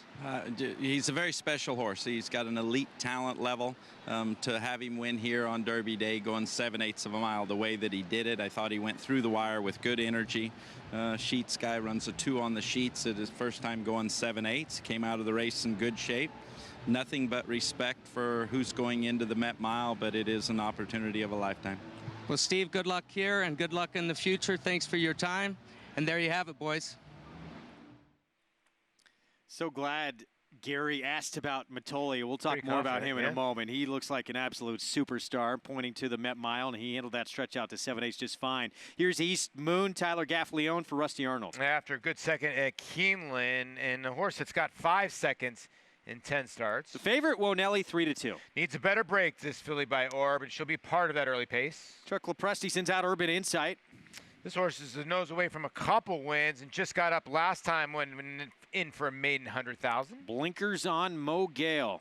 Well, you know, this horse won first time out at Fairgrounds, and nothing's really happened since, so maybe the blinkers will help. Life full of rainbows, as in rains. John Cordaboard, 22-1. Well, as in R-A-I-N is how I feel every night, day I'm at the desk with you. Just life full of rainbows. Oh, thank you, buddy. You're welcome. Summer Storm. I didn't know where you were going with that. 7:01 on Summer Storm for Thomas Van Berg. Has speed. This horse is consistent, right? And look at the record at Churchill. A win and a couple thirds. So maybe a long shot look. Well, Gary was talking to the trainer of the 9 here, Devilite, Steve Asmussen. Yeah, this horse that's cutting back in distance, look for her late. I think she's the one that they're going to have to hold off. And on the outside, Fancy Fox for Brett Calhoun. This one's going turf to dirt, and last time on the dirt at Churchill Downs, broke her maiden for 50. The 7 furlongs could be a little bit of an issue, but you know what? She draws a cozy little outside slot because with the scratches now, she's basically in the 8 slot. And she's quick. She showed that speed on turf last couple of starts. You expect to see her in front, though? I would think so, either in front or close to the pace. She went 21-4, 45-4 when she broke her maiden for maiden 50. Now, there's some other horses in here, like the 3, if she breaks, has that kind of speed as well. Yeah, the 3, Wonelli, still favored, and she's got a bullet drill coming in as well. 59-4 move, and that was on this Churchill Downs surface. I know, listen, I get it. If Wonelli breaks, I get she's the horse to beat, but if the 11 goes, the 1 has to push from the inside. We're going 7/8 now. This Asmussen filly at the 9 that Gary just talked to, I mean, cutting back in distance. She won first time out. Then they took her to Fairground. She ran a good second there. She got left. It seems like they made her go long because she kept getting left or breaking flat-footed. I think that's gone away from her now at age 4. In the cutback in distance, I think the 9 at 9-1 is a good bet here. Let's see, shortening up, from a mile and a 16th last couple of starts at Oaklawn. She's going to be trying Churchill Downs for the first time as we look at the 4. Urban Insight for Charles Lepresti. This is a daughter of Street Sense, and coming in off a win, dropping down in class, got that maiden score. Yeah, you know, listen, she ran so well first time out, and then obviously something went awry. When the chart caller says went wrong, something obviously went wrong, and she's better than that. And what did Charlie do? He just regrouped, and now her last 3 races have been very, very good. And listen, the maiden 100,000 is basically a maiden special weight. So she won a nice little race last time with Rosario aboard. Now she gets Le Peru. And a lot of people forget Charlie Lepresti and Julian Ray Peru rode a horse called Wise Dan. The horse was pretty good. He was sensational on the turf for Charles Lepresti. Let's go to Gary Stevens. Guys, I'm on the same page as everybody here. She's at 6-5 right now. Wonelli, she looks great out on the racetrack, warmed up great. I will tell you that every one of these fillies in the paddock handled themselves great. They've warmed up great. And as far as picking one on looks, really couldn't pick one out. I mean, they're all good-looking fillies. Right now, the 4-horse Urban Insight, she's getting plenty of action at 7-2, 4-1 on the morning line. She's coming off of a win at Keeneland last time out. The last time she ran at Churchill Downs, she was beaten 4 lengths. Time before that at Churchill, she's only run here twice. She was beaten 79 lengths. So something to keep in mind there for Charles Lepresti and Julian Le Peru. Guys, back to you. All right, Gary, thanks. So good-looking group. It sounds like runners in this spot coming up. Urban Insight, who we was just talking about. We'll see what happens here. Sometimes that light bulb goes on, you know, you put it all together, and you can wheel right back into the winner's circle. That's true. I mean, and Charlie's so good. He takes his time with his horses. They get better as they progress. She's a filly by Street Sense. That is, you know, Street Sense they usually get better with distance. Now you're going to go an extra panel, 7 furlongs. He debuted her at 7 furlongs. Street Sense likes Churchill, didn't yes, they do, yeah. And she's got a lot of upside. That's why this is a confusing race, because you got a lot of fillies in here that are sort of on the upswing. What do you get with the 5 Mos Gal? All of these fillies have ran really good races and really bad races, besides the one who's been consistent with her 3 races. If you really look at these horses, and the 9. That's why I think the 9 and 9-1, I still can't get the 1 scratch, excuse me. The 9 to me has ran some bang-up races. All these other horses have ran a race where you're like, whoa, that's confusing. Like even the 8 horses run a confusing race, 7 by 10 just after that. Look at the 5, Mo Gale, 10 by 70. You know, Gary talked about the 4, 8 by 79. Then Wonelli ran 7th as basically your favorite last time. So when you look at the 9, really hasn't thrown in that clunker yet, and she's cutting back in distance. And maybe that last start from Devilite, which make the argument was probably the worst of her career. It was on an off track at Oaklawn. First time she's been, well, not the first time, but it was on the off going, and maybe just didn't care for it. I just think they wanted her to go long because she kept breaking bad slow. So to me, sometimes a trainer will go, okay, let's let her go long, get her to settle a tiny bit, and it's not working because if you look, she's broke 5 out of 6, 5 out of 6, 8 out of 9 in her sprint races, but she got back into it. Since they've made her go long, she's broken a lot better. She still needs to break with this field, but the 7 furlongs is going to help her more than any other filly in this race. Our first day on our show here of America's Day at the Races with live coverage from Churchill Downs, and we're up to race 7 here, bringing the entire card this evening on this 8-race Twilight Thursday. Let's send it upstairs. Travis Stone with the call from Louisville. Good beginning for Mo Gale. Urban Insight is there. Life Full of Rainbows from mid-pack is firing up. Summer Storm is also in the mix, and Fancy Fox on the far outside. 5 of them across the track, joined on the rail by East Moon, who comes up to be 6th. Woe and Ellie is off the pace in 7th, and Devil Light is at the back. So down the backstretch they go. Life Full of Rainbows up to take over. Summer Storm sticking with that one. They're 1, 2, 5 furlongs out. Fancy Fox not far behind, 3rd and on the outside. Urban Insight is tucked away 4th and at the rail. East Moon is down inside as well, racing 5th. Woe and Ellie moves up on the far outside, 6th. Mo Gale's back into 7th, but only 5 lengths behind. Devil Light is at the back, so round the far turn. Life Full of Rainbows and Summer Storm through an opening quarter mile in 22 and 2. 3 furlongs to go. Urban Insight pops off the rail and puts in a 3-wide bid. Woe and Ellie's very wide on the track going past Fancy Fox. East Moon's trying to save ground, and then it's Mo Gale and Devil Light at the back. They're off the turn. Summer Storm the one to catch. Urban Insight's coming on. Woe and Ellie down the center of the track. Farther back, Mo Gale's mustering up a late rally as well. There's 1 furlong to go. Summer Storm, Urban Insight, and Woe and Ellie on the outside. It is Urban Insight with a narrow lead. Woe and Ellie trying hard to get by. 100 yards to go. Woe and Ellie puts a nose in front. Urban Insight battles back, but Woe and Ellie got the job done. Urban Insight was 2nd. Summer Storm was 3rd. Devil Light was 4th.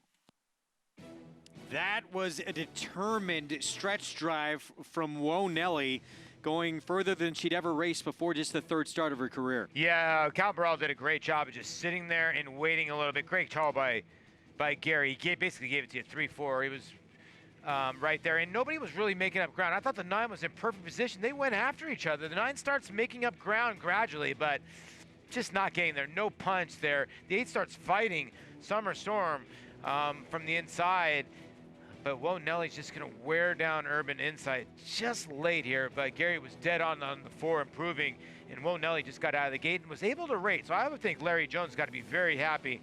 This filly by Orb's got a nice little future.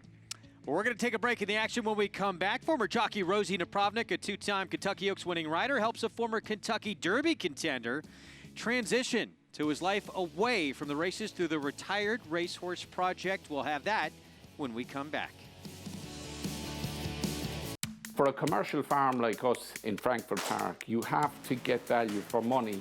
Uvetzi won a grade 3 in California. Big performance by Uvetzi. And then we bred Take Charge Paula. Take Charge Paula with the win. When we can get some of these WinStar dollars, as far as we're concerned, it's the same as real money because we're just putting it back in again there for the coming year. Over the next couple of years, I think it's going to become even more important. It's America's original sport, and no one covers it better than americasbestracing.net. From the sport to the lifestyle, the best races, horses, and destination venues, cocktails, gambling, fashion, and more. americasbestracing.net is a sport for you. Live it, love it, bet it. This is a colt by Runhappy out of Addison Run. We bred here in Mockra Hall.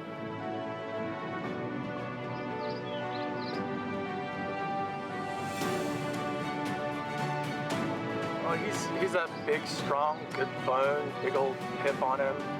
Moves really well, has that kind of big cat-like walk when he just relaxes and gets rolling up and down the lane. Runhappy, standing at Claiborne Farms. Look who's back in action. My man Sam and I are going for his first ride after his fungal treatment, and I guess that would make it his 4th ride altogether. We've got cows. Even if he questions something because he's never seen it before, he goes right ahead and takes a look.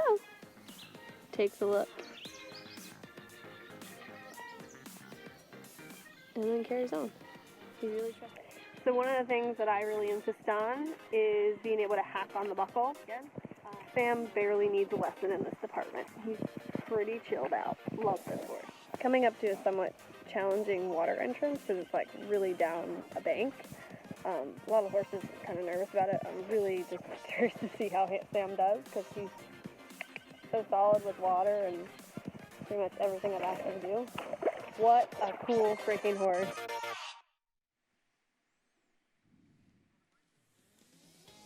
That was actually a horse that Rosie's working with who was second in the Bluegrass, and that landed him in the Kentucky Derby. Also ran against Arrogate in the Travers in his coming out party. Our racing brought to you by America's Best Racing. For the love of the race, visit americasbestracing.net today. Back in race 7 at Churchill Downs. Whoa, Nelly. Little new wrinkle today, sitting a little bit further off the pace than usual and getting the win at 7 furlongs. Yeah, and the 4 fighting in between horses with Julien Leperoux, but Calvin Burrell going to get the job done on the outside here as Whoa Nelly for Larry Jones and Fox Hill Farms, the filly by Aura, Medallioro mare. Allegheny Angel, now 2 for 3 lifetime, and that double comes back $16.40. 3-4-8-9 finish in the 7th at Churchill. So Whoa Nelly looks like she has some talent to her for trainer Larry Jones. See that pick 3 come back for $2. $141.20. And daughter of Orb may have a little future. Let's go to Gary Stevens. Guys, here with the pretty happy Calvin Burrell. And Calvin, you were doing a lot of explaining after you got off of Whoa Nelly here in the paddock or in the winner's circle. It showed a whole new dimension. But tell me what you were telling the Joneses after the race. Well, we just had a bad break. You know, she stumbled leaving there, and she's so much the best. Believe me, I believe this filly can. She's very special, believe what I'm telling you. She stumbled even there, so my contention was to back up and get on the fence. And she was a little unhappy, so I just went ahead and took her out, you know, and just let her come on home. And it didn't look like she went impressive, but believe me, she did it real impressive. Well, she might be the next coming. Really? And watching, she was just kind of grinding, but it looked like to me, and what you're saying here, that you learned a little bit of something about her today, and she learned a whole lot, taking that dirt and then easing her to the outside, not the Burrell style there, like to come up the fence, but got her to the outside, and she kept grinding. Do you think she'll go on? Yes, sir. I think she will. I think she'll love it. A mile and 16, mile and 8. She'll keep grinding like this. You know, the way she did it today, it was beautiful, beautiful. Calvin, thank you. Right. And believe me, what Calvin Burrell says at Churchill Downs, it's gospel, guys.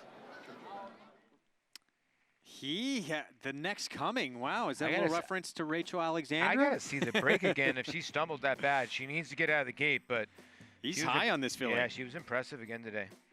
All right, one to keep your eyes on for sure. Of course, his Derby ride.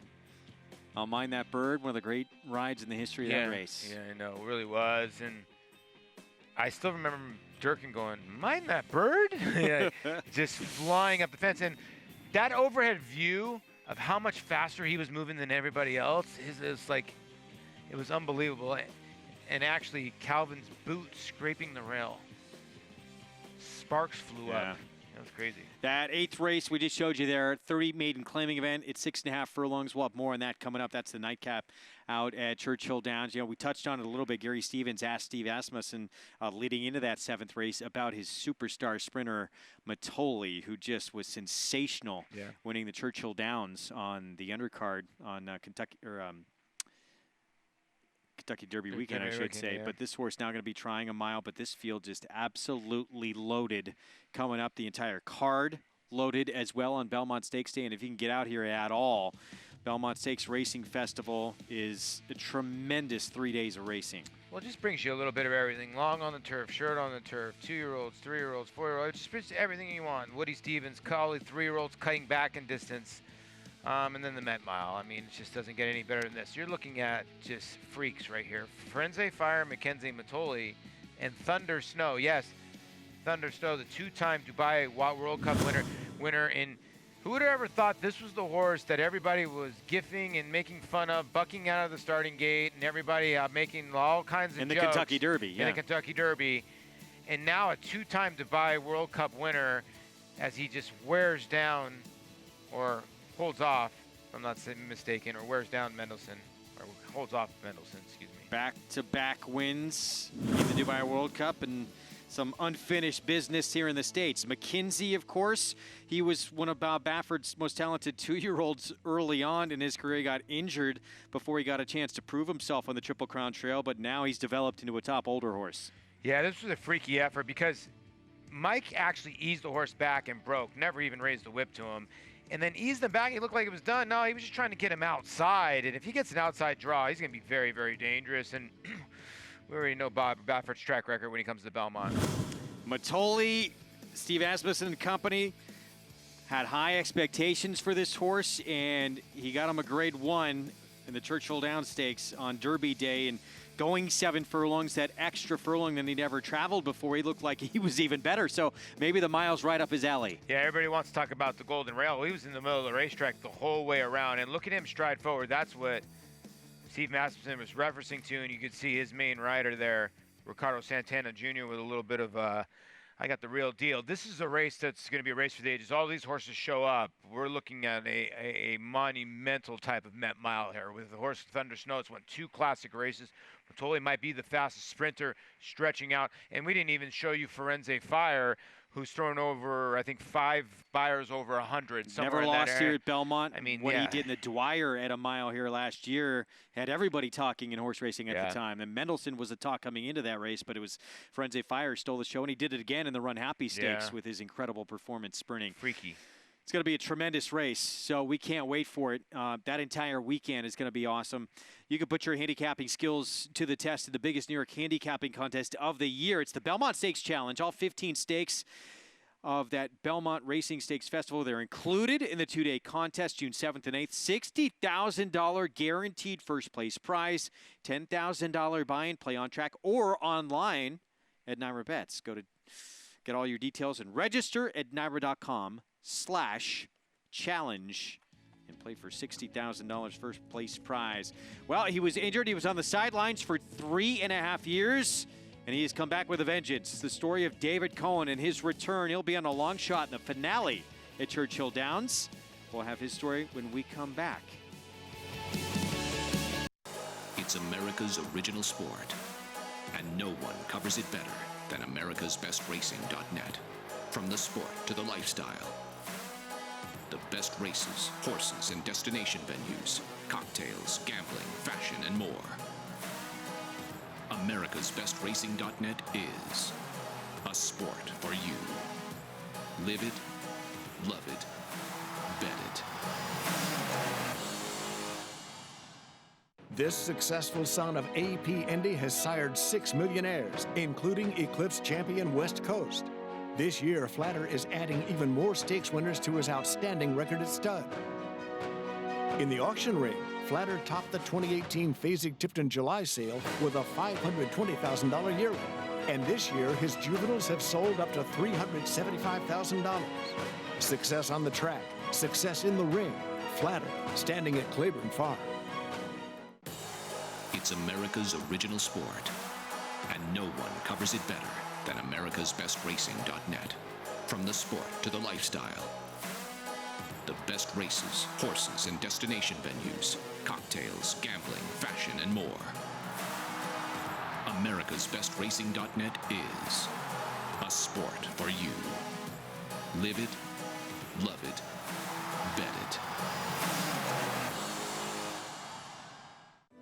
So my name is Robbie Herzl. I'm the yearly manager here at Claiborne Farm, and we've got the first crop of Runhappies this year. Overall, I'm very, very pleased with them. So first we have a colt out of Rapid Repair. He's a really nice colt.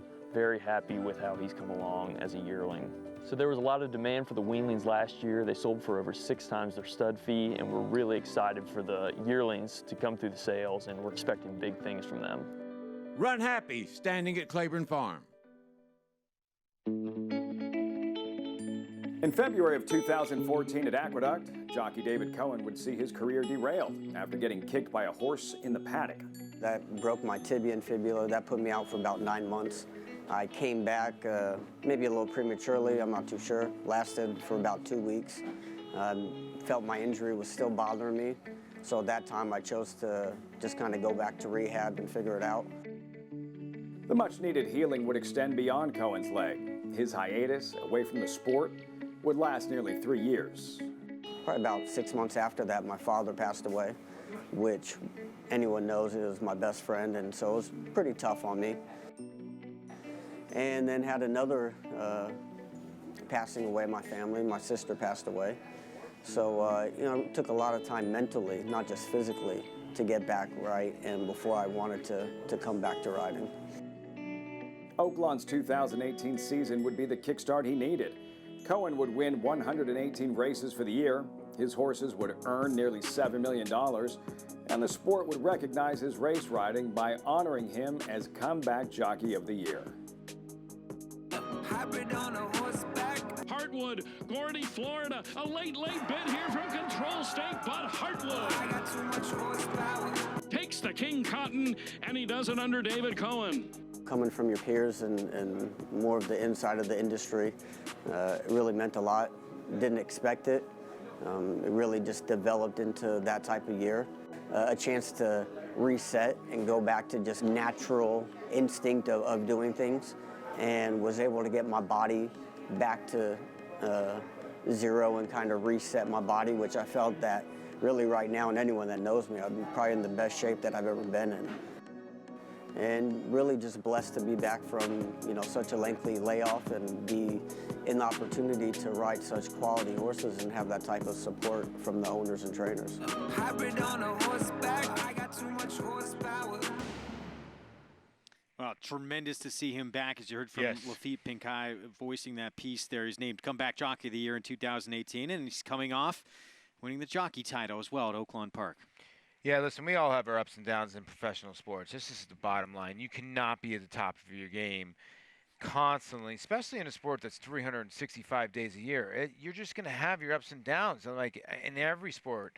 But this sport especially, there is no off season here. So you're going to have months and times where you get injured, and then trainers forget about you, and then, you know, sometimes things happen, and you got to give David a lot of credit. He battled his demons. He needed to do what he had to do, and boom, he's back riding at the top of his game in one of the top circuits. So you got to give him credit. He won basically just – did he win the Oaklawn meeting basically? I mean, he was right in the mix of it with Ricardo for the whole ball of wax, and I'm just really happy for him because he's always been a guy that gives you a hard ride and gives you everything he has on your horse. So great piece there. Just really happy for him overall. He's going to be on Grand Royale coming up in this 8th race in here. What do you give that horse any kind of look? Dropping in class at least coming in from Oaklawn. Yeah, you know, Carl Broberg is always very, very dangerous. 26% trainer. He's usually at the smaller tracks, but this one 26-1 first time out.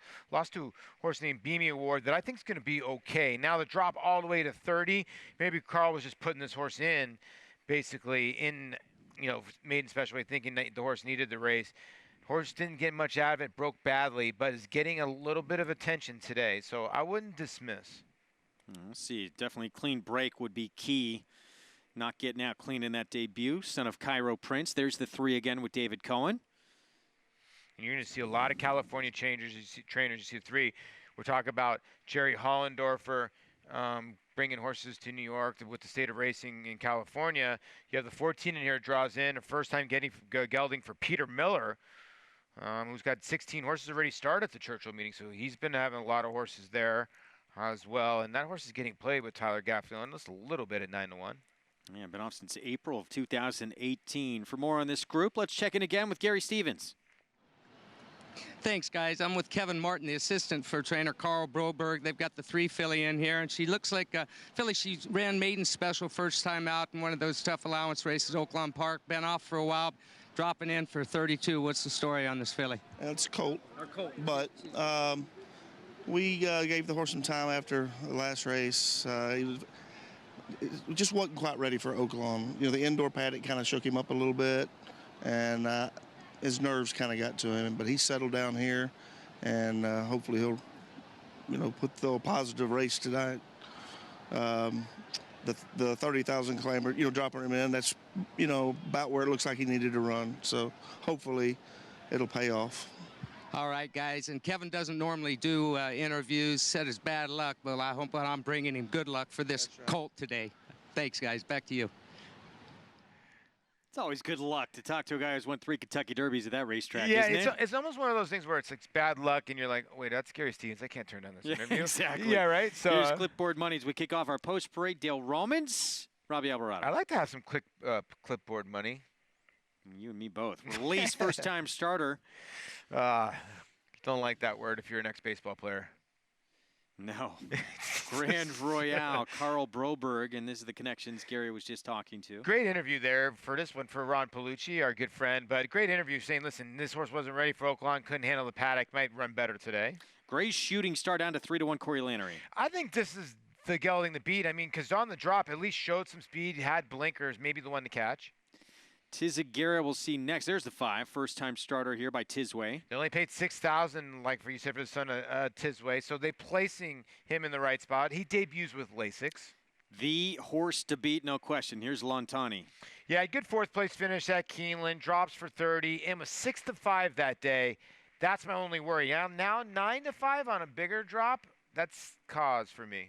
Aggressive warm-up here for the 10, Campaign Spy, Wayne Catalano. Yeah, this horse that's faced some big fields and now drops probably would be my selection because I think Channing Hill is going to try to send this son of Yes It's True. Newcomers at 6-1. This one drops in for claiming tag for the first time. 2 sprints and now goes to 6.5 furlongs and puts the blinkers on and has shown a little bit of speed, but it really has shown no stick. I'm not quite sure how to pronounce this name. Love at Your Key Club, or is it Turkey Club? Well, just the 12. Love a Turkey Club. Okay. I love a Turkey Club with bacon, though. Isn't that's part of a Turkey Club, though, right? It's mandatory. It's right? Absolutely. Got to have the right tomatoes. That's the key to a good Turkey Club. Oh, yeah. 8-1 on Ejabon. This one's interesting, continuing to price come down on this one. Yeah, gelding, first-time gelding, blinkers off. Peter Miller's pulling everything here. This is for Rockingham Ranch. For a lot of people who don't know, that is his main guys, and Tyler Gaffney in the irons. I would not dismiss the 14 in here. Been a long time since we've seen that one race, since April of last year. If you want to visit Horse Country, America's Best Racing, in partnership with Horse Country, and visit Lex, has just launched the Kentucky Surf and Turf Sweepstakes. It's free to enter, and one winner and a guest going to win a 4-day fall vacation, including a private fishing tour of Stone Farm, Horse Country Farm Tour, Keeneland box seats, and hotel accommodations at Campbell House Hotel. If you're ready to experience the best of horse country, enter the Kentucky Surf and Turf Sweepstakes at americasbestracing.net. The contest is open through May 31st at 12 p.m. Eastern. Take advantage, and that just sounds like a tremendous fall vacation. Good luck to everybody getting involved there. All right, so getting close to this one coming up. There's the favorite again. That's 7, Lontani. Can the son of Giants Causeway get it done here in the Nightcap on this Twilight Thursday? Let's go back to Gary Stevens. Guys, yeah, I think that Lontani definitely the horse is beat in here. But I'll tell you what, at 2-1, Gray Shooting Star, the 4-horse, that's going to be my pick. Got speed. This track's been really favoring speed all day long. That it just says how well Wo Nelly ran in the previous race, because speed has been tough. But I'm going to go with the 4-horse down inside. Hopefully, Corey Lannery can do what he did earlier, put him on the lead and slow things down a little bit and get the job done here. Guys, back to you. All right, Gary, thanks. Yeah, he was talking about Corey Lannery on the lead earlier. That was on Flashy Jewel back in race number 2. Yeah. And he got the win, went gate to wire. So we'll see if he can do it again here with Gray Shooting Star. Dropped into this level basically last time out and wound up a distant second, but to a next out winner. Yeah, Gray Shooting Star is a little bit like the 12 to me. 12's my long shot in here at 14. I can't believe the horse is 14-1. Gray Shooting Star, 3 turf races, and ran well in 2 of them and didn't run well in the other one. Now they put blinkers on him. They dropped him on dirt, and he ran very, very well. The horse that won came back and won a starter allowance. So he comes out of a live race. Now you go look at the 12, Love a Turkey Club. 3 turf starts, 1 taken off the turf, did not run a step on the dirt, then drops for 30, and who's he right behind? Gray Shooting Star. He got nothing out of those races. So to me, he's got to make 2 lengths up on the 4. So I would rather take 14-1 or 15-1 than 5-2 on the 4. But you've got to trust Gary's eye. He's basically telling you the 4 looks really well. But for a long shot play, the 12 for me is the horse that draws a nice little cozy spot with the scratches. You get Gabriel Saez. Philip Bauer is very, very capable and has shown early speed. And Gary's telling you, listen, speed's been good so far. So 15-1, maybe that's the get-out horse.